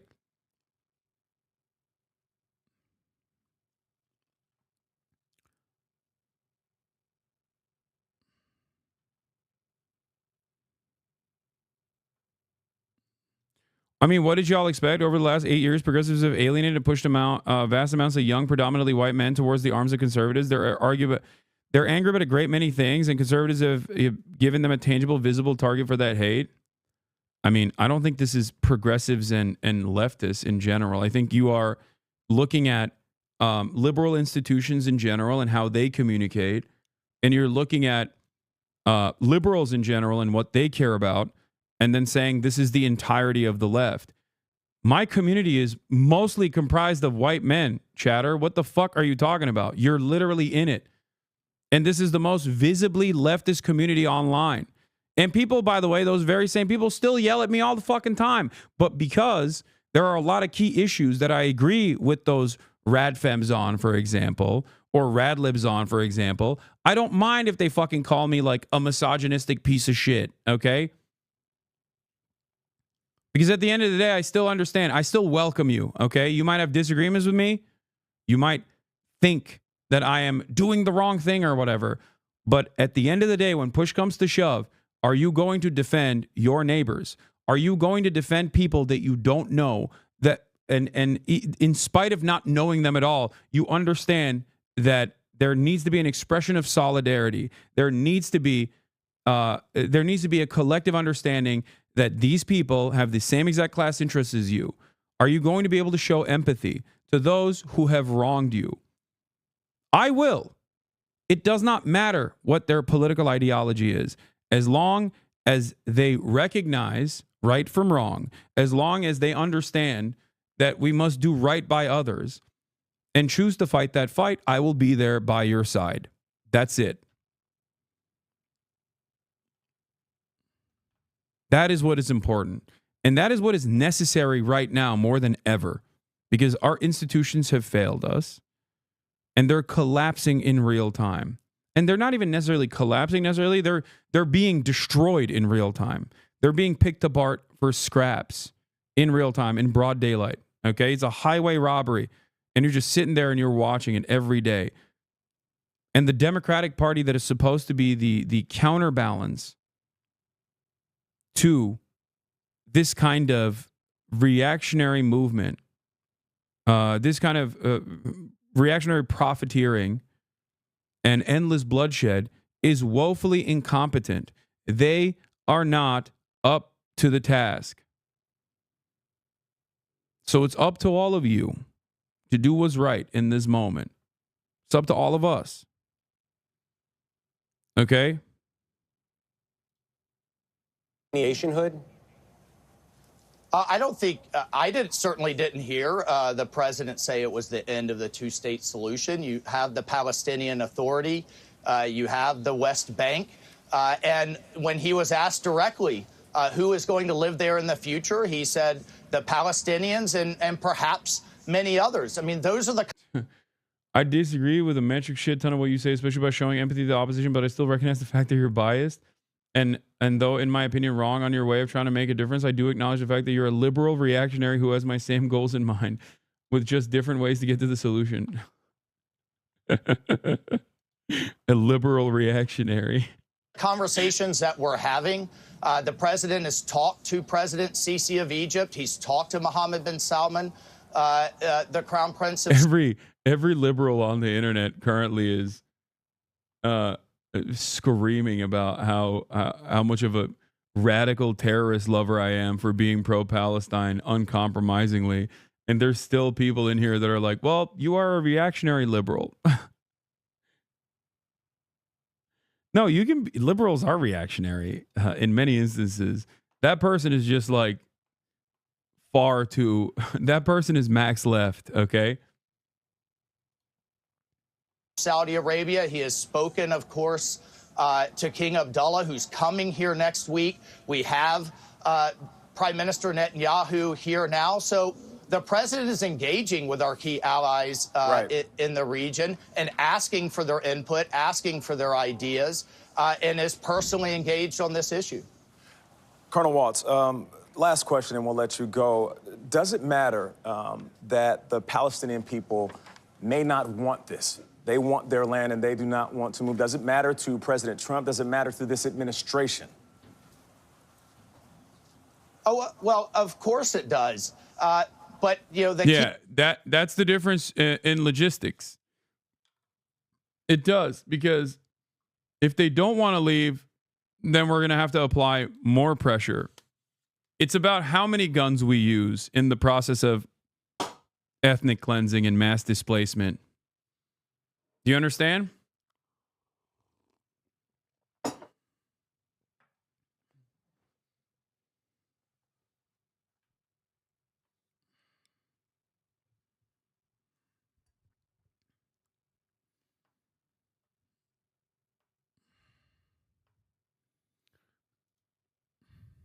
I think one of the key points President Trump made last night was, tell me what real better alternatives they've ever been offered. If you're literally on the brink of starvation, if you can't get clean water, you have no sewage, your home... Bro, these people were not allowed to leave when they were being bombed.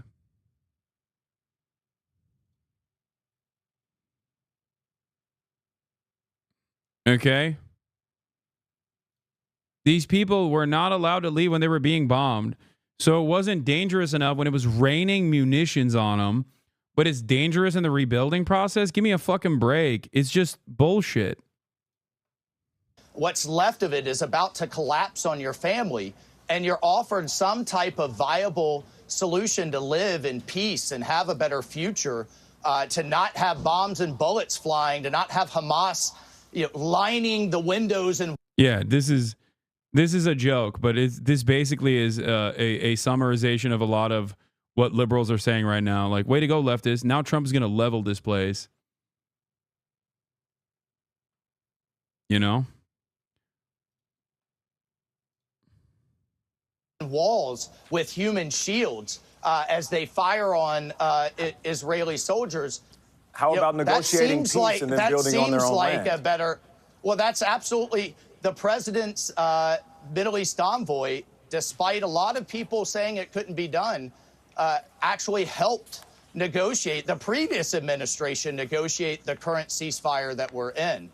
And those negotiations are ongoing, and we have hostages being reunited to tears of joy all over Israel. So let's not forget that we literally have murals of President Trump hanging in Tel Aviv and in Jerusalem right now, thanking him for the live hostages that are coming out. Mr. Waltz, thank you for joining us. We'll be right back. Thank you. For me, I didn't really saw that as a super serious kind of a situation. Great. The smartest guy is up to the task. The number one advocate. This fucking ogre. And it's really just trying to shake things up and just announce, like, there is some truths about Gaza. How are somebody able to leave there right now when probably 85 to 90% or more of the buildings are destroyed or seriously damaged? So where are people going to live and how things are going to go? And how can you rebuild Gaza until Hamas is still allowed to endure? So there's a lot of questions, and where's the money going to come from? So this is about, I think for me, I didn't take it as like a serious situation, and it's just about shaking things up, but I'm not going to freak out on it. It's a bold move, certainly, far bolder than what's been done before, but I think It's bold. That's the way I would describe it. The final solution is bold.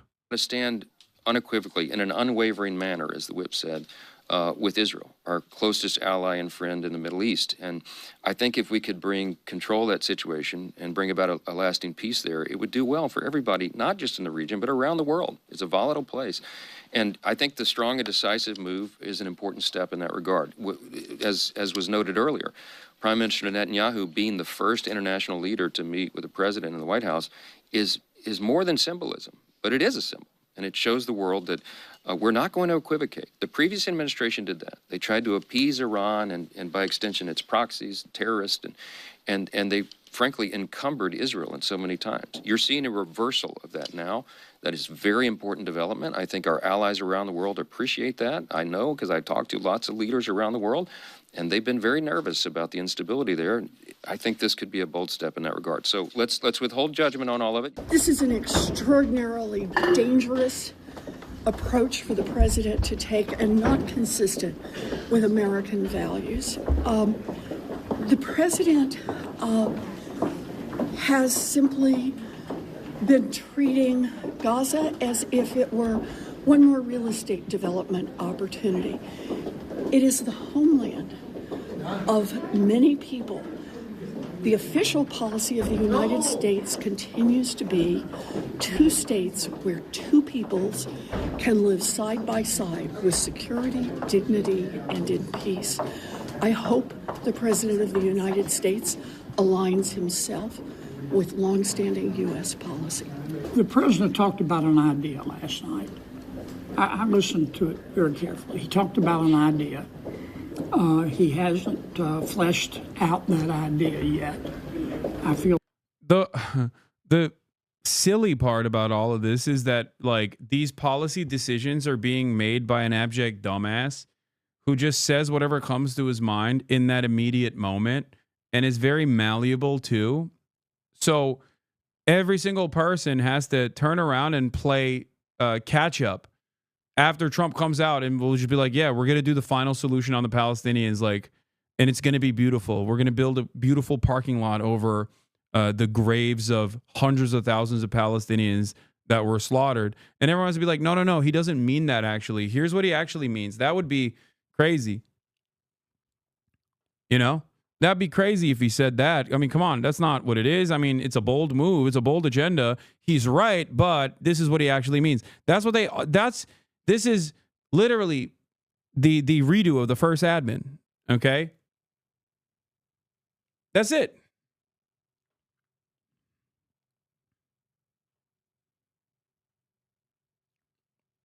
They're all fascists. certain the White House is going to welcome input. I don't think anybody ought to start jumping to conclusions here. I think what the president's trying to do is find a path forward. And I think what he wants to do is a peaceful approach. He doesn't like it when people are at war. He's made that very clear. And what he's offered is let's talk about the value of this land to begin with. And let's let everybody be reminded that this is a valuable piece of property, and the people that live there should recognize how valuable it could be if there was peace in the region. I thought this was a guy that was going to end America's endless wars. I don't know if this was just off the cuff, but... Yeah, I can't believe that the Republicans are hypocritical, guys. You heard that? I can't believe that the Republicans were lying when they said that they would be peaceful. I, for one, am shocked.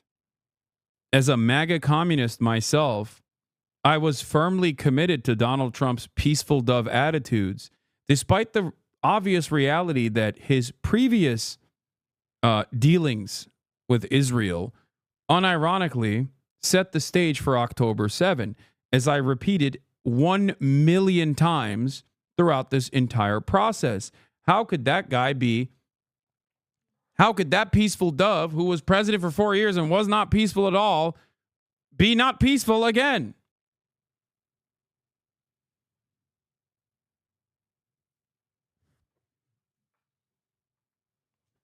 Shocking. Color me surprised, ladies and gentlemen. I am genuinely shocked.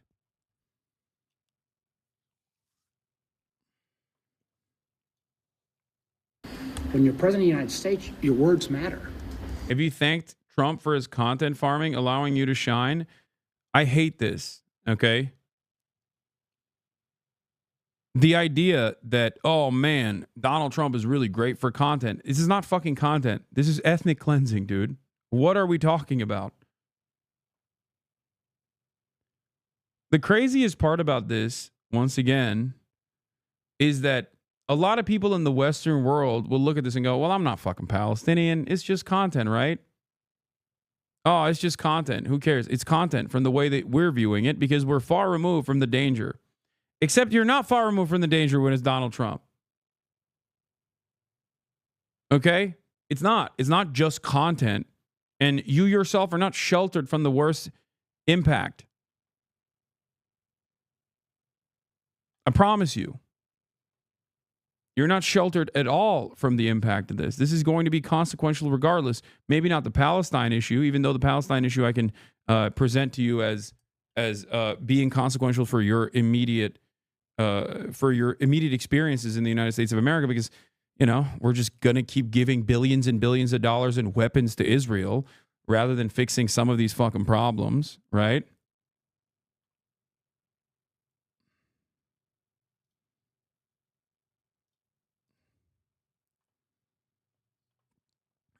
But I don't know. The Don't Believe Him, the Ezra Klein Show video. Would love to hear your opinion on this retrospect of the last 2 weeks in Trump's strategy of blasting media with unending noise and chaos.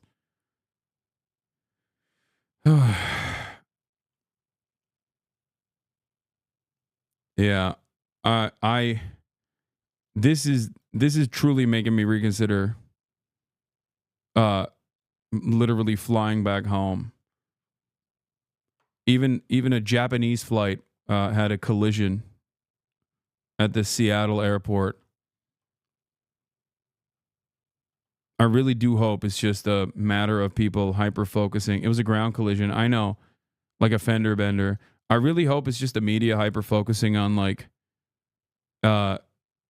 plane collisions and things of that nature that are normally routine and not that consequential.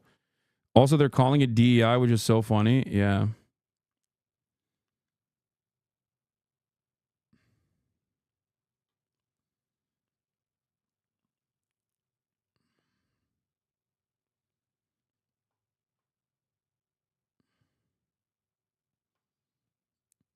I've been flying my whole life since I was a baby, okay? And this is one of the first instances in the past 33 years where I felt like just a tad bit uneasy.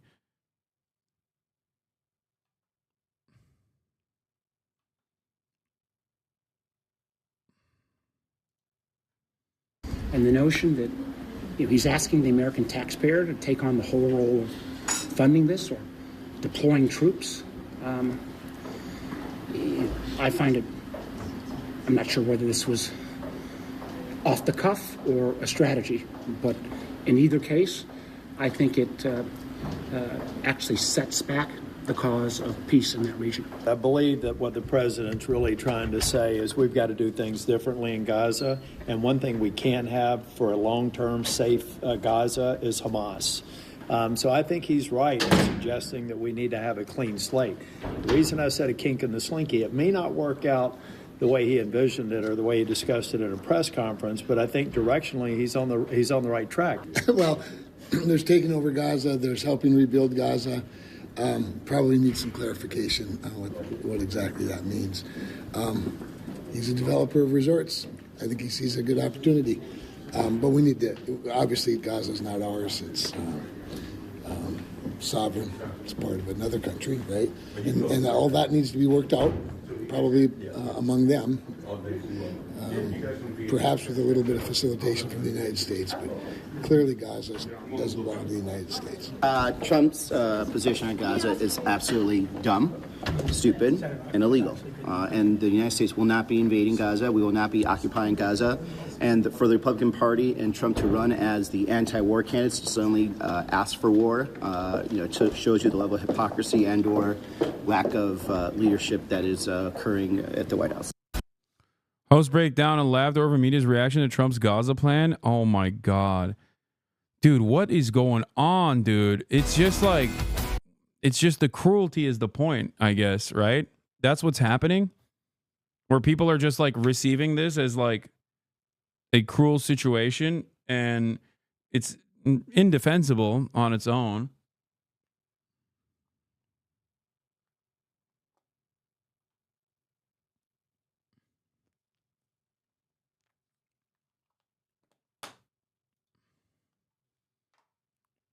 It's indefensible on its own. So they're just like kind of talking about how the libtards are triggered or something, as though that is a substitute for serious commentary. But then again, it's Fox and Friends. When have they ever been serious? So here we go. President Trump announcing a new plan, a plan for the U.S. to take over, at least temporarily, the Gaza Strip, saying will turn it into the Riviera of the Middle East. Lucas Tomlinson has more on what we know so far. Good morning to you, Lucas. Good morning, guys. Standing alongside Israeli Prime Minister Benjamin Netanyahu, the first foreign leader to visit the White House in President Trump's second term, Trump says the United States, as you mentioned, is going to go into Gaza and did not rule out U.S. military involvement. The U.S. will take over the Gaza Strip, and we will do a job with it, too. We'll own it and be responsible for dismantling all of the dangerous unexploded bombs and other weapons on the site. Mr. President, given what you've said about Gaza, did the U.S. send troops to help secure the security vacuum? As far as Gaza is concerned, we'll do what is necessary. Now, Netanyahu appeared open to the idea. Saudi Arabia's foreign ministry says it rejects any attempts to displace Palestinians from their land. The French government also said it's strongly against any forced displacement of the Palestinians. Egypt, Jordan, and other American allies in the region have previously rejected the idea of relocating the more than 2 million Palestinians in Gaza. During the news conference, our own Peter Doocy asked Netanyahu the following question. We have heard Joe Biden and Donald Trump take credit for the hostage and ceasefire deal. Who do you think deserves more credit? I think President Trump added great force and powerful leadership to this effort. I appreciate it. He sent a very good emissary. He's helped it along. So that was in the Oval Office before the news conference. Now, Trump says the U.S. will own Gaza and be responsible for dismantling all the unexploded ordnance. He said he wants to level Gaza and get rid of the destroyed buildings and rebuild it. Guys? You know, Lucas, there's no doubt. I mean, they're in a situation where they have to make a decision because Netanyahu says there's no way Hamas will stay in charge. Michael Waltz says that the Trump administration position is there's no way Hamas stays in charge. But if you've seen the hostage takeover, they're still the #1 presence in the area. They're the ones still with the guns. That's right. And we saw those Hamas soldiers fully kitted out with brand new uniforms, brandishing weapons. Hamas still a force there in Gaza. Also, let's just think just a few days ago when Trump was talking about leveling tariffs on Mexico and Canada, you saw a big about face. Perhaps this announcement will get the attention of other allies in the Middle East, guys. Indeed. All right, Lucas, thank you very much for the live report from D.C. So it was a jaw dropper last night. The cover of the New York Post is "We'll take over Gaza," and you got to wonder where this idea came from. I know Jared Kushner had told the president a year or two ago. He said Gaza's waterfront property could be very valuable, and suggested the Israelis move the people out and then clean it up. Donald Trump is a developer.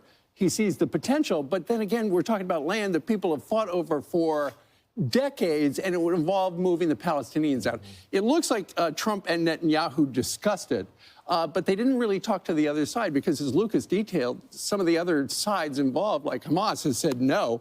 The no's so far that I just was reading about in the Times of Israel, Egypt is a no, Hamas is a no, Saudi Arabia is a no, and China is a no. And there's an op-ed in the Times of Israel right now that says the Gaza plan won't happen, but could shake up the region because new ideas are needed. This might spark more viable solutions. And that's what Donald Trump said yesterday. We need new ideas. Well, I think it's going to force the Muslim world to find a solution as well. I think it's going to give the president a lot of leverage. Something has to give. And I don't know if this is the solution, but I tweeted out last night, let me just sleep on this. Let me just sleep on this. I think so often when the president puts a radical idea out there to change the conversation around the issue, people just freak out. And that's what the media did last night. If America looked like Gaza, I would consider leaving if, if I had to live in those conditions. Exactly. I mean, every time we show video of it, I'm like, I cannot believe people live like this because we're so blessed and fortunate here it's like in California. America. It's like the wildfires, but eventually people want to go back, and that's the problem. But and that's a little different because it's so gorgeous in California. You do have to risk the wildfire, especially if you're not going to get insurance for it. But when you look at the video of Gaza, that is no place I would ever want to go or visit. And he says he's not specifying where this new land for Gazans might be. But he said, why not? I mean, you don't have to leave, I guess, if you don't want to. But if you have the opportunity for economic development and supplied unlimited number of jobs and housing and a good, fresh, beautiful piece of land, like he calls it. Israel is a natural disaster according to Fox. Israel is a natural disaster according to liberals too, and the way that they presented it for the longest time. But also on top of that, I mean, we're talking about mass ethnic displacement. Okay, it's ethnic cleansing. It's the final solution. They're going to take 1.8 million Palestinians, which, by the way, is also a really devastating number because, as far as I understand, pre-October 7, the number of Palestinians that resided in Gaza was 2.3 by conservative estimates, all the way up to 2.5 is what I've seen. Okay, so that would mean if there's 1.8 million Palestinians, that means the number of the dead and displaced is significantly higher than what we have seen thus far. Okay, what we've heard thus far. If it goes from 2.3 to 1.8, that's not 40,000, 50,000 people, okay? That's number one. Number two, the further displacement of the remaining 1.8 million civilians is insane. I mean, it's just the final solution. This is stuff that you read in history books and looked at and went, wow, how cruel. How could people be on board with this?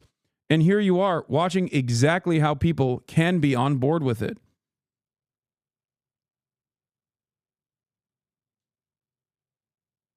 What? Wait a minute. You've been lying about the numbers? I don't believe it. What? I've been lying about the numbers.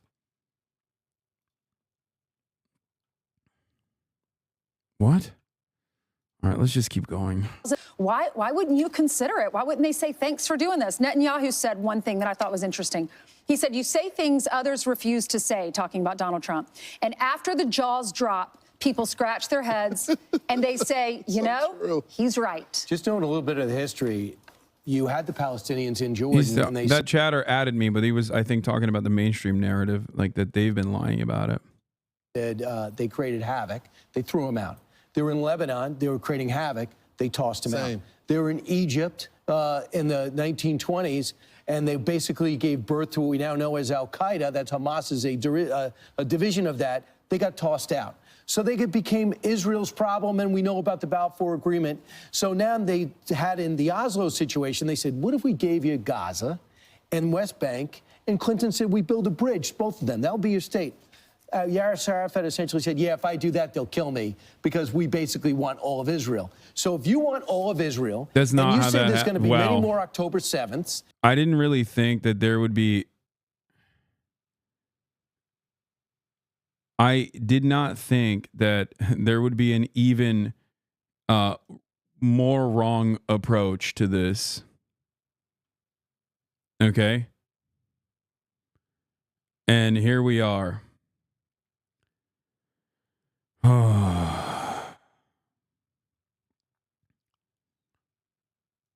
It's, I don't know what else to say, man. It's crazy.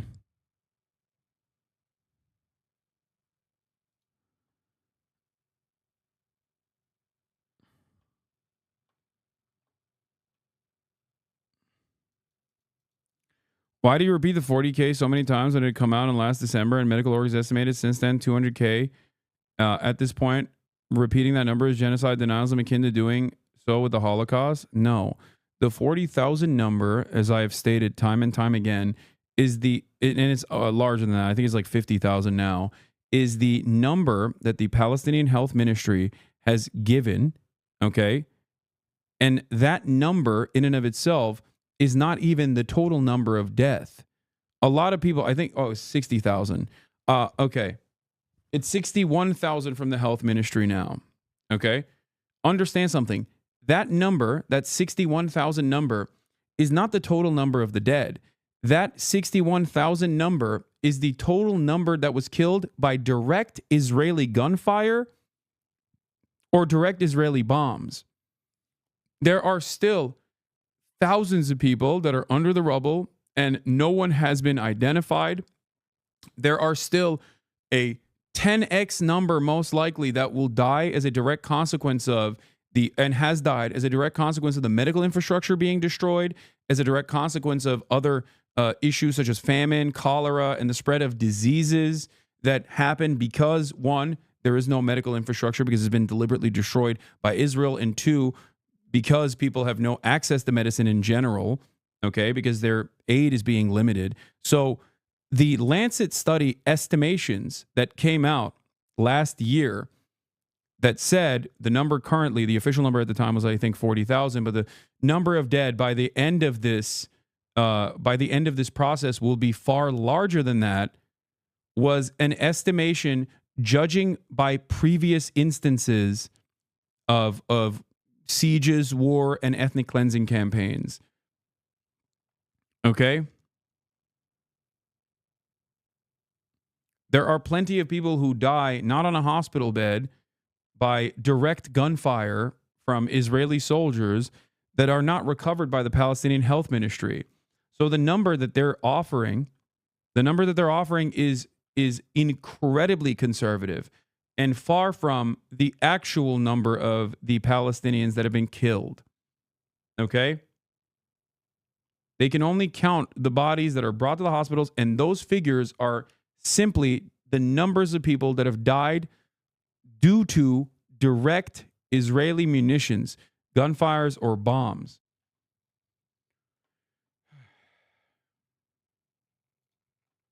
And you rocket to Israel every single day.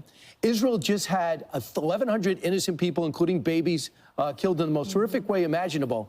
Why would you say, let's just call it a ceasefire, go back? Because we're going to be on this couch again 18 months later and talk about another devastating attack. They promised they would do it again. We have to revisit all of this, but we are so done. It is really two areas, Palestinians and Iran.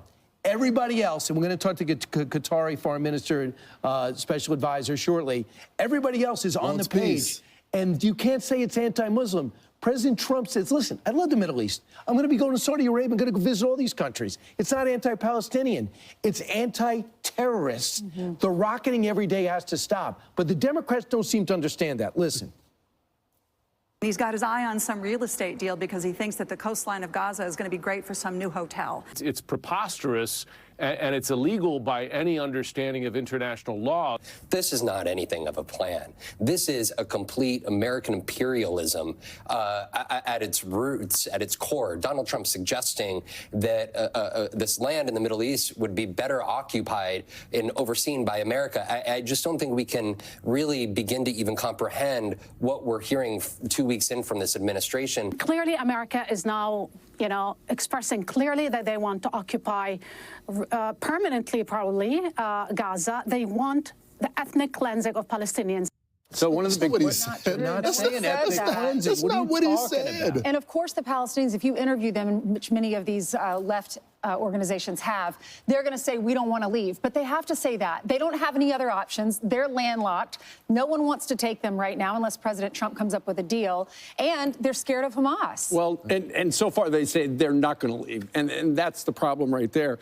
My question is, how much is it going to cost? I mean, we've got Elon Musk going through the federal government right now. The Arab world's going to pay for it, he said. Yeah. Well, let's see. The Arab world, Saudi Arabia said this morning, no ties with Israel without the creation of a Palestinian state. So they are a firm no on the idea. Are tariffs in the future, then? Right. Although there are people who are already talking about how it would be a great idea. A lot of people.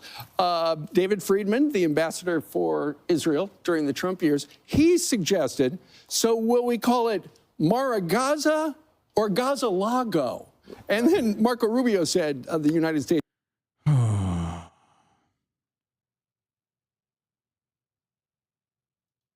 They've been debating internally, according to my sources, recognizing as the United States of America, the renaming of the West Bank to Judea and Samaria. There's a bill about that. Annexation. That's what they're talking about. It's not exactly annexation. You know what? Let me just erasing the name of the West Bank. Let me go ahead and play this, because this is the man that Trump has chosen as the ambassador to Israel. And everything that we're talking about here was telegraphed by him. This is in 2008 and in 2017. Listen to this.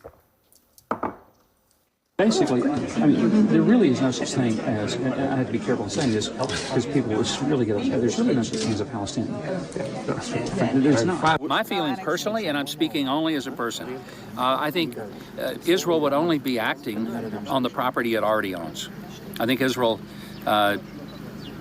has title deed to. I blame Hasan. That is all. Nice.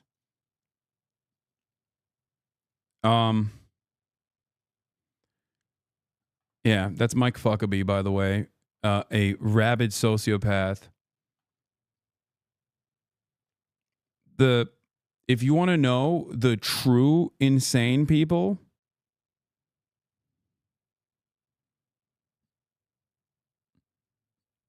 if you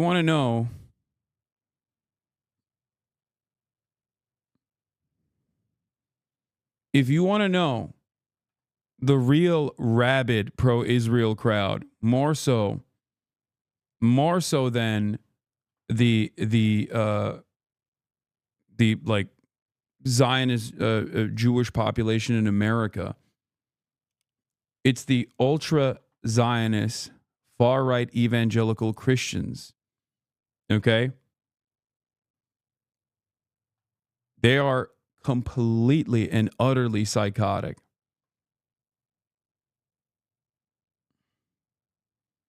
What? I have no idea what you're saying. Judea and Samaria. There are certain words I refuse to use. There is no such thing as a West Bank. It's Judea and Samaria. There's no such thing as a settlement. They're communities, they're neighborhoods, they're cities. By the way, Bill Clinton also repeated these takes in Dearborn leading up to the election, operating as a spokesperson for Kamala Harris. Incredible stuff.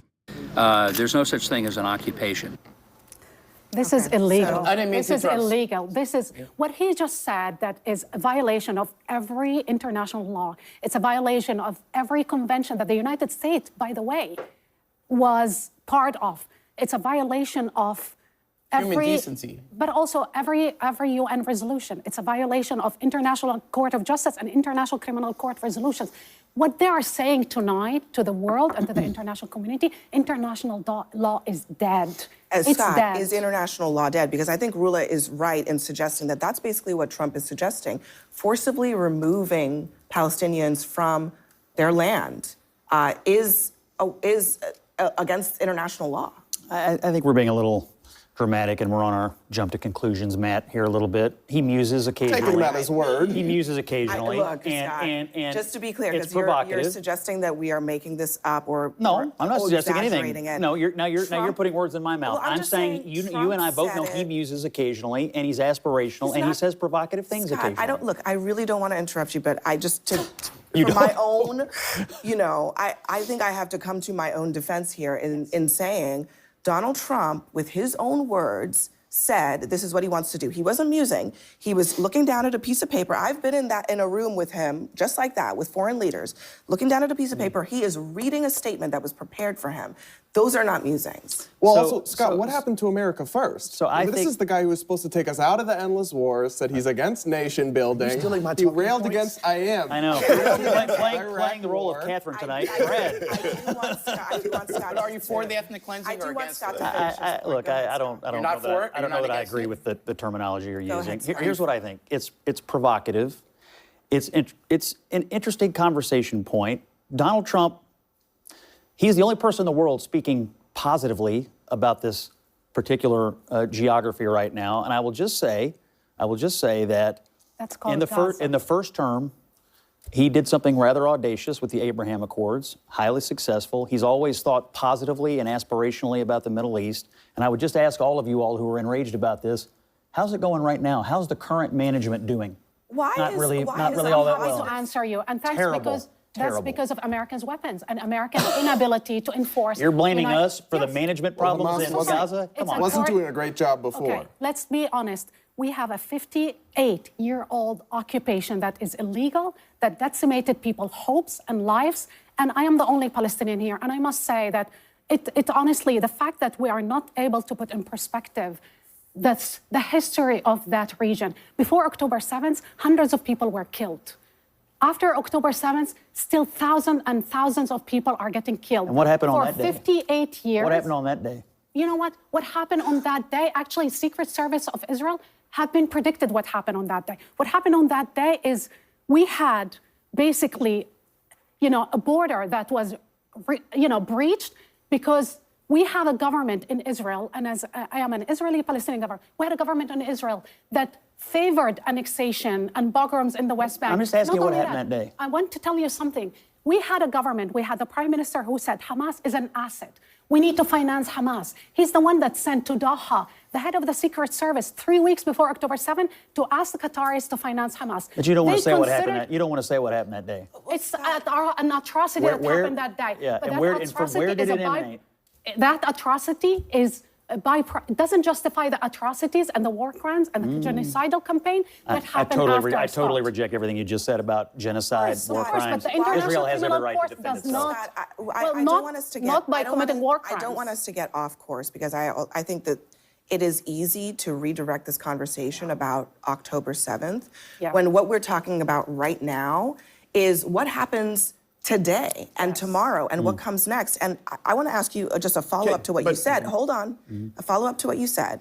Trump is talking positively about the region, but in his view of Gaza, the Palestinians do not exist.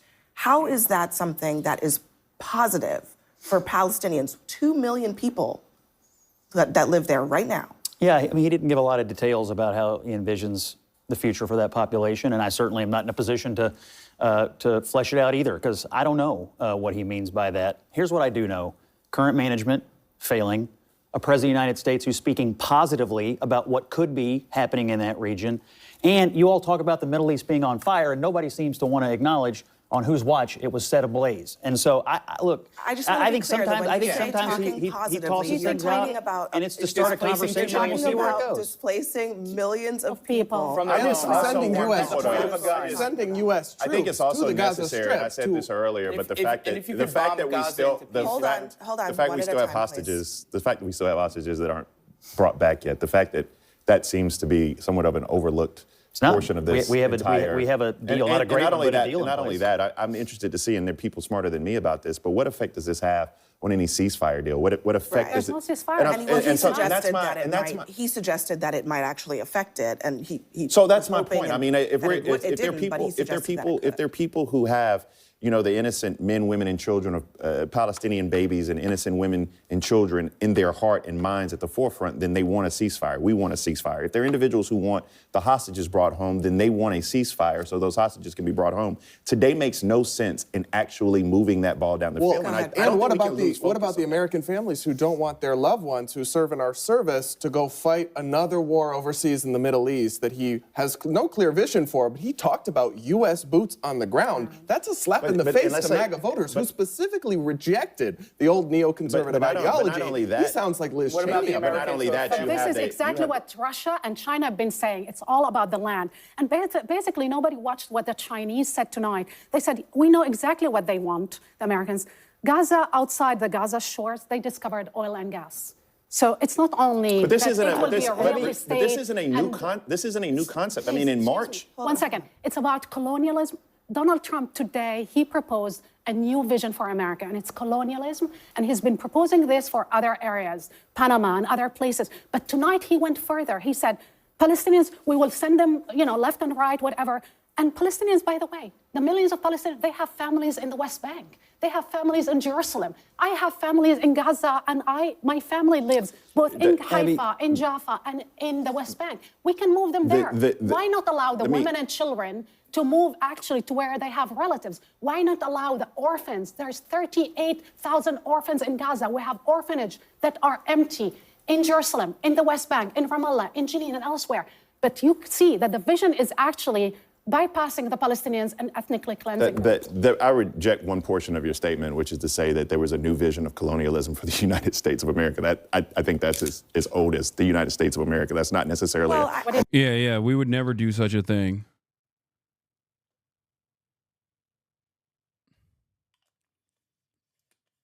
That's crazy. I think the point that she's making is right. No, Trump, but I'm also that Trump is doing right now that is about It's a funny predicament for a lot of liberals who see their primary responsibility as defending Israel, while simultaneously Trump gives the game away. So it's a moment of divergence where, on the one hand, you want to aesthetically maintain this presence that you are a progressive person, that you care about like international rules and laws and whatnot. But on the other hand, Donald Trump is advocating for the cause overall, the cause that you have also been tasked with defending. He didn't deny it. He justified it by saying there's a precedent of colonialism.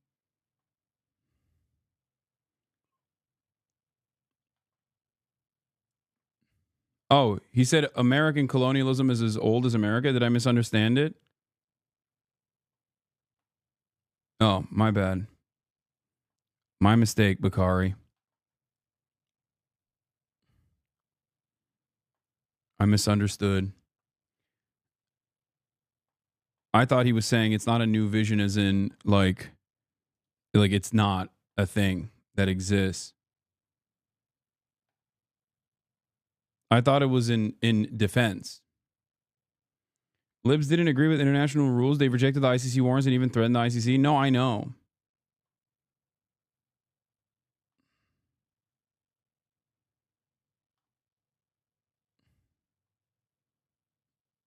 I thought he said it in defense, like claiming that it's not a concept. Like it's not new because it's not a concept. Land. There's no question about it. No question. But I mean, this is. You think someone can be a liberal and support Zionism? Yeah. Liberal Zionists exist. There are plenty liberal Zionists. Now, Zionism is, you know, a fascist ideology inherently because it's built around the continued domination of the out-group at the behest of the in-group that is considered, you know, an ethnic and religious superior group. So it's not really different than Nazi ideology in that same vein. And yes, there are certainly liberal Zionists who make. There are certainly liberal Zionists that refuse to recognize these contradictions and will say, no, you don't understand. We just want Israel to exist.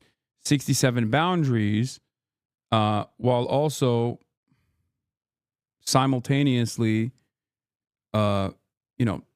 sometimes argue against settlement expansion in the West Bank, and in other instances just kind of let it happen. You know? That is the distinction.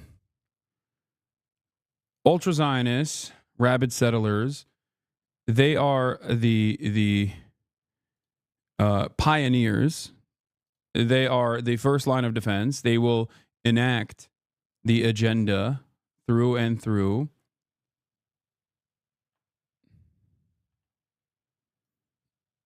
Felix responded to my Supreme Court is going to legalize fighter jets for private citizens soon. Once I get my Su-30 SM, I'm coming to pick you guys up. No one's going to crash into us as long as I have my R-27s and R-73s. Hell yeah. Felix is going to save me.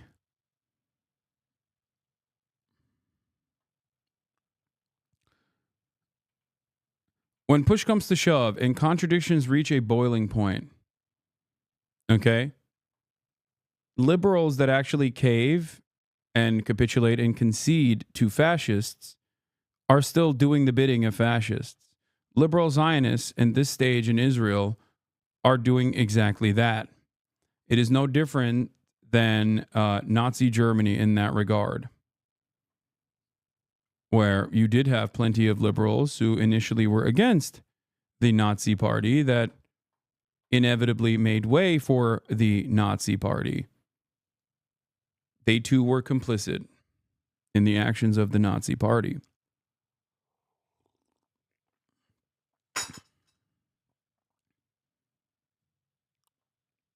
There's also a similarity within liberals and members of the Democratic Party that are doing the very same thing for the Republicans.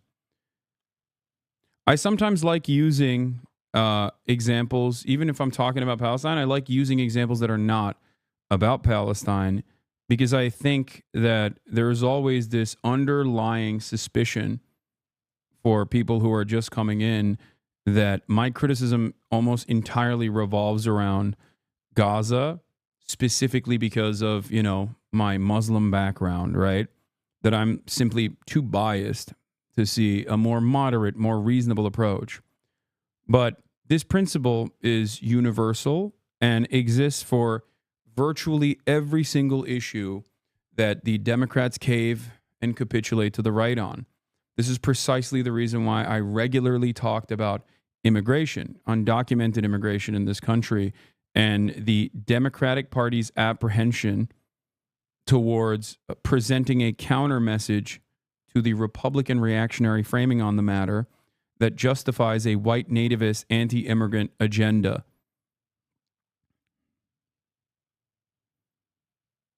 Okay.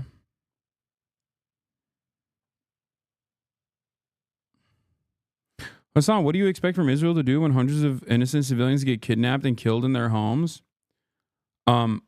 Kilof, what do you expect Palestinians to do when hundreds of thousands, almost 1 million Palestinians were forcibly removed from their homes 76 years ago? And throughout that 76-year process, Palestinians have been consistently dominated and murdered and also kept as hostages in permanent detention after military tribunals and sham trials that are all against international rights. What are they supposed to do? Are you reading from a computer? No. What are the Palestinians supposed to do? Because if your answer is, well, the only solution after October 7 is like ethnic cleansing, then you're a freak. You're a monster. Okay? How is that Israel's fault? What is the nation state that settled on Palestinian land and did all of those things that I was mentioning? The name of that country is Israel. Israel still, to this day, maintains tens of thousands of Palestinians in permanent detention. That's it. The standard of violence is always set by the colonial entity, okay? Israel is a settlement. Israel is a settler colonial project that was designed around the forcible displacement of almost 1 million Palestinians from their indigenous homelands, forced into what is now known as the Gaza Strip.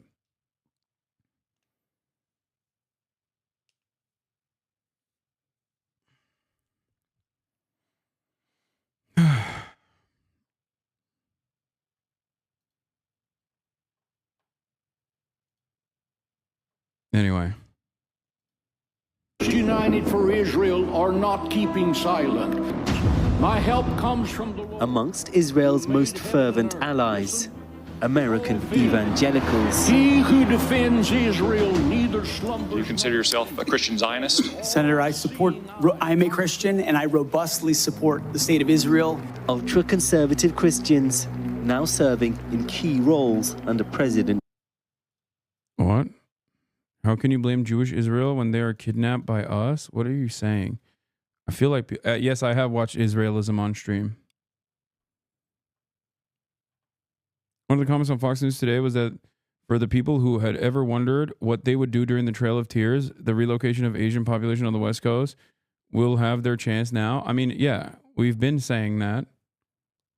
A lot of people learn about these atrocities in history books, and they fantasize about how they would be on the right side of history.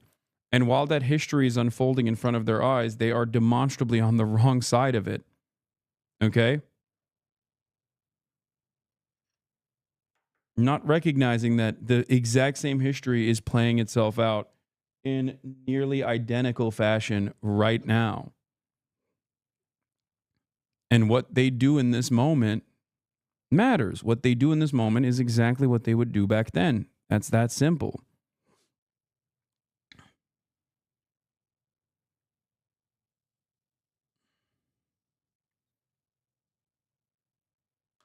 It's that simple.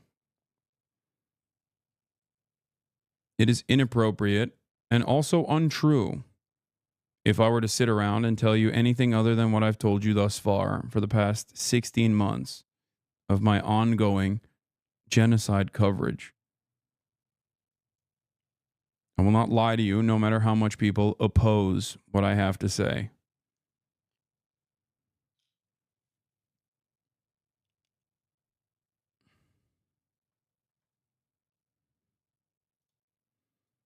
This guy is just going crazy mode in the chat, defending the integrity of the Democratic Party at a time when It is at its lowest point in popularity for understandable reasons.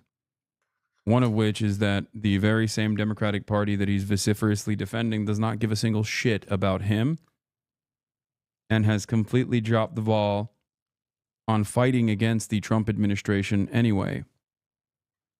I will never understand the passion that people demonstrate for things like this. If they were to demonstrate a fraction of this passion for issues that they care about and choose to motivate the Democrats into doing the right things, perhaps Donald Trump would not have become president.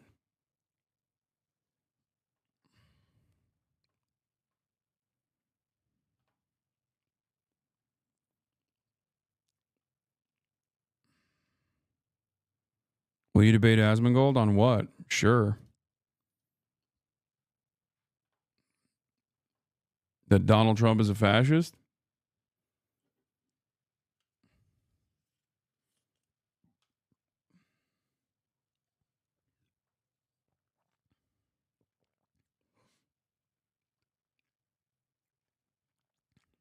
People who defend the Democratic Party right now are like Dallas Maverick fans, even after this recent disastrous trade.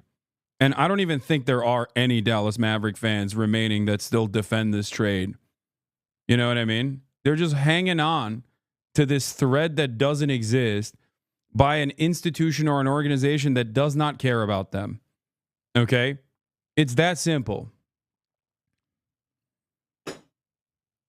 If you're still looking at the Luka trade and thinking, no, there's reason here, you don't understand. It's actually, Miriam Adelson does not want to secretly tank the team and then move it to Vegas. She wants to stay in Texas. She actually likes the Mavericks. She actually made, she actually pushed for this correct trade to happen. Anthony Davis, is going to be tremendously better, much better than a 25-year-old Luka, who, no matter how fat he gets, is still one of the best players in the NBA with a massive career ahead of him. You don't understand. Anthony Davis is never going to get injured ever again. Whereas Luka will always be injured. I promise. That's what you sound like when you defend the Democratic Party in this situation. I know Anthony Davis is also injury prone. He's also older. And he's a great player himself. It's just, very different than Luka. Luka is a generational talent. And in a higher, I would say, category, a higher class of player than Anthony Davis is.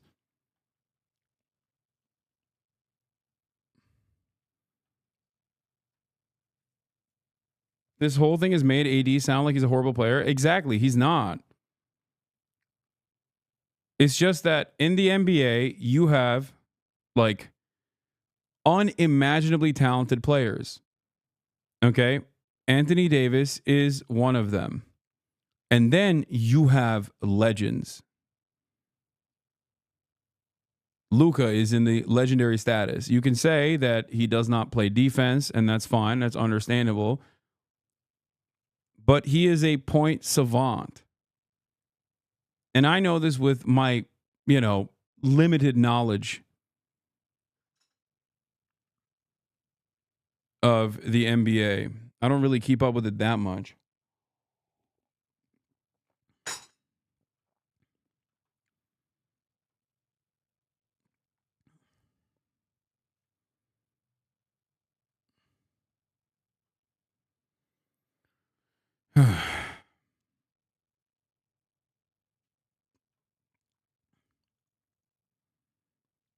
And more importantly, he's also 25 years old. You will never catch me saying something about a schlubby white boy who dominates in the NBA, okay?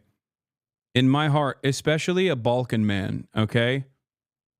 I feel a sense of closeness.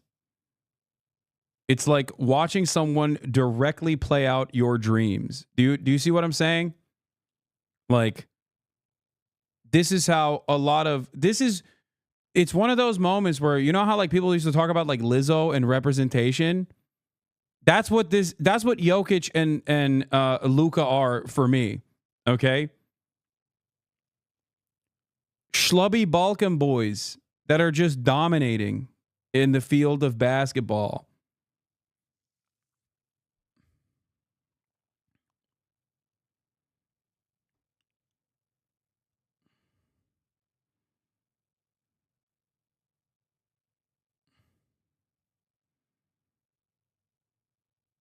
We got 3 championship players now. It was a great trade, tremendous trade no one's ever seen before.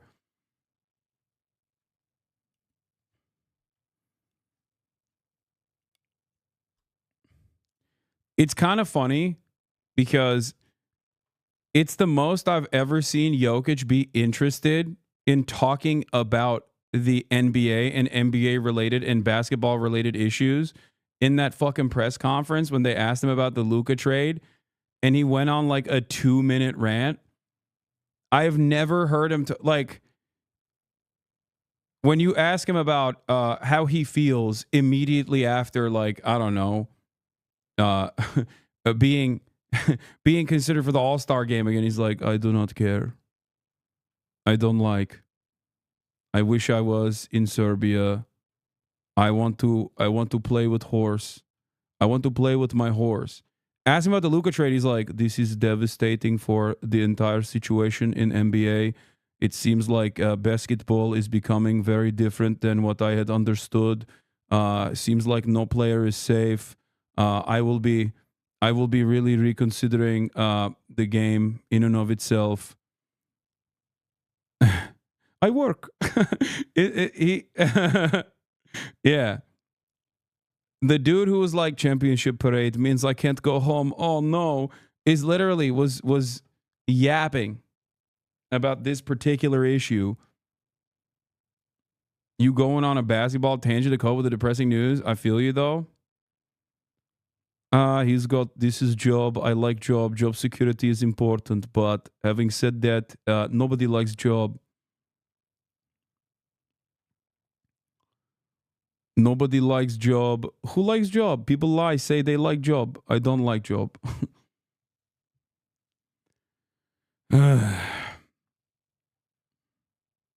Please no deport. First of all, are you kidding me? I feel like Jokic would love being deported. If there's one guy who would welcome it with open arms, it's the dude who loves Serbia. I've never seen him smile ear to ear playing basketball unless he's playing basketball representing his country. He loves it.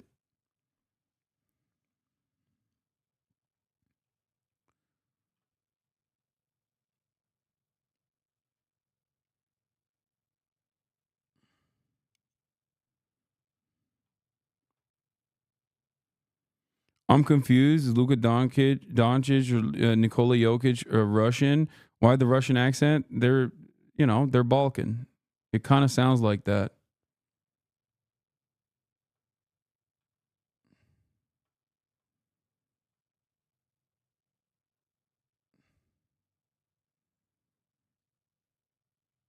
Anyway.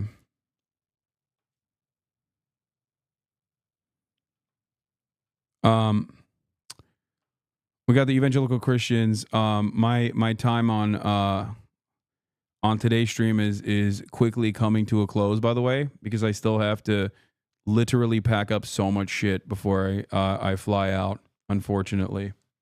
That's probably part of the reason why it's not the depressing news in and of itself, but another thing that is also depressing is my departure from Nihon Des.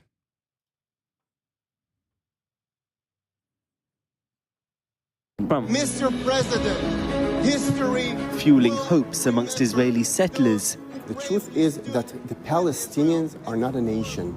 Determined to finally kill off any possibility of a Palestinian state. People who ask me what would it take for you to live in Japan? It would take for me to quit streaming. Because it's impossible for me to stream out here consistently. It would genuinely kill me if I streamed out here consistently. because I have to wake up at 4 a.m. every morning. They just want to drive people out. Annexation of the West Bank means we're done.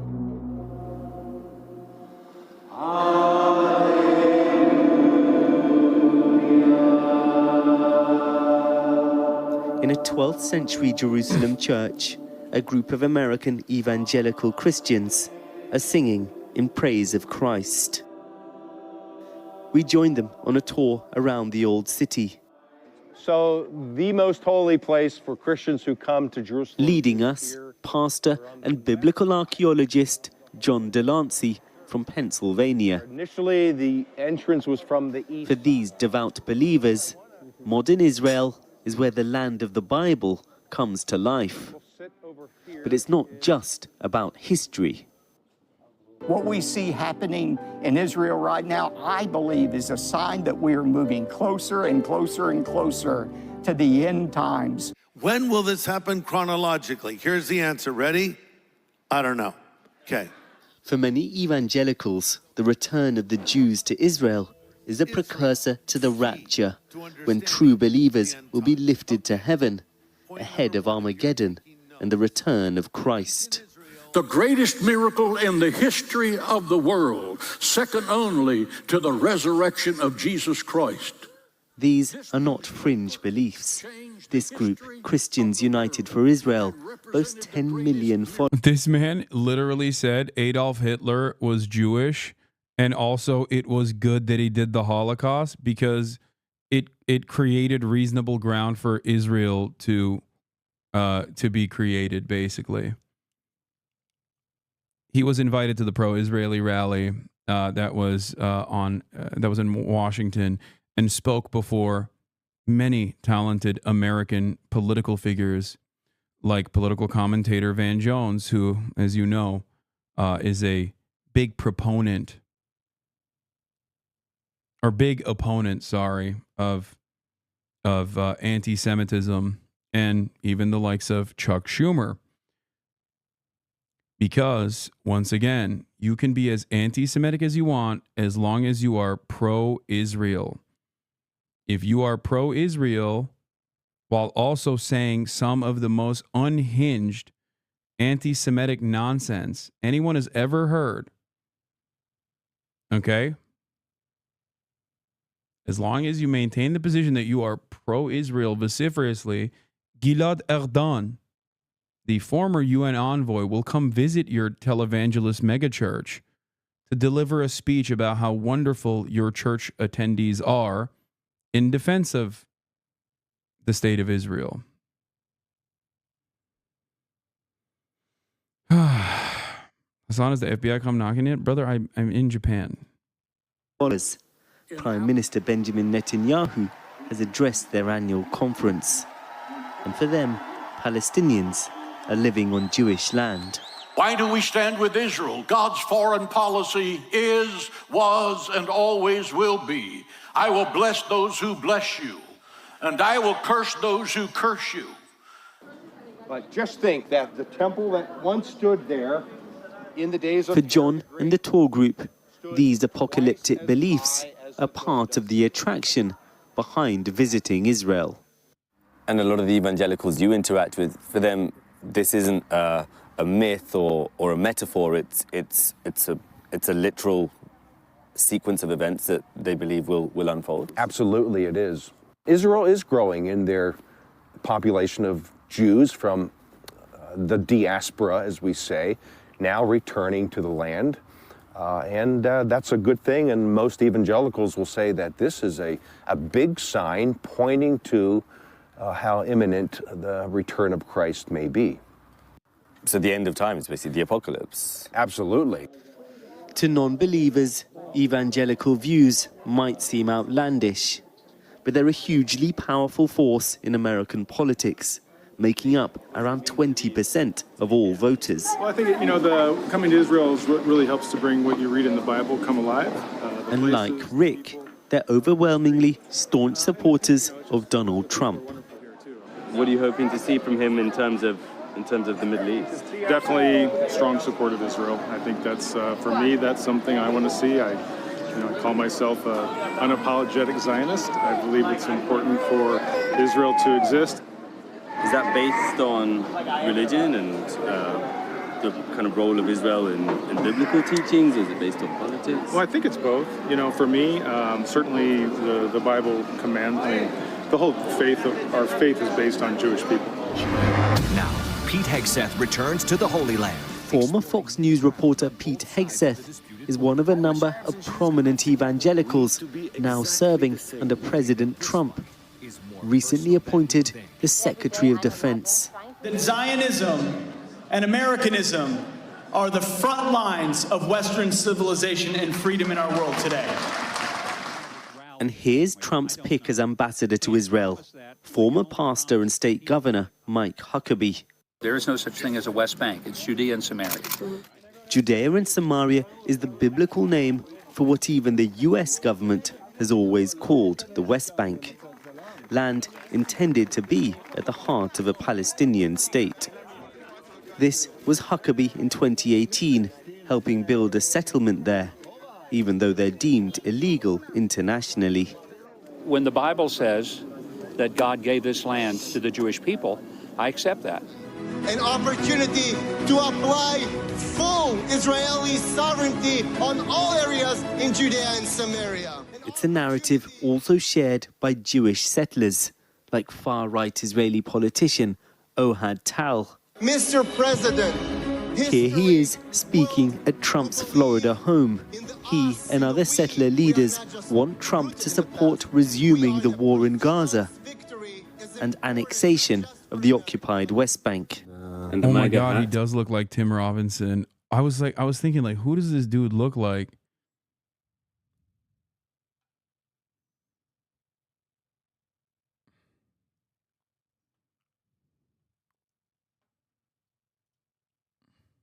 Yeah, even the MAGA hat. See, so you spend a lot of time out there. I've been in the States, I think, in the past year around 15 times.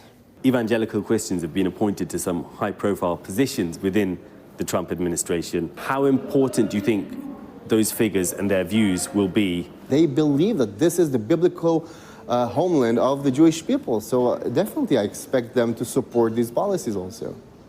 With Trump in office, Israel's settler movement hope to formally take over the occupied West Bank, destroying any remaining possibility of a separate Palestinian state.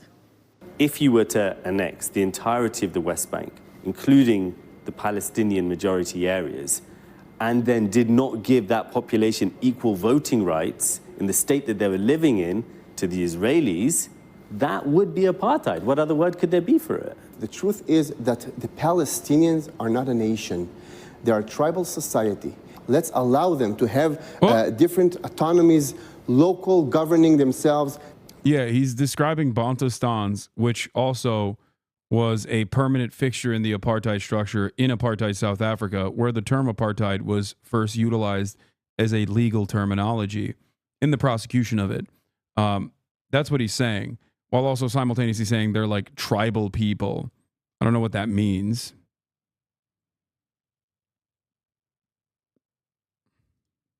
They will only have to accept one principle, that this area is a Jewish state. It's hard to predict what President Trump's policies will be towards this contested land. He wants to broker a historic deal between Saudi Arabia and Israel, and that's likely to include some commitment to creating a Palestinian state. On the ground, Israeli settlers are already making that next to impossible. The way Israeli governments have been expanding settlements here, the way they've been expanding their overall control of the occupied West Bank, many describe Israel as already de facto annexing the territory. We've come to the village of Turmuseya. Most of these plush homes have been built by Palestinian-American dual nationals. But with violence flaring, the area is now on the front. Random question, but was the segregationist U.S. technically an apartheid structure? Yes. The Jim Crow initiatives were Yes, absolutely similar to an apartheid structure. The difference is, of course, it predates the actual legal designation of an apartheid. That's the only thing that, I guess, salvages the American reputation. Well, that and also whitewashing of American history. Line of attacks by extremist Israeli settlers. They just want to drive people out from this area. So they want to empty it completely from people so they can take it over. Yasser moved back here from California after retiring as a lawyer and is now Turmaseya's spokesman. One of the things the Israeli right wing are lobbying for is... It's not like Palestine? What do you mean? No, it's not like Palestine.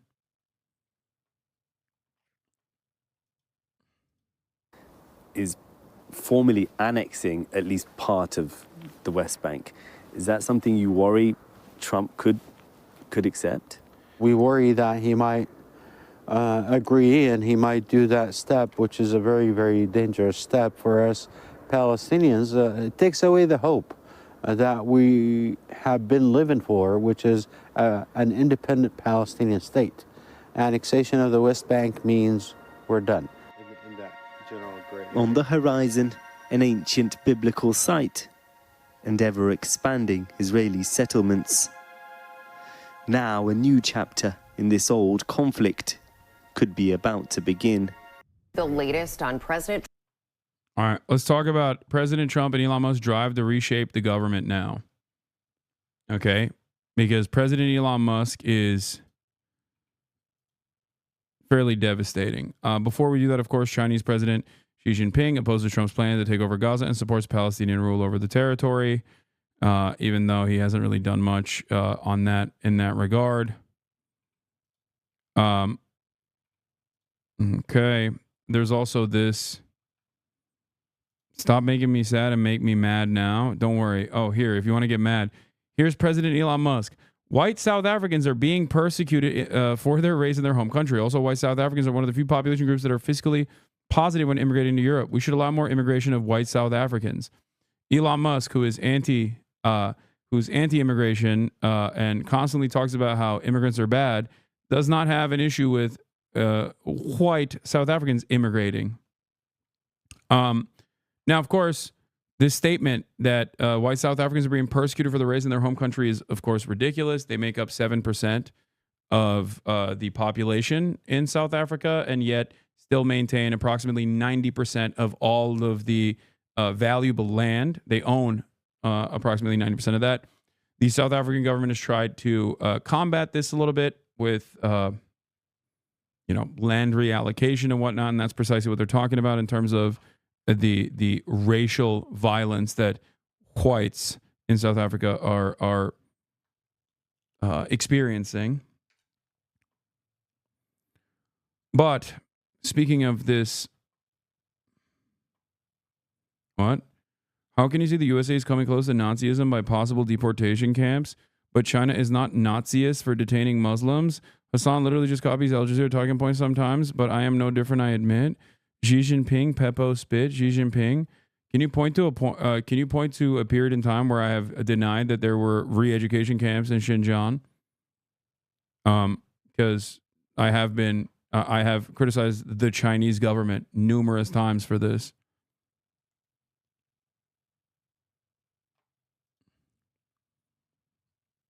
Not only were there re-education camps, but there's also mass surveillance on top of that as well.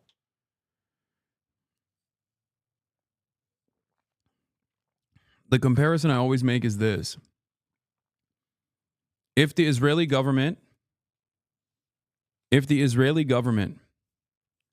treated the current Palestinian population in the same way that the Chinese government treated the Xinjiang, the entirety of Xinjiang, okay, they would get Nobel Peace Prizes. Literally, the entire planet would be celebrating it. It's still unacceptable. It's still unacceptable by my estimation, by my moral values. And yet, the broad reception of the Western world would be the most, the highest praise physically possible. Okay? That's it.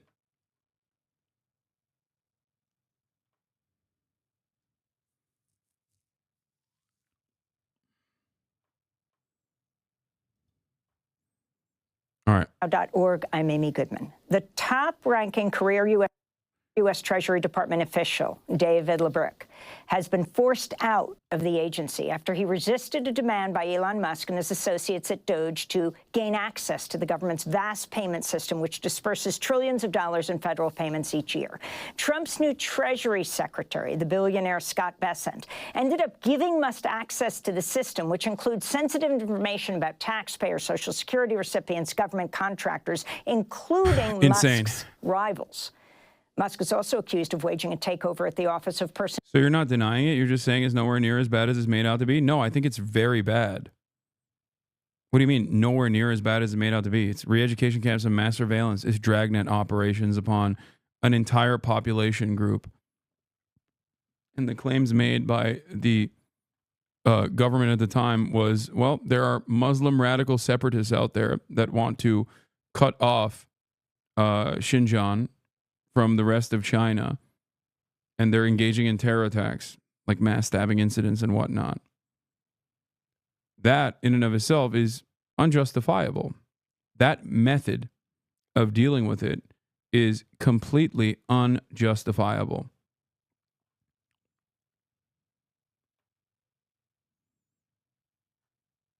It's collective punishment. Okay? And it is indefensible. Having said that, however, they were not wiping out entire city blocks with multiple nukes worth of munitions.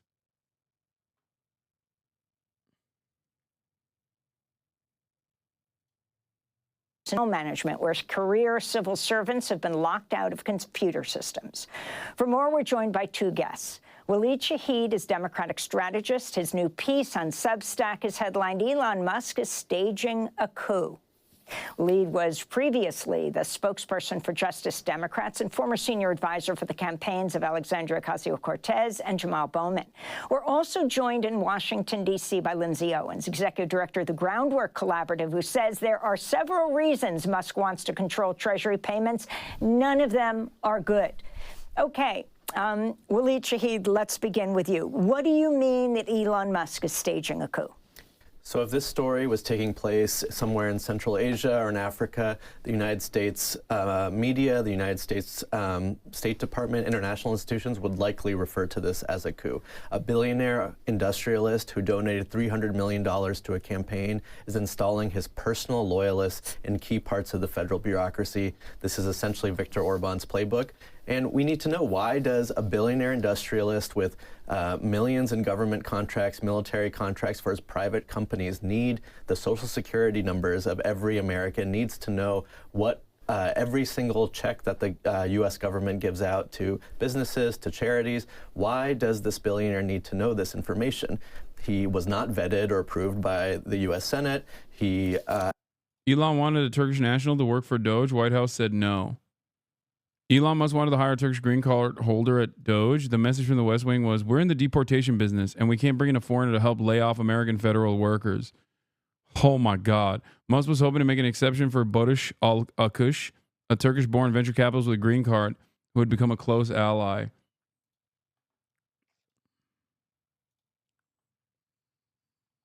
That's brutal. That's doubly brutal.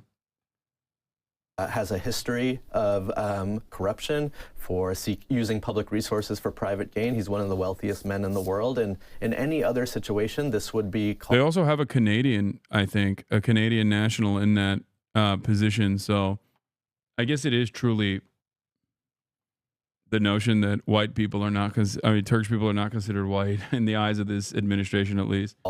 This would be called state capture, and people around the world would be condemning it. But in the United States, we are not used to this kind of level of creeping authoritarianism, of plutocracy, Actually, of I don't even know. So explicit.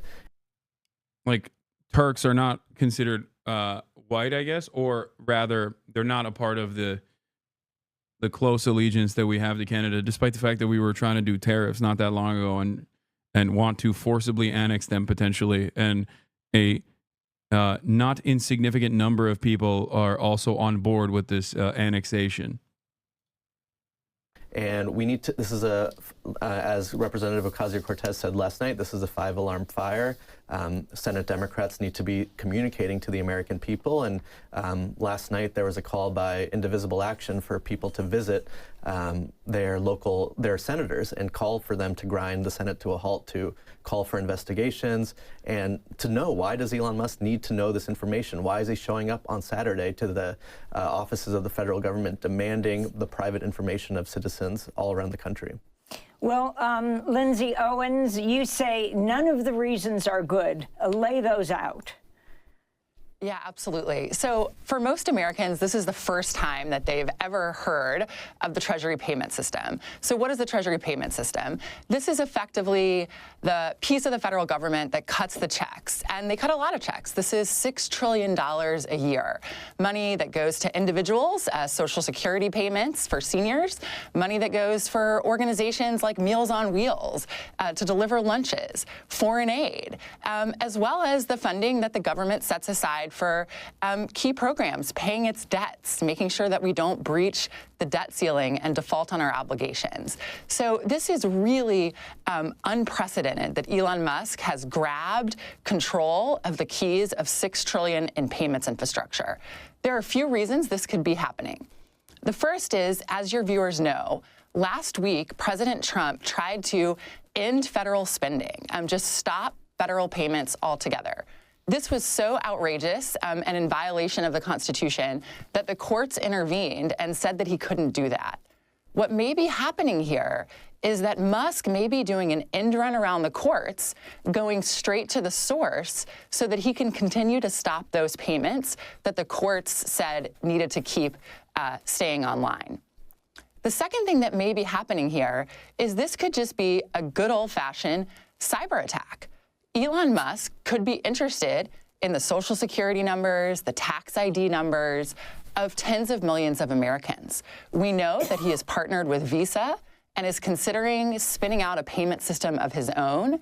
What we may have here is Elon Musk's attempt to get the private information for his own financial gain. The other thing that is incredibly worrying here is $6 trillion in spending is not just a lot of money. It's a macroeconomically significant amount of money. If Elon Musk starts tinkering with the code, the underlying technology that makes sure these payments go out seamlessly and effectively, he could inadvertently or on purpose bring the macroeconomy to a halt. I mean, this is an incredibly concerning seizure of government infrastructure, but it is also an economically significant moment in the country. So I couldn't agree with Waleed more. I mean, the word coup is the right word to be thinking about here, and Congress must intervene. I mean, if I was a senator, I think the most important thing to do is bring the Secretary of the Treasury to the Senate today to answer questions about what Musk has access to. So the Treasury Department's This man is going to forcibly turn. He kept saying he wanted to do WeChat-style payment processing. Or Douyin or whatever it's called. I think in China is WeChat, right? Like everything is on the same application. And he wanted to make X the everything app. Okay? And now he's just going to force you to do it, it feels like. Which is crazy.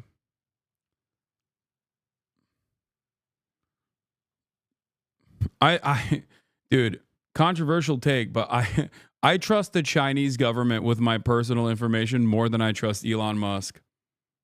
Okay? Maybe I'm crazy.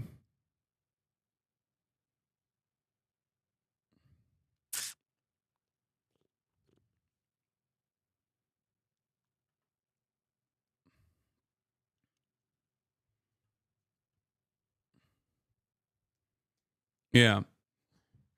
I like that we're also, this is something I mentioned before, but like we're slowly but surely taking all of the worst aspects of Chinese governance and none of the good shit. not realizing that the good shit is kind of what is the glue that holds society together in China. The many benefits, the feeling that your government is at least to a certain degree taking care of you, improving your material conditions, increasingly focusing on massive development projects, a lot of development spending. Okay, every now and then taking out a CEO out back and taking them on a little trip, you know?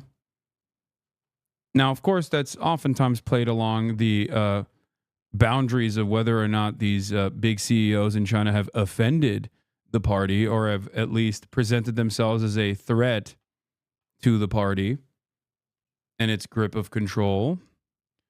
But even then, still happens. We don't do that at all. No trips for billionaires who are poisoning our water supply. You know what I mean? Whether they are ideologically in agreement with the government or not. No high-speed rail. No even development. No, no building, no long-standing policy for building by need.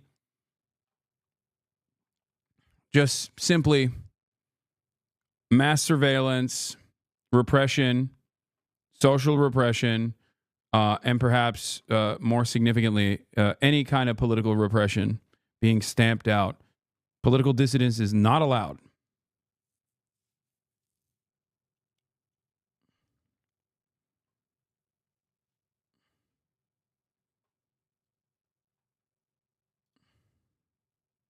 General who could monitor Doge's activities was among the 15 watchdogs who were purged by President Trump. Who's now in charge of or overseeing Musk's team? Yeah, Musk is in charge. So that's exactly right. Some of the key chokeholds here to make sure that something like this doesn't happen have been moved out of the way, studiously, exactingly moved out of the way. So President Trump fired the Inspector General of the Treasury and the top civil servant of the Treasury Department, the man who was the acting Treasury Secretary between the time that Janet Yellen stepped down and Scott Bessent was confirmed by the Senate, has also been pushed aside, resigned over the fact that he didn't want to give Musk, a private citizen, a billionaire, the keys to the Treasury payment system. So there is very little stopping Musk from taking this over. Trump and Bessent have really, given him a glide path. So, Walid Shahid, where is the Democratic Party on this? Where are the Democratic senators and Congress members on this? I mean, you have Hakeem Jeffries, who holds an emergency meeting of the Democrats after a judge stops the federal payments from going out to, stops the ban on federal funding.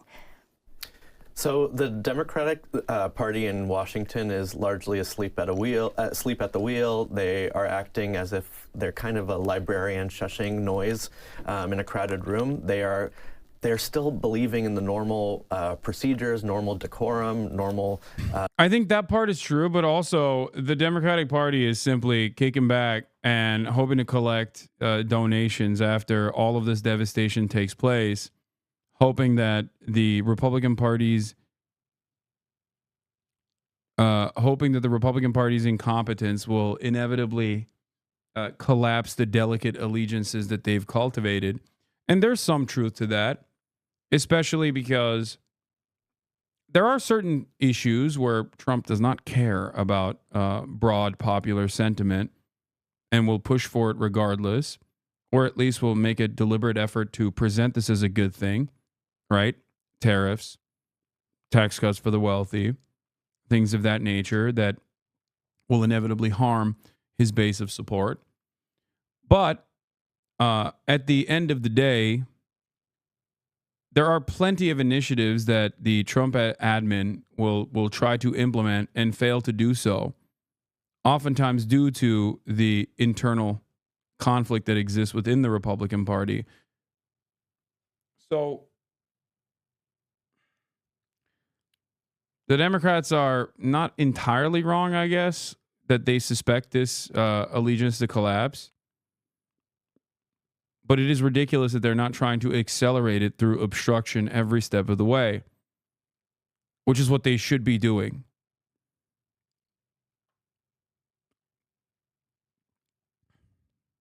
They should be doing this every step of the way. Virtually every moment is a fantastic opportunity to consistently propagandize austerity and its devastating impact, okay? Collapse of the federal government and regulatory agencies, things that the Democrats are supposed to be tasked with defending. These are opportunities for the Democrats to make a mockery of the Republicans, to present to the American public how inept the Republicans are entirely. Even things that are not immediately in the control of the incoming administration, like fucking planes falling out of the sky. You think Republicans would not use that as an opportunity to shit on the Democrats if it was happening under the Biden administration? Look no further than Palestine, Ohio. That's number one. And number two, the Republicans are so interested in using everything in a disingenuous fashion to do propaganda that they literally immediately went and said, oh, it's DEI. Planes falling out of the sky, it's got to be DEI. Okay? They blame the Democrats immediately. Democrats, on the other hand, are just like, stop hitting me. I don't know what's going on. Please stop hitting me.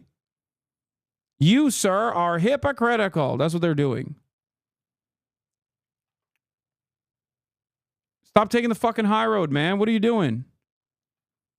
Fight back. There's definitely appetite from the broader base of not just the Democratic Party, but like there's plenty of appetite from the base of the Democrats in terms of obstructing the Republican agenda and fighting back against the Republicans. That's number one. Number two, there are plenty of disillusioned voters out there that could be captured, whose attention could be captured, who could be mobilized in the direction, especially if you just showed how devastating the situation really is. Okay? And I don't mean talking about January 6th or whatever, okay? Those were failed points of propaganda. They demonstrably failed because Donald Trump won. Okay? Meanwhile, we have a gerontocracy where the Democratic Party is led by decrepit old folks that are awful communicators with no real desire to actually fight back against the Trump administration's awful nature. Okay? And also, they're so completely removed from the interest of the public after spending decades upon decades within governance. Okay? Their only access to the real world, to real American citizens and their needs and their desires are filtered through mainstream media. And mainstream media is also defending regimes in general. They also are out of touch with the needs and the desires because they have the same capitalist interests in maintaining the current existing capitalist hierarchy. Yeah, this is where our opposition is. Fight, and we will win. We will win. We will win. We will win. We will win. We won't rest. We won't rest. We won't rest. We won't rest. Thank you, everybody.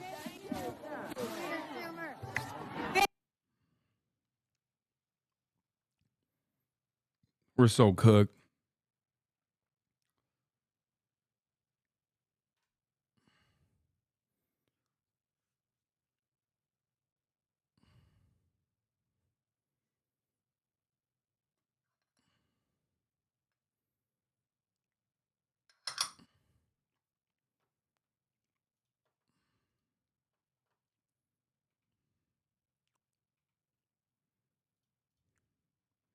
That everything here is the normal transition of power. And they still believe that what Elon Musk and Donald Trump are doing is just a libertarian reform of the government, not an oligarchic, plutocratic takeover of a private billionaire who is seeking to know potentially seeking to know what his competitors might be doing with government contracts. He has private information that Elon Musk has contracts with international governments all across the world. But the Democratic Party is not able to put forward an opposition message right now because they feel like this is normal. And that's why it's so important for concerned citizens all across the country to twist the arm of your Senate Democrat. Go to their office. If you go to indivisible.org today, you can find a way to join your local chapter. And all around the country, whether your senator is a Republican or a Democrat or independent, they need to hear from concerned citizens because the Democratic Party doesn't move on issues of oligarchy, of plutocracy, of taking action, unless their constituents show up in person and demand that they hold hearings, take the bully pulpit in the media, and also grind the Senate to a halt until we know why does Elon Musk have this information, someone who is not elected. So the Democratic National Committee on Saturday elected the moderate political insider Ken Martin as chair, despite calls from voters to urgently switch gears and respond to working people's needs following the party's crushing defeat, though it wasn't a major numbers defeat, but it was a defeat in November. What do you think of Ken Martin? Where do you think it's going?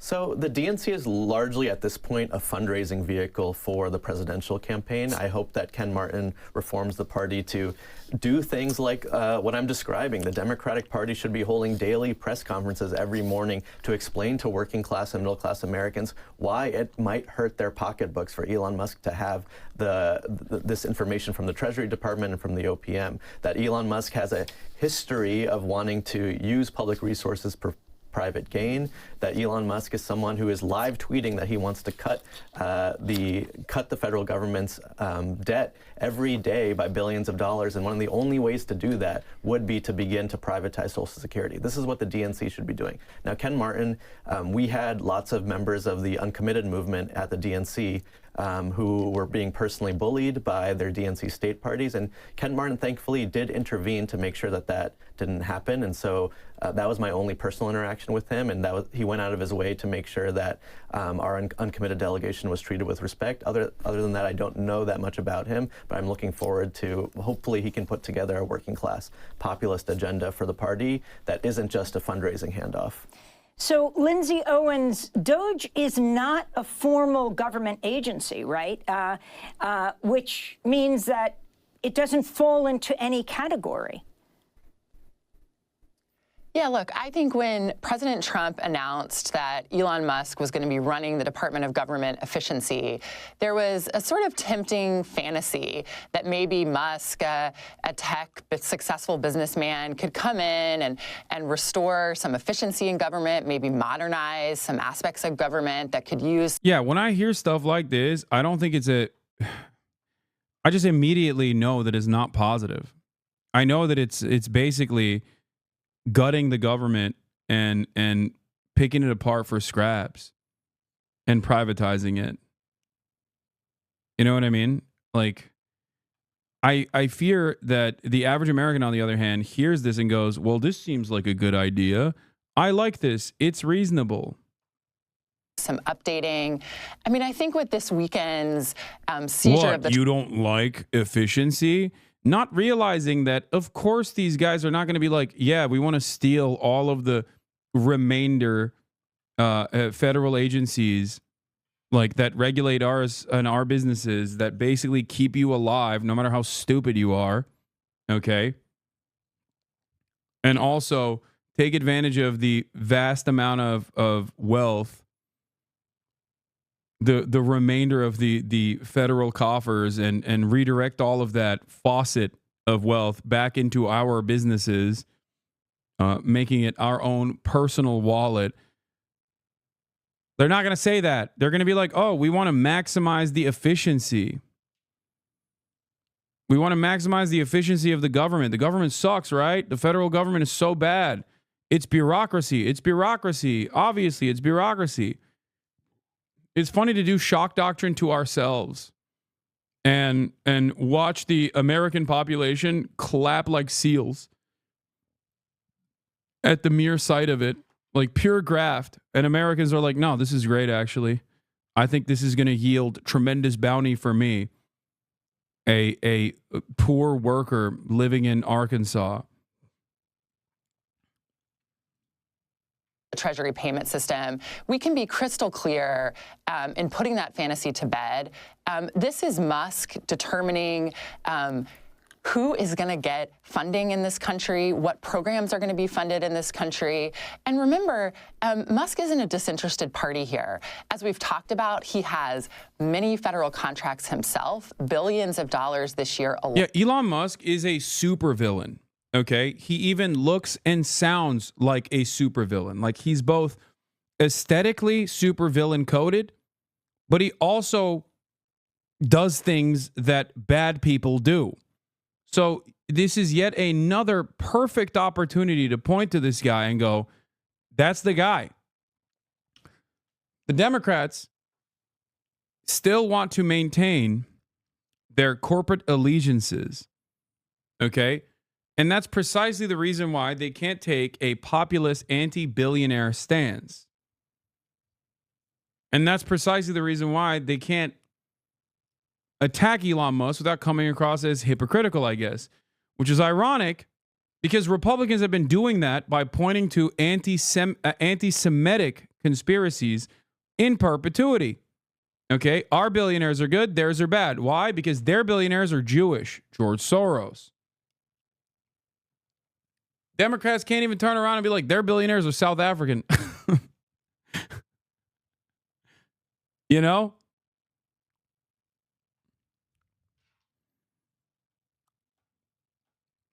Just fucking say you're anti-billionaire, man. Please.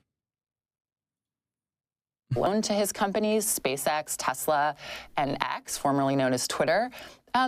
But he also is interested in cutting this funding for a very personal reason, which is he is interested in paying for the tax cuts that Congress is teeing up this year.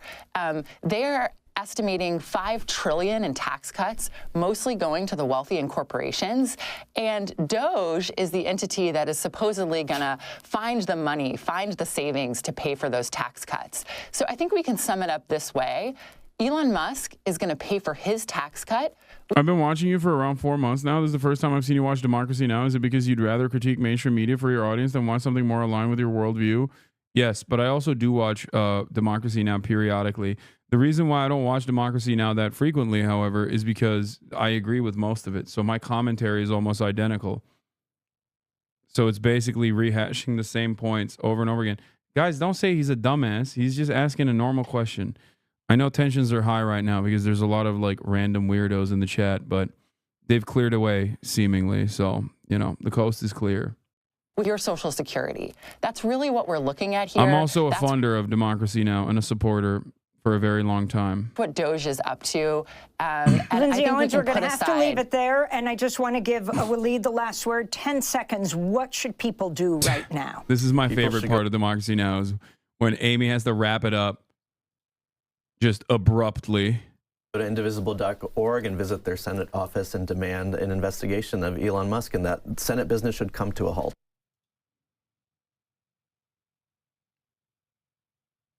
Anyway, that's all I got for today because I have to go. I have to go and get ready to leave. I have to go purchase another luggage. Okay. I love you all. And tomorrow when I'm live, you will see me live in California, Los Angeles. Okay. But that is all I got for today. Peace from the Middle East. Hopefully I can return home on a flight with no issues. Seemingly that's a unique predicament now that we have to worry about. But this has been a wonderful experience. I love this country. I love Japan. It was a lot of fun, and I'm the most fortunate person on the planet to be able to share these experiences with you. And of course, I will continue my coverage and try to maintain a positive approach despite being at the heart of the hellish nightmare, the dystopia that is the United States of America come tomorrow. Peace, everybody. Love you all. There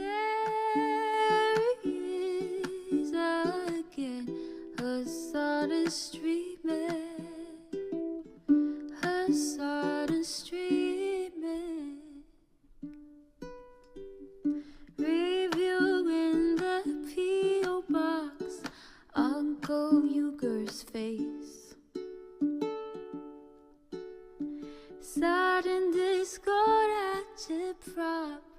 Great names take embrace. Tiny Bernie Sanders, LGBTQ Air Force. The whole left at your fingertips, on at your door. H3 crowded debate, the Young Turks online show. 3 full fucking years of this, plenty more to go. 90-day fiance, talks of champagne bourgeoisie. A Trump rally live reaction, a mass riot at DC. There he is again, Hasan street.